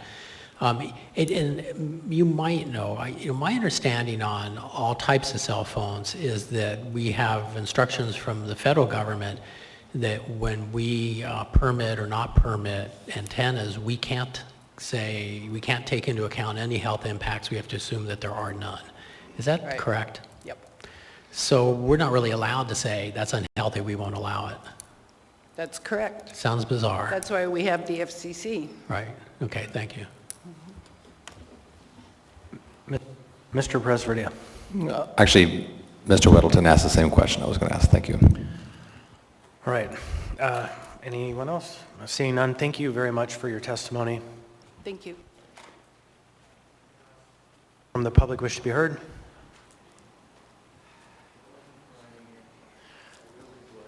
Mr. Haberman. I wasn't planning this. Coming up on this one.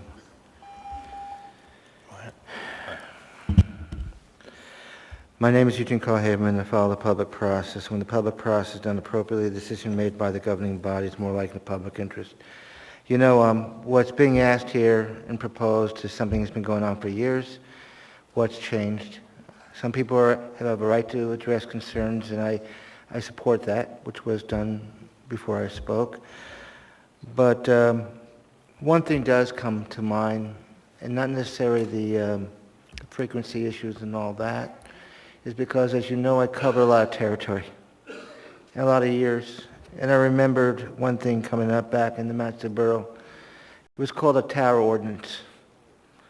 And it was very well discussed, and I remember being part of a subcommittee or whatever, and heard the dialogue on from different entities, I think it was MEA and whatever, but the fact that they had a tower ordinance. And what I'm saying to you is this: I don't know, although I've been involved with the municipality of Anchorage for many, many decades, and I go back, you know. I don't recall a history of respect to dealing with the tower ordinance, because that has interplay with this issue and how it is placed and where it's placed and how high it's placed and so forth, and distances and so forth. So what I'm saying to you is, I'm not saying you to stop what you're doing, but to really examine is what do you got out there as far as dealing with what the borough's got as a tower ordinance and dealing with those structures.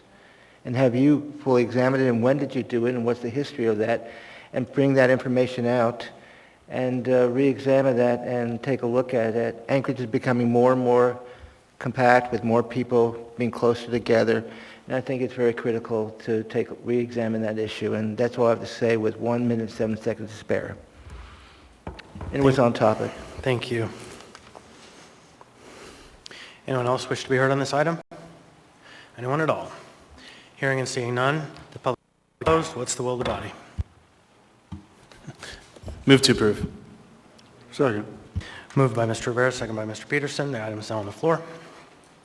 Anyone wish to speak on the item? Hearing and seeing none, members may proceed to vote. Ms. Allard? Yes. Ms. Quinn Davidson? Yes. Yes.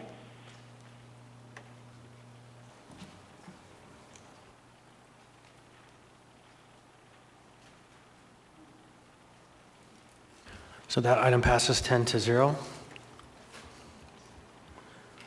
Let's move on to item 14D.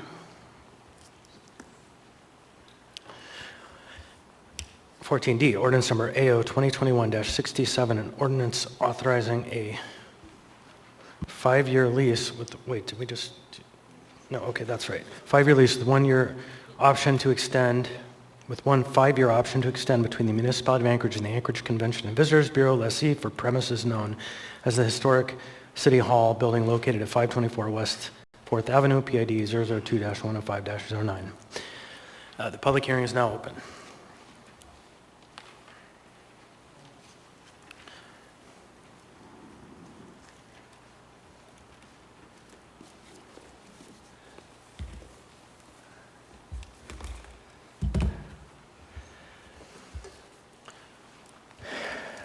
My name is Eugene Carl Haberman. I follow the public process. When the public process is done appropriately made by the governing body is more likely in the public interest. This was the one I planned to speak on, is the first one. Now, my concern is I remember the history and what this was. It was the old former City Hall. Yes, I was in that building. One time it was leased, I believe, to Pacific Bank. Remember those bank closures and all that? And then somehow we had ACVB become connected as far as the tenant. But I would like to address the issue of this contract and issue of how you keep on rewarding ACVB and questioning how they've proven themselves with receiving that continued ongoing, it's okay, they're great, no question, no audit. Because I like to bring out a short variation of this thing. Back in the mid-'80s, we had a major crash in Anchorage, resident of Anchorage. I saw the light as far as opening up a magazine. ACVB was operating with once-a-year publication. People were hurting and wanting to know where to go. But I saw tourism. And I opened a magazine full color, 12 editions a year, didn't cost the taxpayers 1 penny. And I believed at that time, and people were surprised by my remarks, is that when private sector comes and becomes involved, government needs to stay out. And that was the example that should have happened. But instead, ACB kept on being rewarded, and it still does today. And they've been operating on a champagne diet. In the midst of COVID, we witnessed that. Money was going to them, and hotels were wondering how they're going to operate. But I'll tell you, when I was operating that magazine, the primary magazine among those hotels that collected that bed tax and went over to the city, that went over to ACB, was me. My magazine was going hotcakes. With what would you want? A product coming out once a year or 12 times a year? And that's what happened. But the reward keeps on going to ACVB. And you cannot keep on rewarding people who have, just because it's been a long track history that they've been given that reward, it continues. You need to re-examine how they operate. And how did they operate in COVID when people were hurting? So, in closing, I just bring that little history to you. Because I don't know, I'm 70 years old now, and how much more time, when I'm going to be stopping, but it needs to be brought out on the record. Thank you very much, with 16 seconds to spare. Thank you. Anyone else want to testify on this item? Anyone at all? Hearing and seeing none, public hearing is now closed. 14D, what's the will of the body? Move to approve. Second. Thank you. The item is properly before us. Anyone wish to be heard? Hearing and seeing none, members may proceed to vote.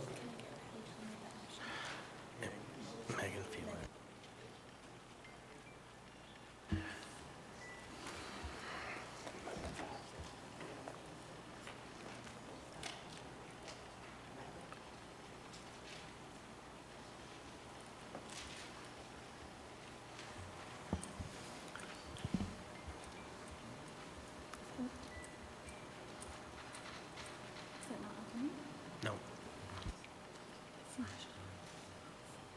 Okay.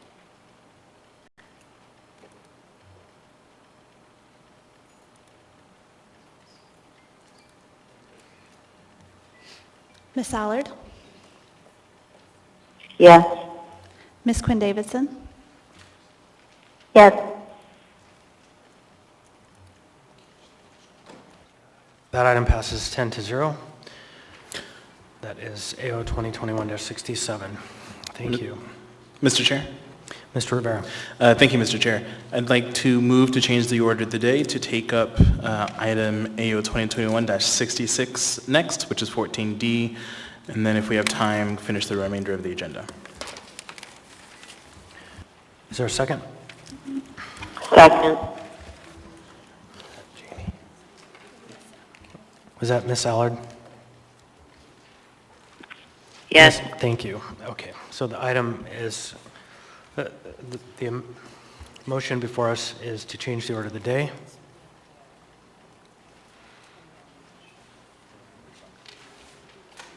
Oh wait, I see someone in the queue. Mr. Dunbar. First a question, did you say 14G? Or what was the item you wanted to move on? 2021-66. Right, 14G.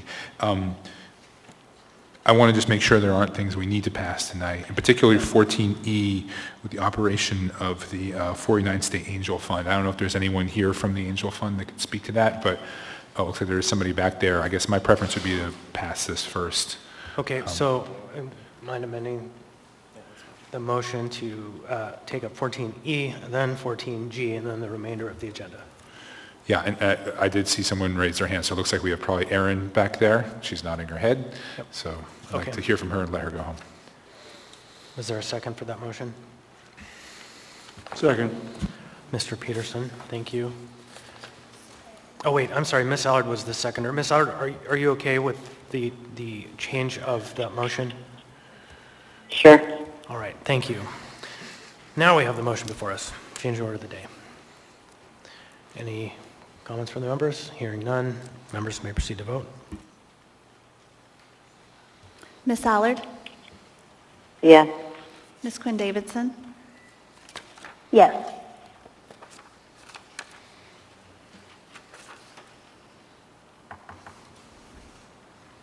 That motion passes 10-0, so we'll continue to 14E. Public hearing on 14E. Oh, wait, 14E is Resolution AR 2021-232, a resolution at the Municipality of Anchorage appropriating $364,552.94 of interest income, $970,108.61 of returns on investment, and $59,561 of revenues from United States Treasury, all to the 49th State Angel Fund, 49 SAF. The public hearing on this item is now open.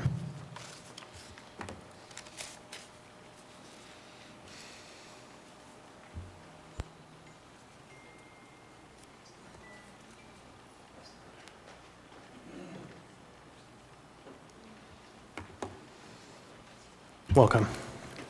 Hello, Mr. Chairman. Good evening. My name's Tom McGrath. Mr. Mayor of the Assembly. The 49th State Angel Fund was made possible by the hard work of Alan Johnson and Lucinda Mahoney during the Sullivan administration. I agree with your action to make the 49th State Angel Fund self-supporting and self-sustaining. One expenditure of the fund made is, I feel, inappropriate, and language to the municipal code should be changed to preclude reoccurrence. In 2021, the Evergreen Fund paid out $54,190 as part of the 2021 Economic Development Grant to the AEDC. AEDC is an Ardor corporation established in 1988 and gets funding from 221 current investors. 221, remember that number. According to GuideStar, their annual gross receipts are $1,201,403, which would equate to $5,436 per investor.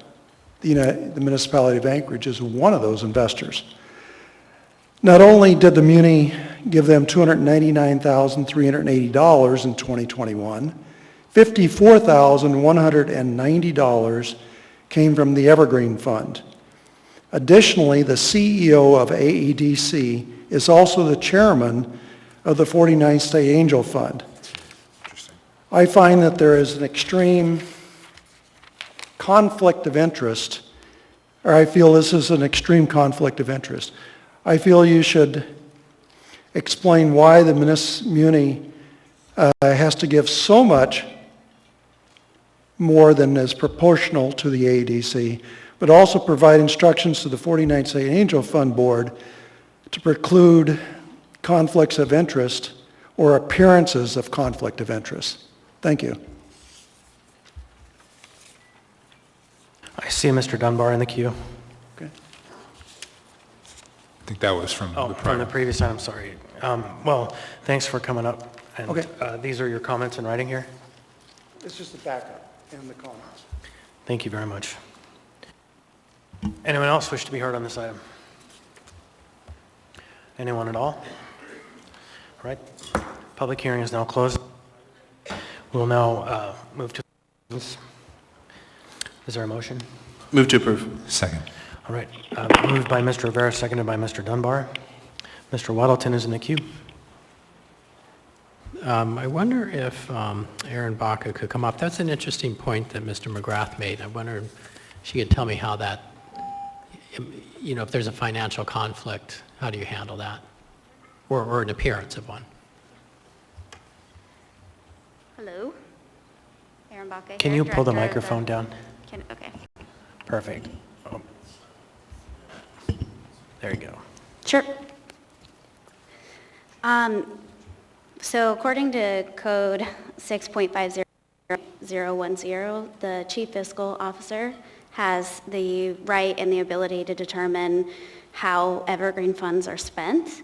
So in order to eliminate any conflicts of interest, I was not made aware of that payment, nor was Bill Pop at the time that it was made. My understanding, it was an agreement between former CFO Alex Slivka and former OECD Director Chris Schutte, that's how the funding for AEDC would be split up amongst each or all of the departments at the municipality.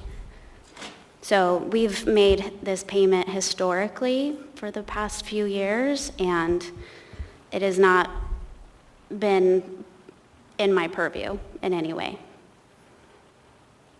Can I please embellish a bit? Maybe Sure. if it's not been in your purview, you may not have an idea of this. So I think maybe I missed something. So Yeah.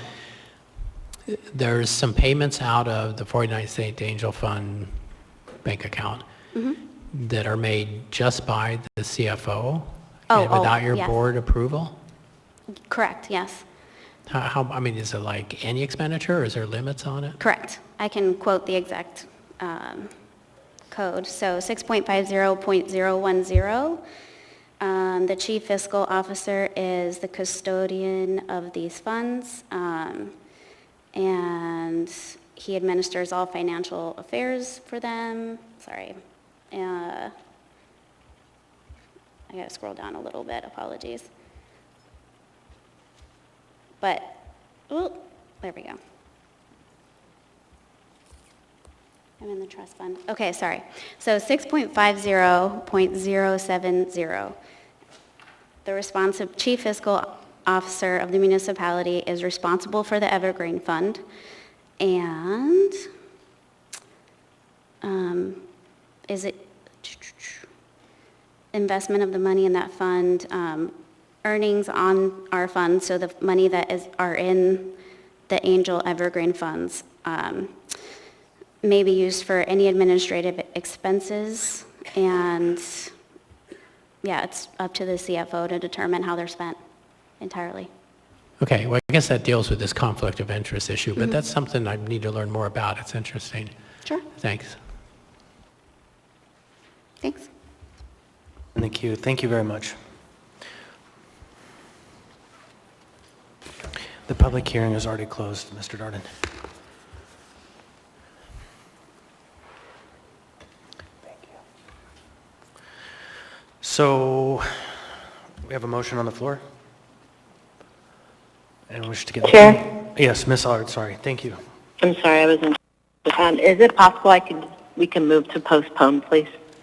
Till we learn more information about this. I have a lot of questions to ask the administration, and I'm not sure that they're going to have the answers. You're free I'd to just make... rather wait. You're free to make that motion. I'd move to postpone until the 10th of August, Chair. The motion on the Second. floor. Seconded by Ms. Kennedy. Mr. Dunbar is in the queue. Thank you. Ms. Baca, can you come back up? I'd like to ask you how a motion to postpone would impact your operations. If not at all, then we can do. I'll say that it seems like what you're describing is a policy issue related to the code. We're dealing with a budgetary issue that's sort of unrelated. So in my mind, we could pass this tonight and then come back and revisit that in some other way. But I still want to ask you the question, Ms. Baca. This does not alter our operations at all. I will say Alex Slivka can dial in if anybody would like to ask him any more questions, as this happened under, this was, I don't recall the date that this transaction occurred, but. Sure. Okay. Well, but what you're saying is if we were to take this up on August 10th, it wouldn't disrupt your operations? No, and I appreciate the consideration, but no, we are financially sound. We would love to move forward with reinvesting these dollars into our community as quickly as possible, but we are more than happy to answer any and all questions. But Thank you. Yeah, thank you. Thank you, Ms. Baca. Thank you, Mr. Chair. CFO Frisk is recognized. Thank you, Chairman. Travis Frisk, Chief Fiscal Officer. I would ask that we approve this instead of postponing this. This is money that we've already invested out of the Angel Fund, and it's reimbursement of our investments that have paid off and come back. So I'd ask that we not postpone this, vote on it now, approve these monies to come back into the fund. If we have questions about procedural events that have happened in the past and payments, we can address those. We don't need to hold this up in the interim. I'd be more than happy to talk to people about this. This did not happen on my watch, but obviously has now come to my attention that it will have full scrutiny going forward. Thank you. Chair, I withdraw my motion to postpone. Does the seconder agree? Agreed. All right, before us is the motion to approve. Any further input? All right, Ms. Recognized. Thank you, Mr. Chair. I would appreciate going ahead and getting it on the record that we're going to go ahead, we need to schedule a work session then on this particular procedural issue so it doesn't get something that we have recognized as a potential issue here and lose track of in the business of the day. And with that, I can support moving forward tonight. But I would like to look at a work session like within the next month. Thank you. So just a quick question to clarify, a work session on the technical procedures of this, on the fund more broadly, on the conflicts policy? On the conflicts policy and the relationship between AED,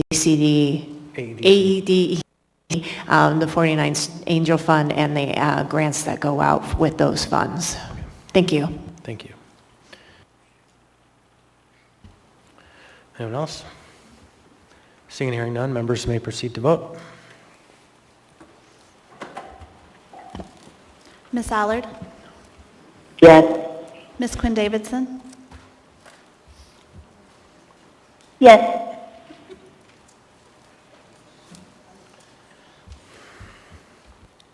That item passes 10-0. That's AR 2021-232. And with that, I'm painfully, asking my vice chair to make a motion to change the order one more time. Thank you. So it looks like we have one more item that needs to get done tonight. So I'd make a motion to change the order of the day to take up item 14J, and then after that we will do 14G and then the remainder. Second. Any deliberations? Seeing no one in the queue, hearing no one, members may proceed to vote.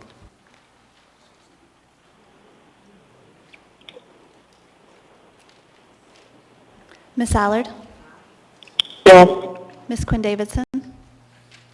Yes. Mr. Weddleton?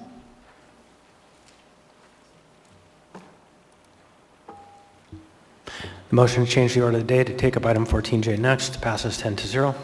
We're now on item 14J, ordinance number AO 2021-70, an ordinance of the Anchorage Municipal Assembly amending AO 2021-57 as amended to correct the process associated with federal grant-funded relief for small business taxpayers financially impacted by government orders as an economic stimulus measure in response to the COVID-19 public health emergency.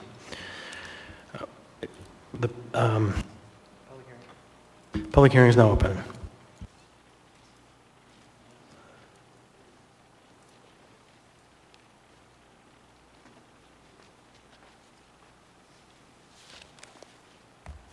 Welcome.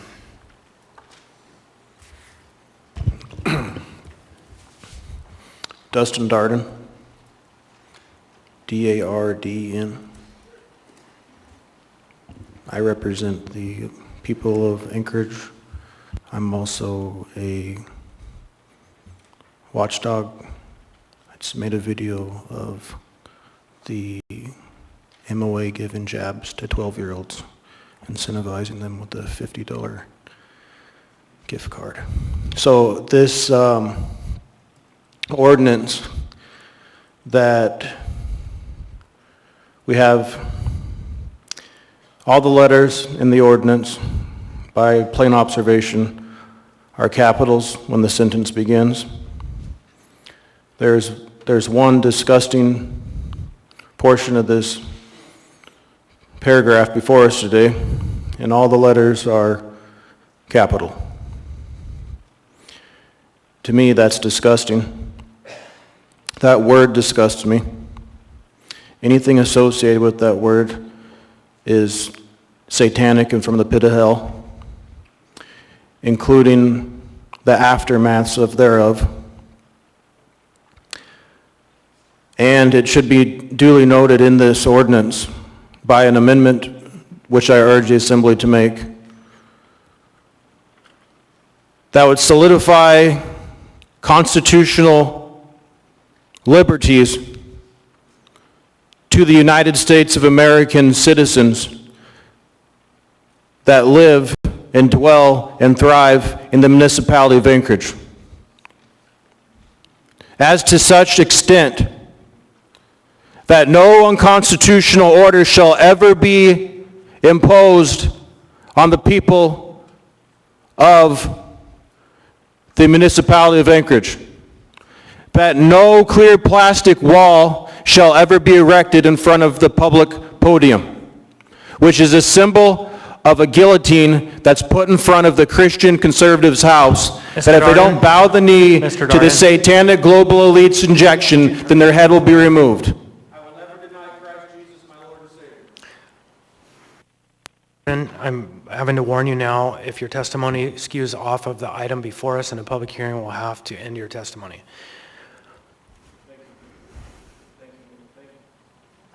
Thank you, Mr. Chair. So to wrap up my testimony,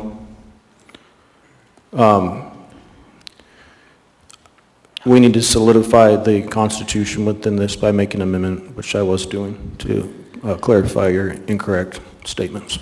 Mr. Darden, you were warned, and next time I'm going to have to do it. So I regret if I have to, but that's the path. You're a tyrant, Constable, and you're constantly... Security. You're constantly censoring me. You're a disgusting disgrace to America. Security, arrest these people, everyone. Take them outside. I can do the same thing. Go too late, bro. Anyone else wish to be heard in the public hearing? Anyone at all? Security, get Constable. Mr. Haberman.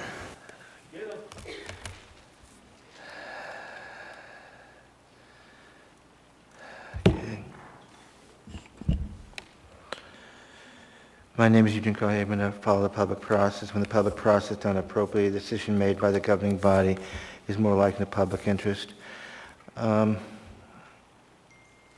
This proposal here is dealing with a change recommended by the coming at the request of the mayor, dealing with how you're operating COVID as far as distribution of funds. And I'd like to make a general statement, since you are well aware of my presence in your discussions in figuring out how distribution of CARES Act money has since the day one. Also, a record of my presence in the borough in Palmer and elsewhere. But there has been a deep failure by all parties in that you went around in a manner that failed to really connect with the people and their concerns on CARES Act money. You had selective chances for people who invited at work sessions and others were not in play. And now you're going about and trying to correct something, respectfully the mayor. And I'm not saying this is a bad idea, but what should be in play right now is these two key things. An enormous amount of money has been put in your hand by the federal government. It came to you because of COVID. That's why. If it wasn't COVID, that money was not there. There needed to be really a clear, thoughtful reflection and audit also of those monies that's already been distributed. But I don't see that. And what is shocking is that the failure to do that and wait for later is only creating more mistrust and faith in government. So what I'm pleading with you, and in essence and I understand we are still in COVID, whether it is reality check, most of you are not wearing face coverings, but we are still in COVID. It's not over. And I'd also like to point this thing that I've said over the course of this period of alarm by many people. It didn't have to be that bad as far as affecting the economy of Anchorage and the nation and the world. But how we came together as a community, as a nation, and other nations, we failed. And in that failure, the result was many people were unnecessarily hurt and harmed, not just by health issues, but also economic issues. And so what I'm saying to you is, it's never too late to take this moment and reflect it carefully and not proceed with the normal set as you continue to do. Thank you very much. Anyone else wish to be heard? AO 2021-70. Anyone at all? Hearing seeing none. Public hearing is closed. What's the will of the body? Move to approve. Second. Moved by Mr. Rivera, seconded by Ms. Zalatel. Okay, Mr. Weddleton. Thanks. I'd like to move Weddleton Amendment 1. Second. Moved and seconded. Mr. Weddleton. Yeah, this just changes a few words. It doesn't really change the impact of it, but on page 1, line 2, there's a word correct, the process, and that should be changed, the process. There was nothing wrong with the process. On page 1, line 20, delete the word incorrect. There was nothing incorrect with the language. It was a policy choice we made.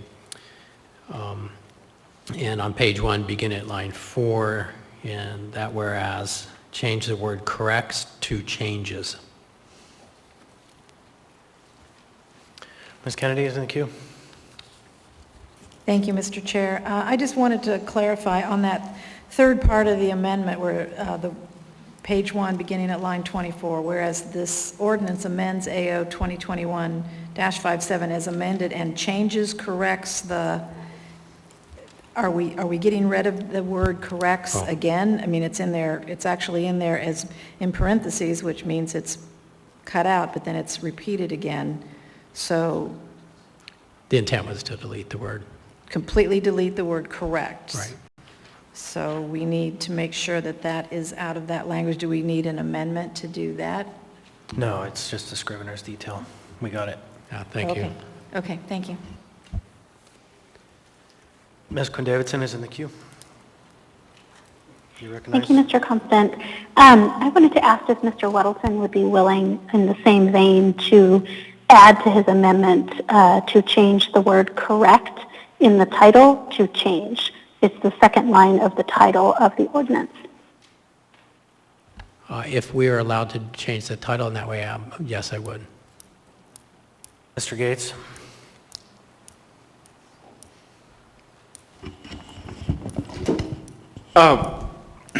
Normally for an ordinance, the title serves really just for public notice of the subject matter to be discussed here at the public hearing. And because of that purpose, we usually don't allow it to be amended. Here it makes some sense in order to conform to the substantive change that Mr. Weddleton intends. So I think that this should be allowed. Okay, so continuing this amendment, let's call it part 4, would be to change in the title the word correct to change.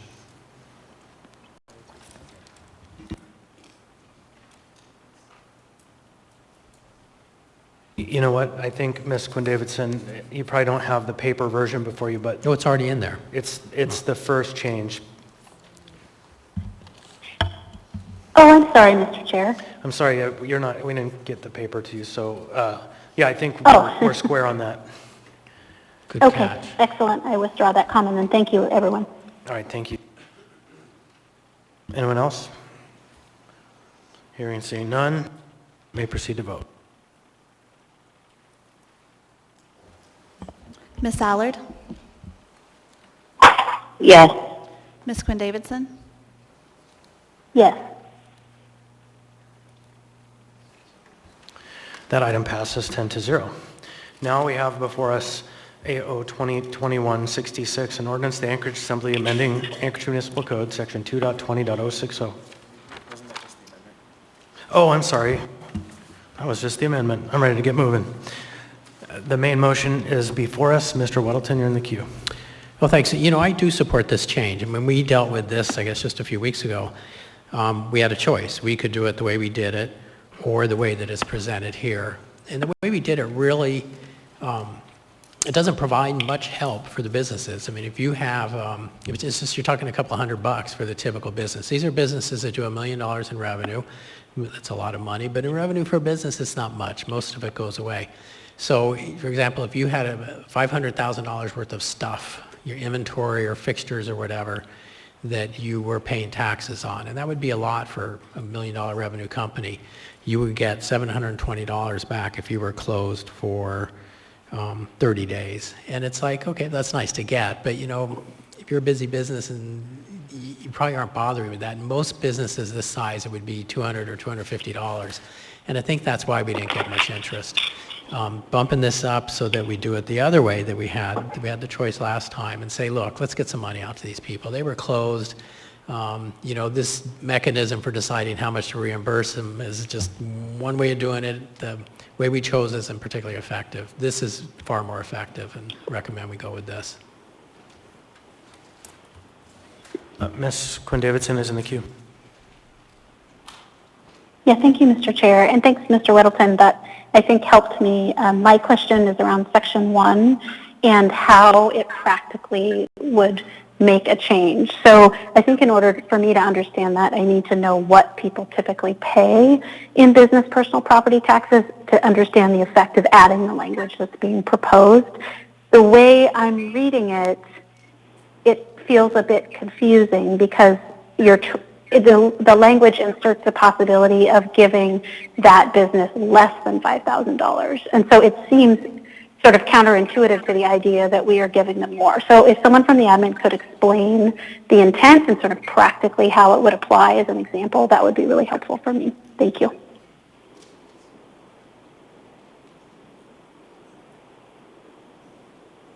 Ms. Quinn-Davidson, I have to ask, was there a question in there? It's a little Yep, would you like me to state it again?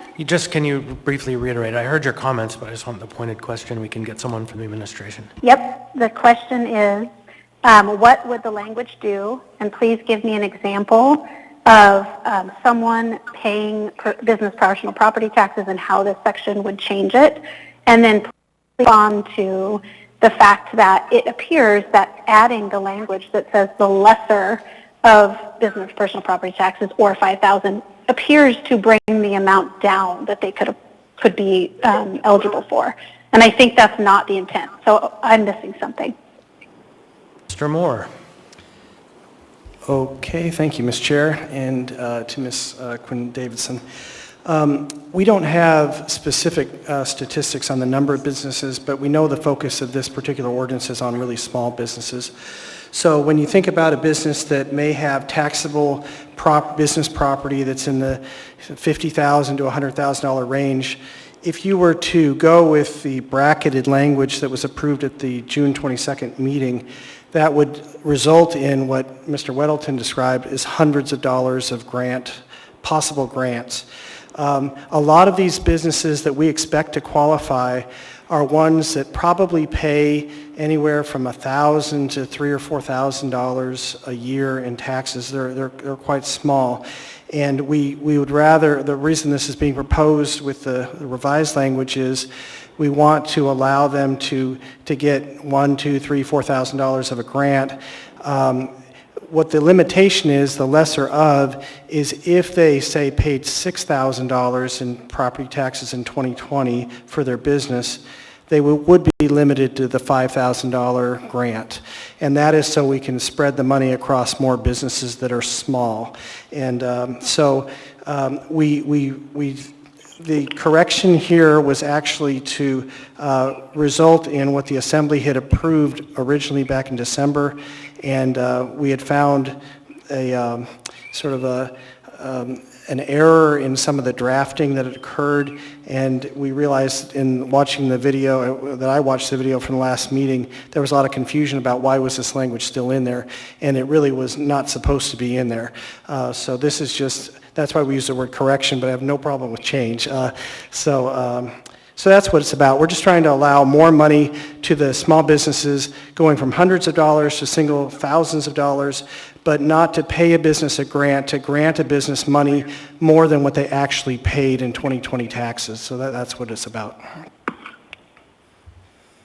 May I follow up, Mr. Chair? Please.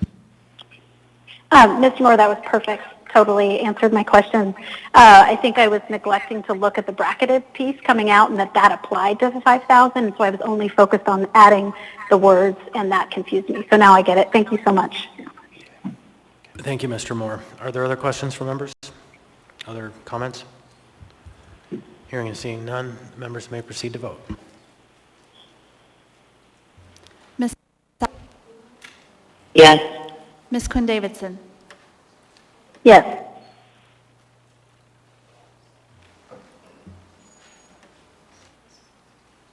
That item passes 10-0. Now, I'm in the queue, Mr. Chair. oh, okay, Mr. Dunbar. Thank you, Mr. Chair. I want to congratulate you on chairing your first meeting of the Anchorage Assembly, and I want to make a motion to extend until midnight. Second.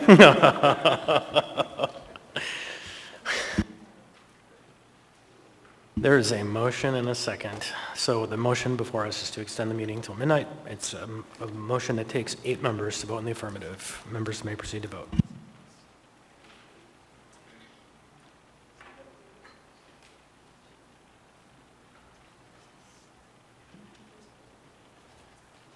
Ms. Allard.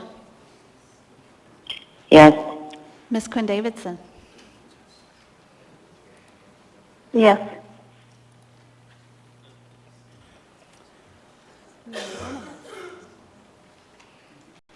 That motion passes unanimously, much to my chagrin. So now, the item before us is item 14G AO 2021-66, an ordinance to the Anchorage Assembly amending Anchorage Municipal Code sections 2.20.060 and 3.30.172 to recognize new positions of the Assembly branch. So before we open the public hearing on this item, because I know lots of people are here to talk about it, I was hoping that members of the public had an opportunity to read the amendment as proposed, and I was going to ask the municipal manager to opine on whether or not that item takes care of the administration's concerns on the separation of powers before we jump into debate, public hearing debate. Thank you for the opportunity, Mr. Chair. The administration had expressed concerns to Assembly leadership that there was an overreach, and we had some concerns, frankly, about some security issues within APD and others. We believe working through Assembly Council and the Department of Law and we appreciate the amendment, and we do support the amendment. I know you'll be making one little tweak to it to clarify some language, but the administration does support the amendment. Thank you very much for that statement. And with that, we'll open the public hearing. Mr. McGrath, welcome. Mr. Chairman, Mr. Mayor, members of the Assembly, my name is Tom McGrath. Your Assembly Memorandum AM 461-2021 states that the business of the municipality and the workload of the Anchorage Assembly has increased. I've been following the Anchorage Assembly since 1978. It's been my hobby. Some people drink beer. I have a hobby of coming to the Assembly meetings.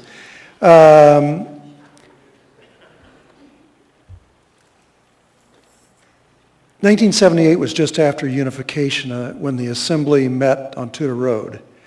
On any given night, multiple subdivision plats were approved and had to be, as plane loads of people were arriving daily and needed a place to live. All the associated code had to be rewritten, allowing all the associated infrastructure to happen. Not only did the Assembly not have an attorney, there were less clerks than there is now. There was no ombudsman. Anchorage is now a declining city. It's not a growing city. Adding personnel is just putting an added burden on the already overburdened property taxpayers. If Anchorage was once again a vibrant, growing city, it once was, I would understand your need to to grow your organization. If you're unable to accomplish your work with the staff that you have, perhaps you should look at the current staff and yourselves for shortcomings. Thank you. Any questions? Thank you for your testimony. Welcome.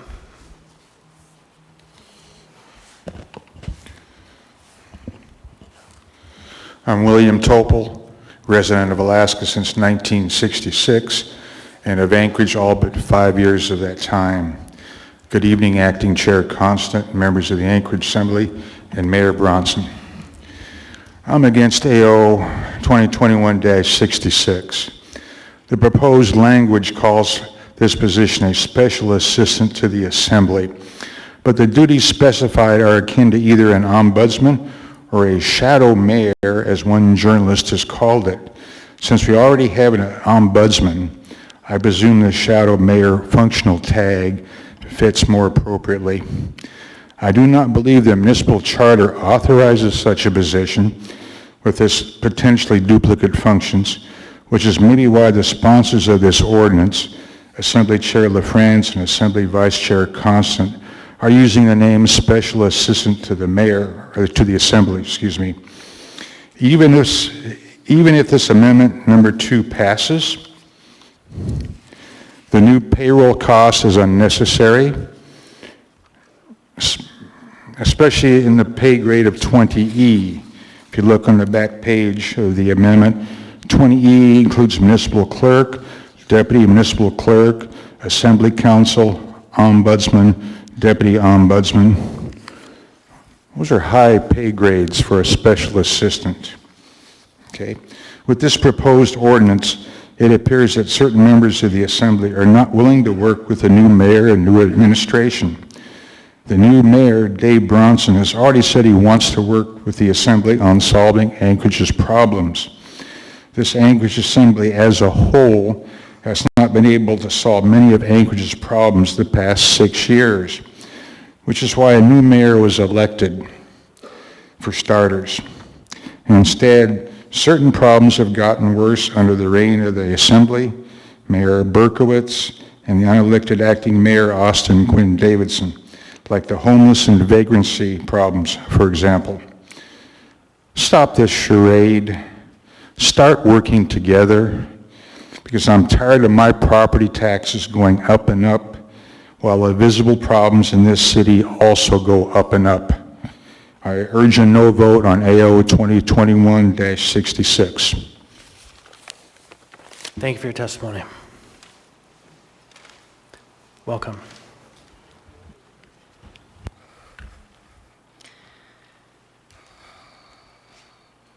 Good evening. My name is Carolyn Hall, and I'm a West Anchorage resident. I'm here to testify in support of the Assembly's proposed legislative liaison position. I have experience working in the clerk's office supporting local elections, records projects, and the Assembly Council. I am also on the cusp of graduating from UAA with a master's in public administration degree with a focus on policy analysis. I am aware of the heaping workload the Assembly staff work through.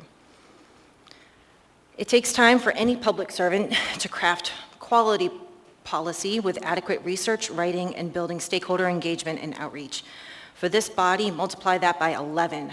The Assembly is an 11-member body with 11 different perspectives, and you have 11 times the number of constituent needs that must be addressed.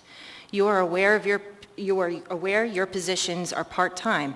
Most of you survive only because of your other business interests and income. That's your personal time in addition to the enormous amount of time necessary to respond to constituents, prepare for your many meetings, and adequately draft worthwhile public policy. You need and deserve the support of another position in this department to help with these efforts. I applaud the Assembly for recognizing this as a need and for putting Anchorage residents first to ensure high-quality policy is put before the public. The allegations that this new position would be an informant within the executive branch are absurd and far-reaching, and I have yet to read the amendment, but I'm looking forward to reading and hearing more about it, and I look forward to that being implemented based on the discussion prior to opening public hearing. In terms of fiscal responsibility, I see this as a wise investment to ensure that our legislative branch of government is adequately supported to serve Anchorage residents. I would also like to make a note, going off script, that my understanding and belief is that the mayor's office has expanded its positions in its office compared to the previous administration. And so I think when it comes to positions, job postings, et cetera, I think that we also need to really examine the mayor's office and the number of positions and the salaries that are held within. I urge the passage of this position to support this 11-member body, which has limited staff support. Thank you for your public service to all Anchorage residents. I sincerely do appreciate it. Thank you. Thank you. Welcome. Good evening. My name is Louis Imbriani, for the record.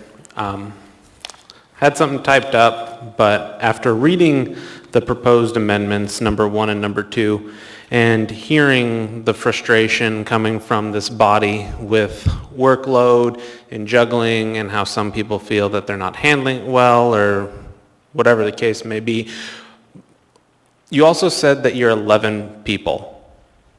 This is one position.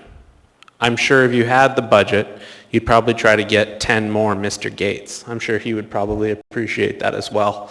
But there is the legislative aid position, and I'm not sure how everybody uses that. I'm not in tune with that, but I feel that that would be a much more individualized approach.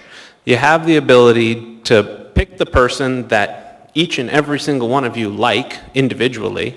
It's not a group consensus as proposed by amendment number 2 or by amendment number 1 by appointment of the chair of the assembly, which we've had, I don't know, almost everybody's been the chair in the past 2 years at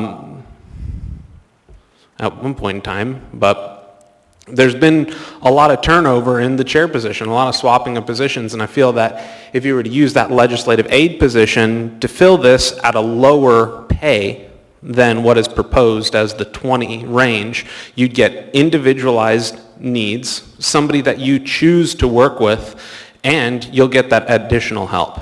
That's all that I have. Thank you. Thank you. Welcome. Thank you, Mr. Mayor, Mr. Chair. My name is Sherry, and I just really want to say that I agree with what has been said heretofore. When I read this, I was aghast. I thought this sounded like some of the most outrageous ordinances I've ever read. I did appreciate the amendments and changes.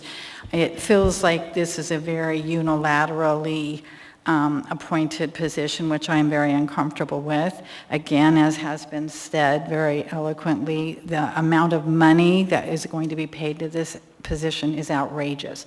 Not only the $115,000 a year or whatever, but when you start putting in benefits and things like that, in my quick calculation, it came up to, between $800,000, which seems outrageous. I was reading something here. I thought it said the person could not be fired. It was a 4-year committed appointment. Sign me up. I'll take the job. That's outrageous. Very, doesn't go down. It just sticks in the crop, you know what I mean.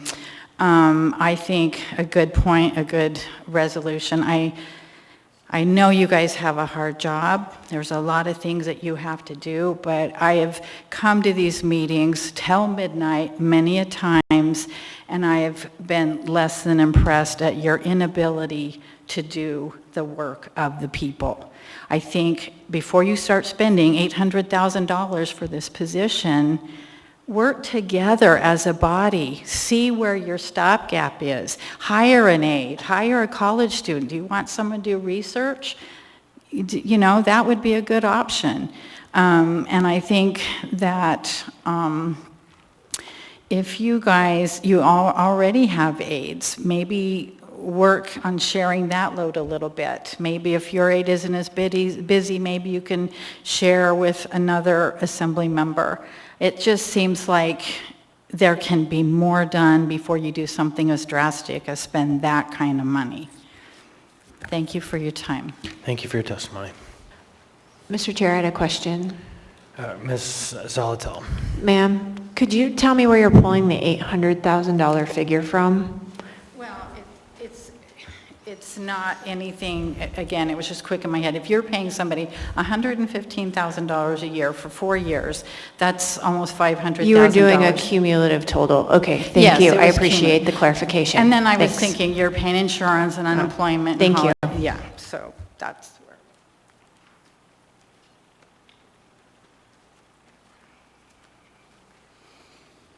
Welcome. Hello, my name is Adam Lees. I live in the Rabbit Creek area of South Anchorage. I'd actually like to provide a little bit of a different perspective and maybe answer some of the previous testifiers' questions. From 2019 to 2020, I had the fantastic chance to work for Suzanne LaFrance as her assembly aide. Assembly aides do not make much money. At the maximum, it's $800. It's $10.99, which means all of that gets hit with every amount of tax the federal government can throw at it. My PFD is bigger than what I did for that job. Suzanne and I had talked well before this about a position similar to this, because I've seen just from a few of you the amount of work that you're doing. Suzanne will never admit this. She's a full-time mom, a full-time businesswoman, a full-time assembly chair. She never complains about anything. I have to remind her that it's okay to take a break. But the fact of the matter is you're at a disadvantage vis-a-vis the executive branch. You're at a disadvantage via Berkowitz, which is why we were talking about it then. And the same reason, with the same rationale that Congress has its own budget and legal authorities, the legislature has its own experts to do this, why you have Mr. Gates. It's an advantage so that you aren't dependent on any administration. This isn't against you all, I promise. That you aren't dependent against any administration to get the information you need, to get the perspective you need, to get the details you need to do your job. We separate out the powers of government. We have at every single level since 1788 for good reason. It allows for better. It allows for that public process that I really appreciate Mr. Haberman constantly reminding us about. But you all need some quality work. Even when I was doing that 800 full-time, I was doing gig work for Instacart. The 800 doesn't pay anything. I was able to make it work because, well, I'm cheap, so I can live pretty simply. But the amount of work to really do that as a qualitative way is not just something you throw to a college student. To really do the policy research that you all need takes another job, and having someone that could support all 11 people is a great way to not only hopefully spread the burden out, but also get more consistent coverage for you. I mean, we can't all be like Mr. Weddleton, who doesn't have an aide because he is that person who just knows all of this. I tried to get hired, I know.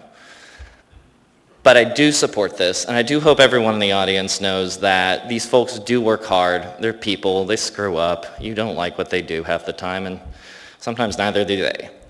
But I very much support this position. I only wish that this had happened years ago because it's been needed for that long. Thank you. Thank you. Anyone else wish to be heard?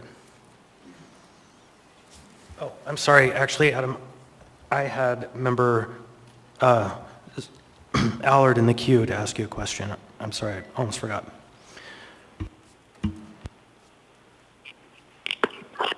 Go ahead, Ms. Allard. Thank you, Chairs. Okay, thank you.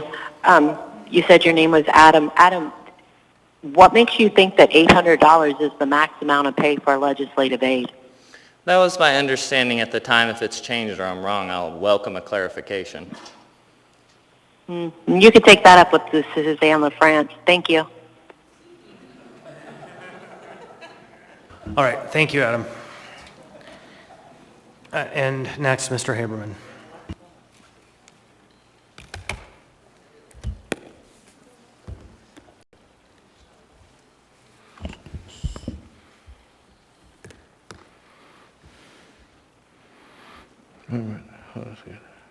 Go ahead. My name is Eugene Haberman. I follow the public process. When the public process is done appropriately, decision made by the governing body is more likely in the public interest. There's many things I could say about your proposal. One thing is simply is don't do it. You need to clean up house. I've been waiting that to happen for years, complying with the open meetings laws and state laws providing a reasonable opportunity to public heard. You're talking about bringing in doing research. Well, you have an asset that you continue to fail to bring and incorporate in knowledge, and that is the people and what they know. And what I mean is in testimony, in speaking before you. And that also provides a learning experience and a conversation for the public to hear, you to hear, and it's more likely going to encourage you to do the proper thing and when you make those decisions. But you continue to fail to do that. Now, second thing is, what department are we talking about? There's the municipal clerk who you appoint. But you're conducting this discussion right now with the principal party for the city, the municipal clerk, not present. Wouldn't you think that that dialogue would be with her presence so questions can be addressed to her? And also, if you look at the item before you, you see the name of prepared municipal clerk, but she's not present. Other thing is, the concern is you have overreached yourself, and it's creating a suspect among the public to your intentions of really and your motives. Motives as far as, let's talk about money. Money, where's the money going to come from? You've all been told, and is that an administration is going to have to figure it out along with you, is cuts that have to be made. But you're increasing the costs. And are these necessary costs? You claim that the need is we are understaffed. But you're creating a situation with that amendment that I saw, that who decides on that position? The Assembly?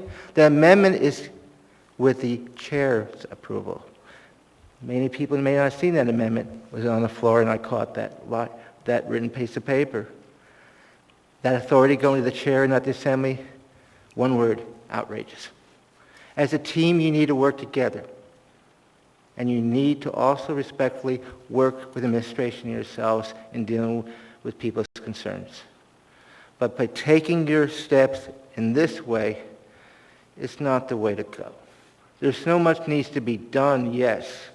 There's so much stuff that you're confronted by. But when you confront issues, you fast-track the process, and in all due respect, it's not just you, the administration, from past and present. And you need to connect with the people. And by adding more staff, it's not going to do that. Thank you. Thank you, Mr. Haberman. Anyone else wish to be heard? Anyone at all? Hearing and seeing none. Public hearing is now closed. What's the will of the body? Move to approve. Second. There's a motion by Mr. Rivera, second by Ms. Zalatel. The item is properly before us. Mr. Rivera, would you like to speak? Thank you. I would like to move Quinn Davidson Rivera Amendment Number 1. Is there a second? Second. So moved by Mr. Rivera, seconded by Mr. Peterson. Go ahead.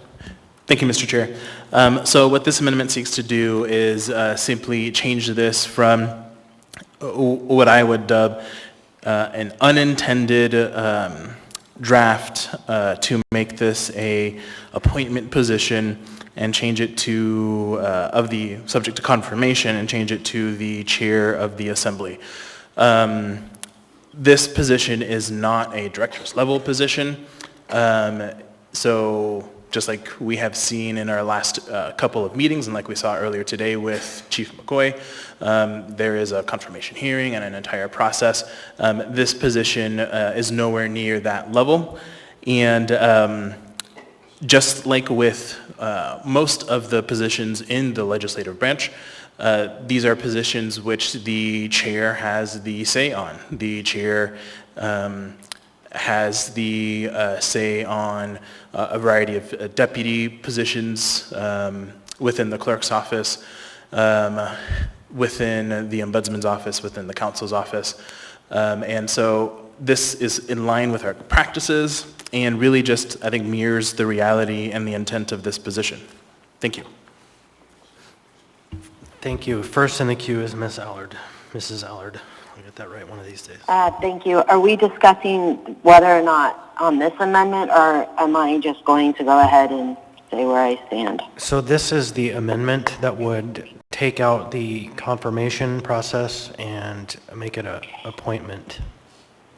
Oh, okay. So what we're discussing is that the chair has the authority the same way they do with the clerk's office, and we can't guarantee the person that the chair hires is actually going to be nonpartisan.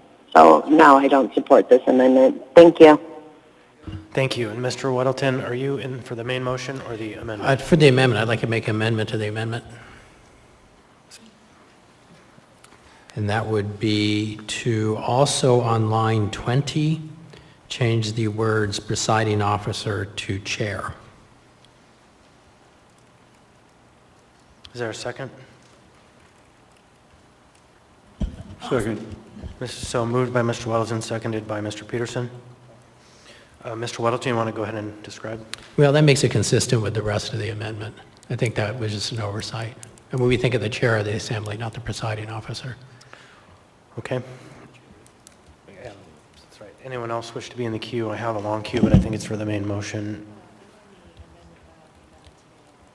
Right. Okay, for the amendment, but not the amendment to the amendment. So, anyone? Okay.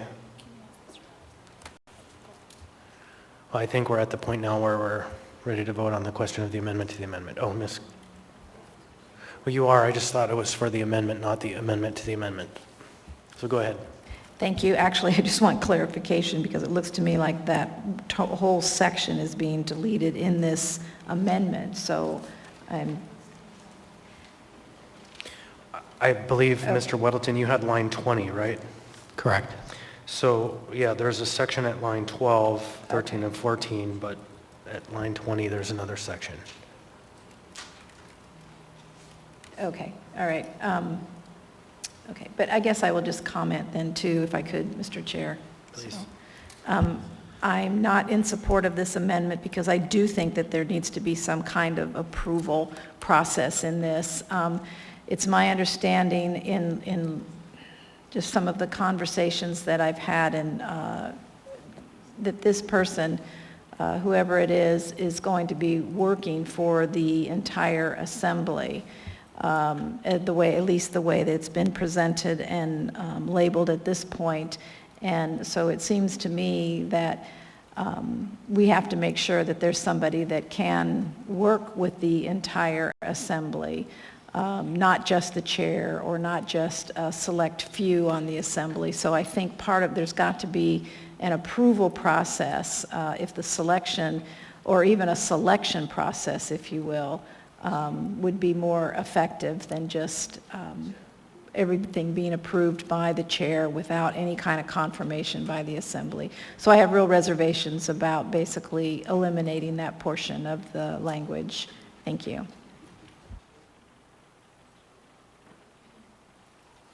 So anyone else wish to speak on the amendment to the amendment? If you do, raise your hand. I have a long queue for the amendment. Okay, so I hear none, so let's go ahead and vote on the amendment to the amendment.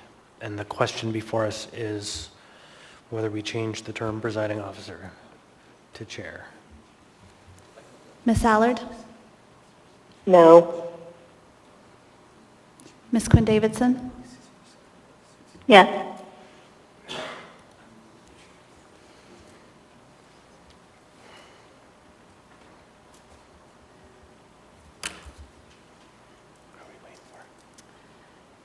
Ms. Kennedy, may I just check your vote on this? This is the amendment to the amendment.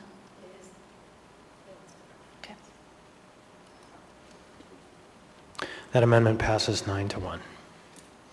So we now have the amendment before us, which would change the approved sections to read that the assembly shall have the staff appointed by the chair of the assembly.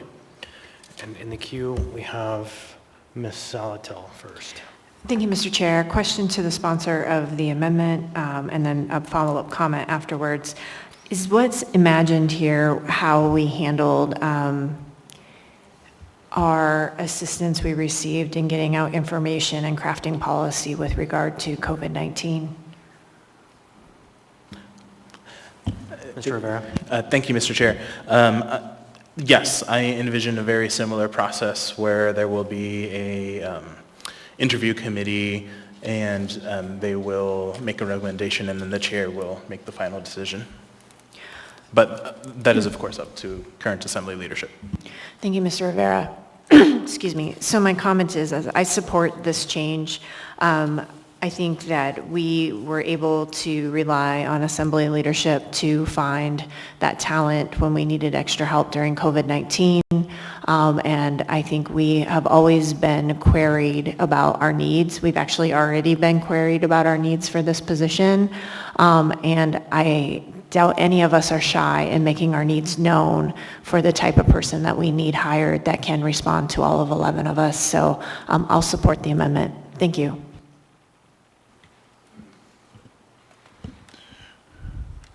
Ms. Kennedy, sorry, I'm ready for bed. It's happening. Ms. Kennedy, you are recognized.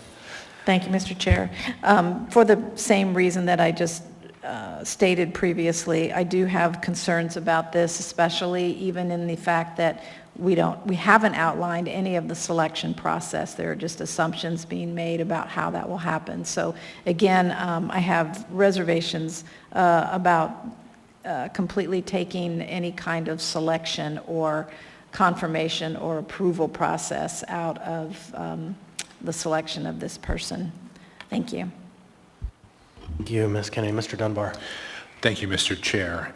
And so I support this amendment. You know, we rely on the chair and the Assembly leadership, frankly, working often closely with the clerk to do a variety of hiring in that largest sort of subsection of the Assembly Department. And I would analogize this position more closely to to Desiree Camacho's position, which I believe is our finance director. And when I was chair, we hired her, and it wasn't something that came before the Assembly. In terms of checks and balances, if a chair is hiring someone that is unacceptable and doesn't work well with the body, you can switch the chair. I mean, this is probably the body in the whole state that it's easiest to change your leadership. You can do it any meeting at any time, and it takes the same number of votes to switch out the chair as it would to confirm someone. So, again, I support this amendment.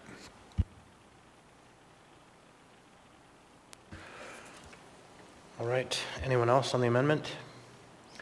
Hearing none, members may proceed to vote.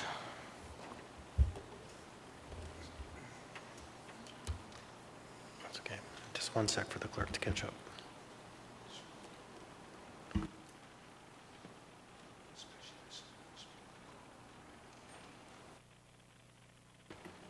Ms. Allard? No. Ms. Quinn Davidson? Yes.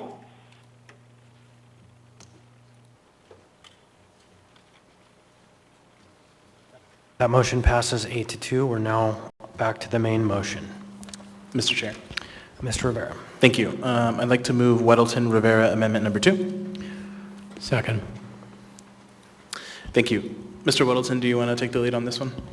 I've been talking a lot. Yeah, it's up there. We've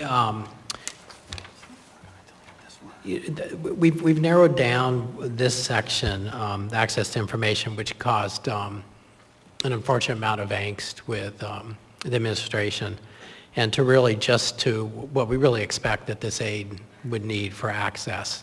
I think, so it's just realistic, and I think it's important. I mean, I think at any point there would never be a violation, the ability, if through the Assembly at all, to violate the separation of powers between the legislative and the executive branch. So some of the thoughts that we've heard from people emailing and so on, that there'd be a shadow mayor, I mean, that simply can't happen in our form of government. And this just makes that more clear, and it's more realistic for the position. So I think that the point was brought up was good, and this is actually more appropriate for the position, so we're in a better place with this.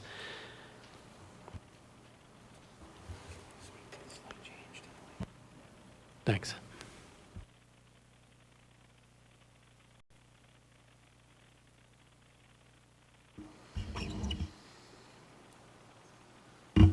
Mr. Rivera. Thank you, Mr. Chair. Yeah, I agree with Mr. Weddleton. You know, basically what this amendment does is just seeks to make this position in line with the intention and the reality of the position. And frankly, in my opinion, I'm not even sure if we really need this language, because we don't have this language, for example, for our current legislative aides, and they are, from my experience, able to do the work and get documents and information from the administration as they need. But I'm okay with keeping the language in here after the amendment is approved. I do have an amendment to the amendment to make to remove legal. So it would read, this subsection C does not authorize access to meetings, records, or information protected by privilege under state law or this code. And I think this, again, more matches the intent of this position, and I think clarifies the meaning of the language. If I can get a second for that. Can you repeat that? Point of order, I guess. Yeah, so it's to remove legal at the bottom of the amendment, the word legal. Well, second. So I have two members in the queue, but I believe they're in the queue for the amendment, not the amendment to the amendment. Right? Anyone else? So I would just add that the reason the word comes out is because when you have that word there, it looks like it narrows it specifically to attorney-client privilege, and then it could be read to ignore process privilege and executive privilege. And so by removing that word, it clearly demonstrates, and we've said it on the record, that that's not the intention. And so that's the purpose of the removal of that word. Chair? Mrs. Allard. Can I be in queue? For the amendment to the amendment or to the amendment? To the amendment to the amendment. You have the floor. Thank you. Can I ask the municipality, the muni attorney, how do they feel about the removal of the word legal? Yes, Mr. Burke. For the record, Patrick Burke, through the chair. Assemblymember Allard, this was actually a clarification that was requested by the administration to remove. As I understand it, the motion that's on the table is for the amendment to the amendment to remove the word legal. And we asked to remove that word just to make it clear that we're not narrowing it or limiting the scope to an attorney-client privilege. So just for clarification, you're saying that the administration supports this? Correct. Thank you, Chair. They asked for it. Thank you very much. Anyone else on the amendment to the amendment? Hearing seeing none, members may proceed to vote. Ms. Allard? Yes. Ms. Quinn Davidson? Yes.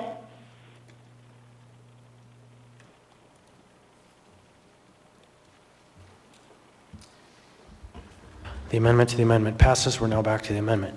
And I have Mr. Dunbar in the queue. Thank you, Mr. Chair. I guess this is a question for, not a question, maybe a comment that Mr. Welton might want to respond to. I'll say it that way. I don't know if you could put the amendment back on the screen, but the way I read it, this actually doesn't change things that much. I mean, there's certainly certain privileged materials at APD and certain contract negotiations, that kind of thing. But in general, whenever the Assembly is doing official business, we're creating public record. When the administration is doing business, they're creating public records. When the departments are doing their business and communicating with the administration, they're creating public records. And so, you know, I think we should just be mindful of that. And yeah, my time on the body, we've never really had a problem with that flow of communication between the departments and the Assembly. And I think that will continue. And so I appreciate that this was clarified so to remove some kind of concerns about very specific kind of records. But in general, things are public records. The things that our departments do, the things the administration does, are public records, and our aides should have access to them, just like we should have access to them, just like you know, department heads get access to them as well. So, thank you, Mr. Welton.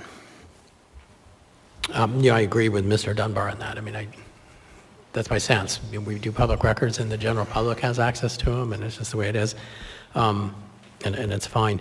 I really just wanted to add on this. You know, I appreciate that the administration was open about their concerns with it, and then we worked fairly briskly, Mr. Rivera and myself, but mostly Mr. Gates and Mr. Burke and others on the staff, you know, to get this wording right so everyone was comfortable with it. And I think we're in a good spot. So that was a good work in a hurry. Appreciate it. Anyone else? Seeing none, I hand the gavel to the chair. I had three things I would just briefly comment that there are some adversities caused by stepping into leadership at a transition, because I was not an original drafter or mover of this item, but just by virtue of the position my name ended up on it. I do support it, but it definitely made for a bit of a hot seat this week that was maybe not earned, but earned by virtue of position of leadership.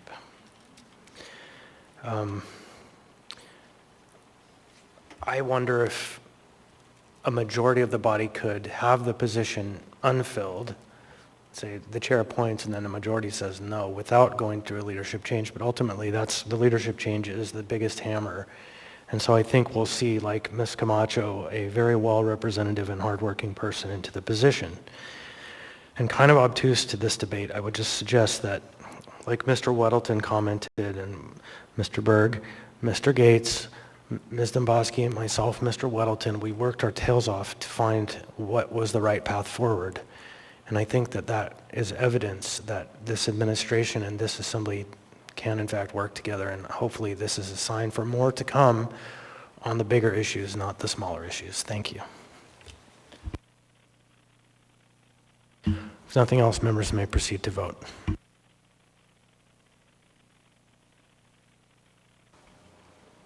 Ms. Allard? Yes. Ms. Quinn Davidson? Yes.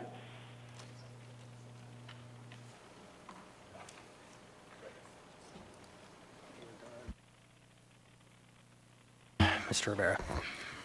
Thank you, Mr. Chair. All right, so I'd like to give some backstory of how we got here and why. Because as Mr. Constant, the chair, stated, this is not a problem, if you want to call it that, of his creation. This is in fact something which Mr. Weddleton and I created the problem as acting chair and acting vice chair. And, you know, I think there's been a lot of bad information shared with our community about this.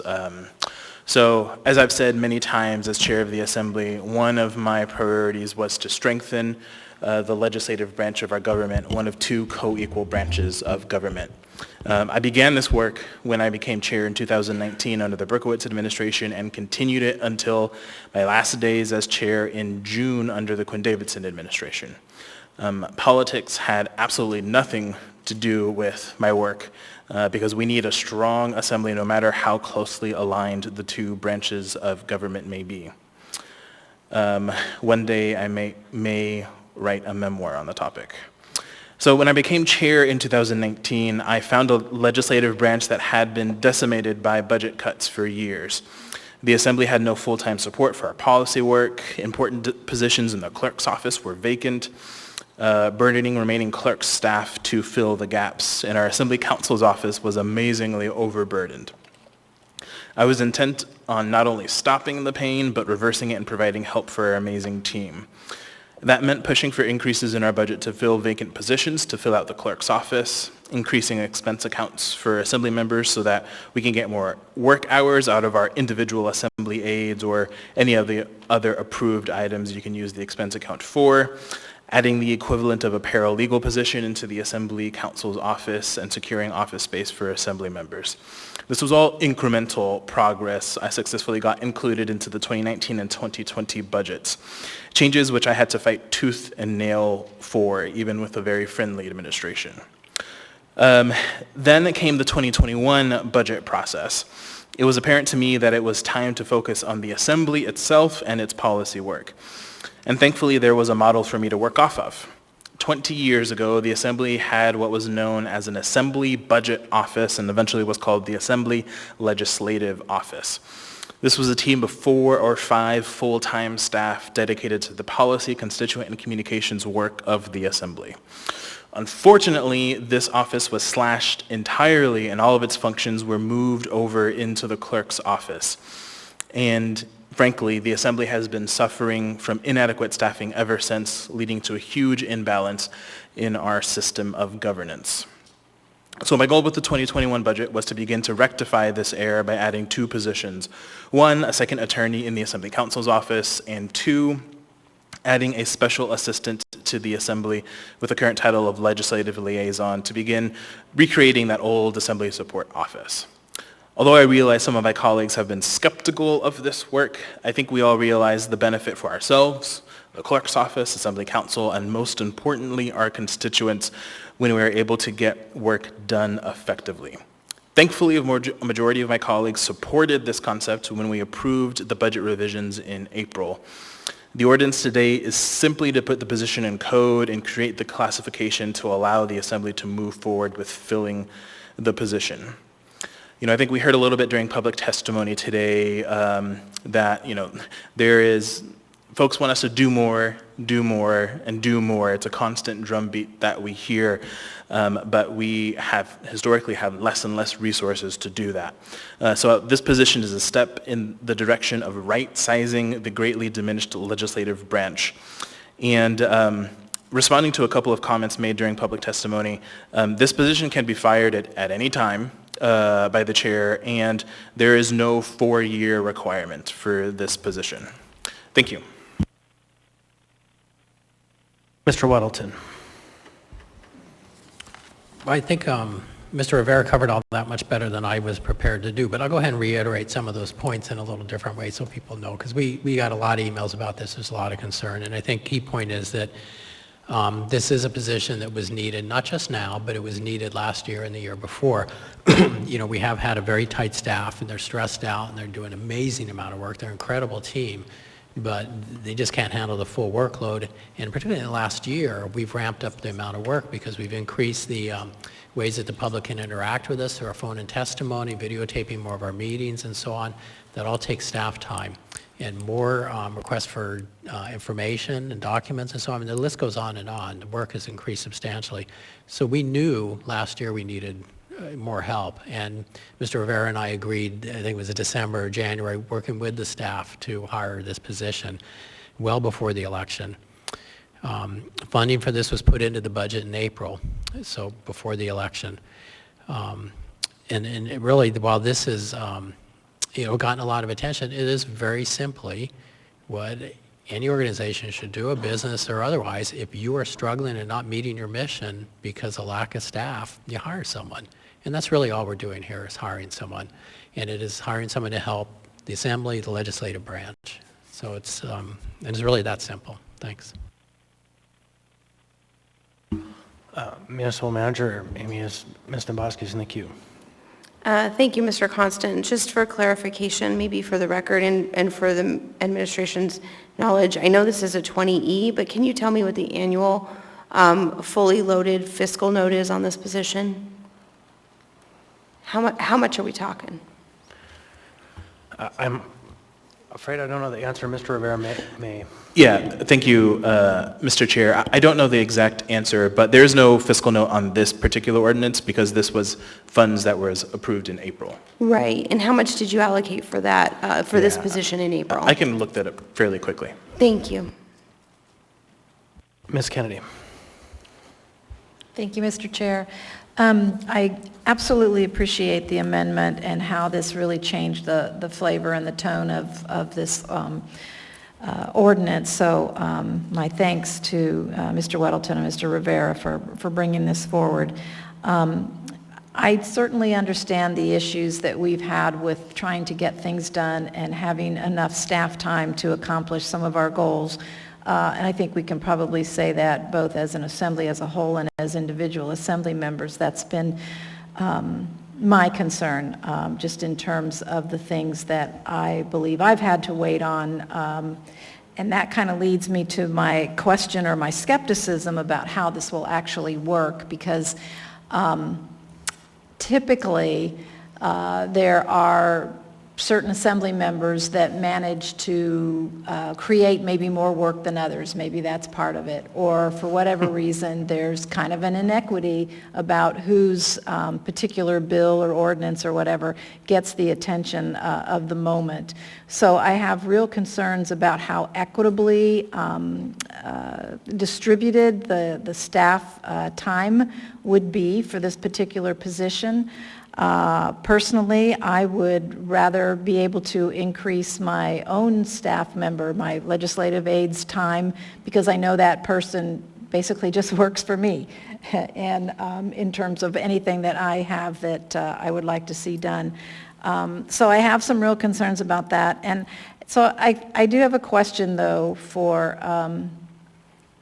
well, this actually came directly from the chair and the vice chair, so I'm not sure who specifically wants to answer this question. But my question is, was there any conversation about whether or not we were actually hiring just an assembly chair aide, an administrative assistant to the chairperson, whoever that might be? Somebody that would just specifically work through with the chair's workload and really specifically work with the chair? Or was there any conversation about potentially increasing the pay allotted for individual legislative aides? And I would welcome any conversation on that particular subject if there was any conversation. Thank you, Mr. Chair. Thank you. Mr. Rivera. Thank you, Mr. Chair. So to respond to the question from the municipal manager, as approved in the 2021 April 1st quarter budget revisions, this special assistant to the mayor, special assistant to the assembly, including salary and benefits, so total package is $150,712 is total package. And then responding to Ms. Kennedy, there was a discussion about a variety of different strategies that we could take and paths forward. There was a discussion about just hiring a full-time aide specifically for leadership, right? So for the chair and the vice chair. There was discussion of how we can incrementally increase the budget for our individual expense accounts so that we can get more time out of our aides. There were a lot of different possibilities and discussions, and I think in the end, both Mr. Weddleton and I thought that having a full-time special assistant to work with all 11, soon to be 12 assembly members was the best and likely most equitable path forward. And I don't know, Mr. Weddleton, if you want to add more to that. Oh, no, that's great. Thanks.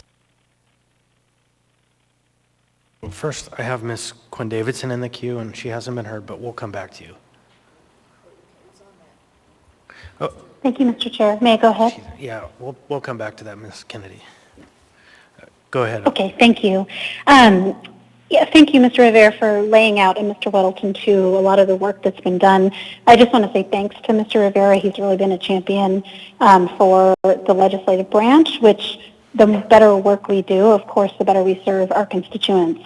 Serving as his vice chair for, I don't remember how long it was, but for a while, we worked on these sorts of things together, and then when I was in the role of acting mayor, I was able to take the suggestion from Mr. Weddleton and Mr. Rivera and incorporate it into the S version of the budget that actually the administration put forward. So I strongly support this and thought it was very important to make it happen and still do. Just to give a little more perspective on top of what Mr. Weddleton and Rivera have stated, it's very typical for the legislative branch and the executive branch, and this is really in response to a lot of the emails we received, for them to have different staff. Not only typical, it's essential. It's it aligns with the idea of having two distinct branches of government. So to those who said, oh, this shows you don't want to work with the mayor, it absolutely does not show that. It shows that we want to have sufficient support to do a good job for our constituents, to do a good job on policy, and to be able to work with the mayor on, productive proposals, for instance. Having been, I think, probably the only person in the room, not there, so I can't see, but who has served as both the mayor and an assembly member, It is drastically different in the mayoral role. There are probably, I think, around 3,000 muni employees, all of whom sort of eventually, whether directly or indirectly, report to the mayor. You have a massive amount of resources, dozens of executive appointments that serve at your pleasure and do what you direct them to do. In the Assembly, we have nothing like that, and it really leads to this very unequal divide between two branches of government, which is really not the way that our form of government has been set up. So this doesn't get us all the way there, but it's certainly a step in the right direction. It doesn't require any budget increase. We worked within the budget that was available for those folks who wrote in with that concern. And we made this decision before we knew who would be mayor, so it was not a political decision at all. So thank you very much, and I urge support. Thank you, Ms. Kennedy. Thank you, Mr. Chair. I just wanted to go back to the question of equitable and how you really saw that working with 11 members, if you don't mind, Mr. Rivera. Thank you, Mr. Chair. Sure, thank you, Mr. Chair. Right, obviously there are 11 of us, and we can produce a lot of requests. Thankfully, we have great examples right now of how that works effectively. We have a wonderful Assembly Council who manages requests from all 11 of us, Municipal Clerk, all of our deputy clerks. So we have a lot of positions right now that do this work, that are able to prioritize, and so I think it's really all about finding the right person with the right qualities that can juggle 11 balls in the air and not drop any. And I think, looking forward to advertising this position and finding those right candidates through a robust process. I think that will get us to get a position, get this position filled with the right person who has the right qualities and who can do the job, very similar to Mr. Gates, Ms. Jones, etc. I think that I have Ms. Allard in the queue, and then Mr. Presverdy. I'm hoping we can get to vote. We've been debating this for quite a while. Thank you, Chair. So I would like to first start off with just saying FOIA. So I don't know if any of my fellow Assembly members have been asked by the clerk's office and the clerk herself to put in a FOIA request for needing any information via email, and that all requests must go through her via email. That's not equity. I'd also like to state that the Senator, L.B. Gray Jackson, came to us, and I don't know for sure who asked. I believe it was Chair Rivera at the time, to give a presentation. And in that presentation, she tried to guide us on how to do time management. So obviously that is missing because I spoke to her on the side, and we are failing at time management as Assembly members. It was also stated by Mr. Weddleton that we've received a lot of emails of people not actually on board the community. That's true, and once again, here we are ignoring what the majority of the community has asked us to do, and that is not to pass AO 2021-66. The administration has a legislative liaison. We can definitely access that individual for any information, directors, municipality, or the muni attorney as well, and the muni manager. I do not believe at all at one point that if the chair has the authority to hire this person, that individual would be non-biased. There's just no way I believe that when we have 9 members who clearly think the same way and 2 that do not. As far as misinformation that Mr. Rivera had stated, it's not misinformation. It's called a difference of opinions. And just because people think differently doesn't mean that it's misinformation. The proposed position of Special Assistant to the Assembly is a step in the wrong direction of fiscal responsibility. Mending this Assembly's broken trust with the public and cooperation with the new administration. We have already overburdened the public with new and increased taxes, business shutdowns, frivolous spending, and spending against the desires of taxpayers. To create yet another government position and salary at this time is irresponsible and raises questions to the true intent of this Assembly. The functions of the proposed position are already covered by the Municipal Clerk's Office, Assembly Council, Ombudsman's Office, Assembly members, and the legislative aides are to provide administrative and logistical support to the Assembly, prepare ordinances, resolutions, memorandas, and other working papers to support the activities of the Assembly, assist in individual members with constituent inquiries to the extent possible and not addressed by Assembly members, legislative aides, and to work with the presiding officer in reviewing scheduling Assembly agenda items such as public hearings. In addition to this support, each Assembly member has the ability to hire legislative aid or aides. There are currently 12 employed in the clerk's office, 2 staff in the council's office, and 2 staff in the ombudsman's office. It is our duty as elected public servants to listen to our constituents, engage the public, and work with the administration. We do not need to hire to do our jobs for us and give us cliff notes, let alone give them full access to the executive branch of this government. Furthermore, the municipal man is responsible for informing the Assembly of plans of the administration. There is no need for another go-between. Not only is this proposed staff position redundant, but it is also egregious violation of the separation of powers. It creates a perception that the Assembly does not trust the new administration and is not willing to work with them, assert their agenda, bypass what the people truly need and want, and plant their own informant within the executive branch. Thank you, Chair. All right, anyone else? Seeing no one else in the queue, the members may proceed to vote.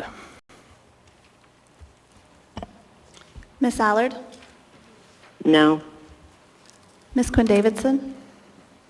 Yes.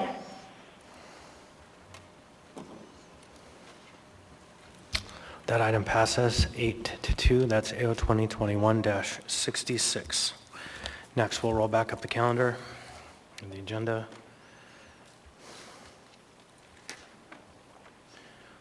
I believe we're back to 14F, if I'm not mistaken. All right, the public hearing on, 14F. Resolution number AR 2021-233, a resolution revising and appropriating funds for the 2021 Anchorage Community Development Authority Capital Improvement Budget, Office of Management and Budget. The public hearing is now open. Anyone wish to testify? Anyone at all?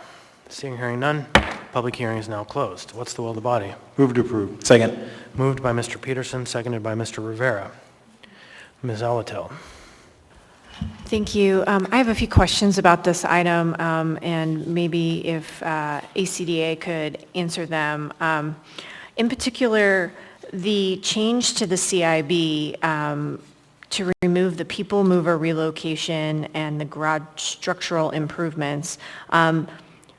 First, I guess, is people mover relocation so far off the table that it's not something we need right now? And second, what exactly, I mean, it's a big reduction on garage structural improvements, so what are we forgoing? Through the chair, Assemblyperson Zalatel. So when we put our budget together, we actually start our process at ACDA in the month of May. So May of 2020 is when we started running our process through for budget, and I believe it finally got approved through our board during the month of July. So obviously, through a lot of changes that have impacted ACDA with COVID, as well as the development change for the 6th Avenue project. So I'll probably touch on one at a time. So for the garage structural improvements, we could not move forward with it first quarter of 2021 due to the uncertainty of our revenue base. And we obviously came to the Assembly for a request for grant revenue. So we could not move forward to that project, and the contract engineer needed confirmation by that first quarter. So we put a pause on the garage structural improvements with the intent that this year or next year, we're going to be moving forward with those garage structural improvements that need to happen next year. We've already engaged the contract engineer. We've had discussions with them, and we're putting together our budget for the 2022 year. Regarding the people mover relocation, we've actually done part of it. We have moved the people mover admin office temporarily into the Lenny Pacillo garage, that retail space underneath. They've been there since, I believe, August or September of 2020. The bus queuing relocation that you're referring to has been paused because the construction project has not begun this year. So that part, that phase, we don't need to spend that money. So that will be back on, potentially on the 2022 budget once we confirm the ground lease, and hopefully we're looking at this year through the assembly. Thank you for those clarifications. Thank you. Anyone else? Any other questions? Hearing and seeing none, members may proceed to vote.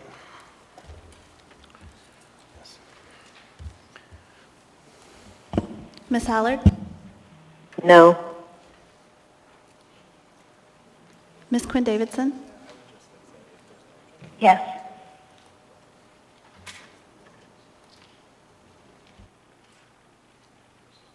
That item passes 9-1. That's AR 2021-233. Next, it's been requested, and if any member, if nobody objects, I would like to move down the calendar to Assembly member comments that will take up the rest of the items that weren't completed at the next meeting, August 10th.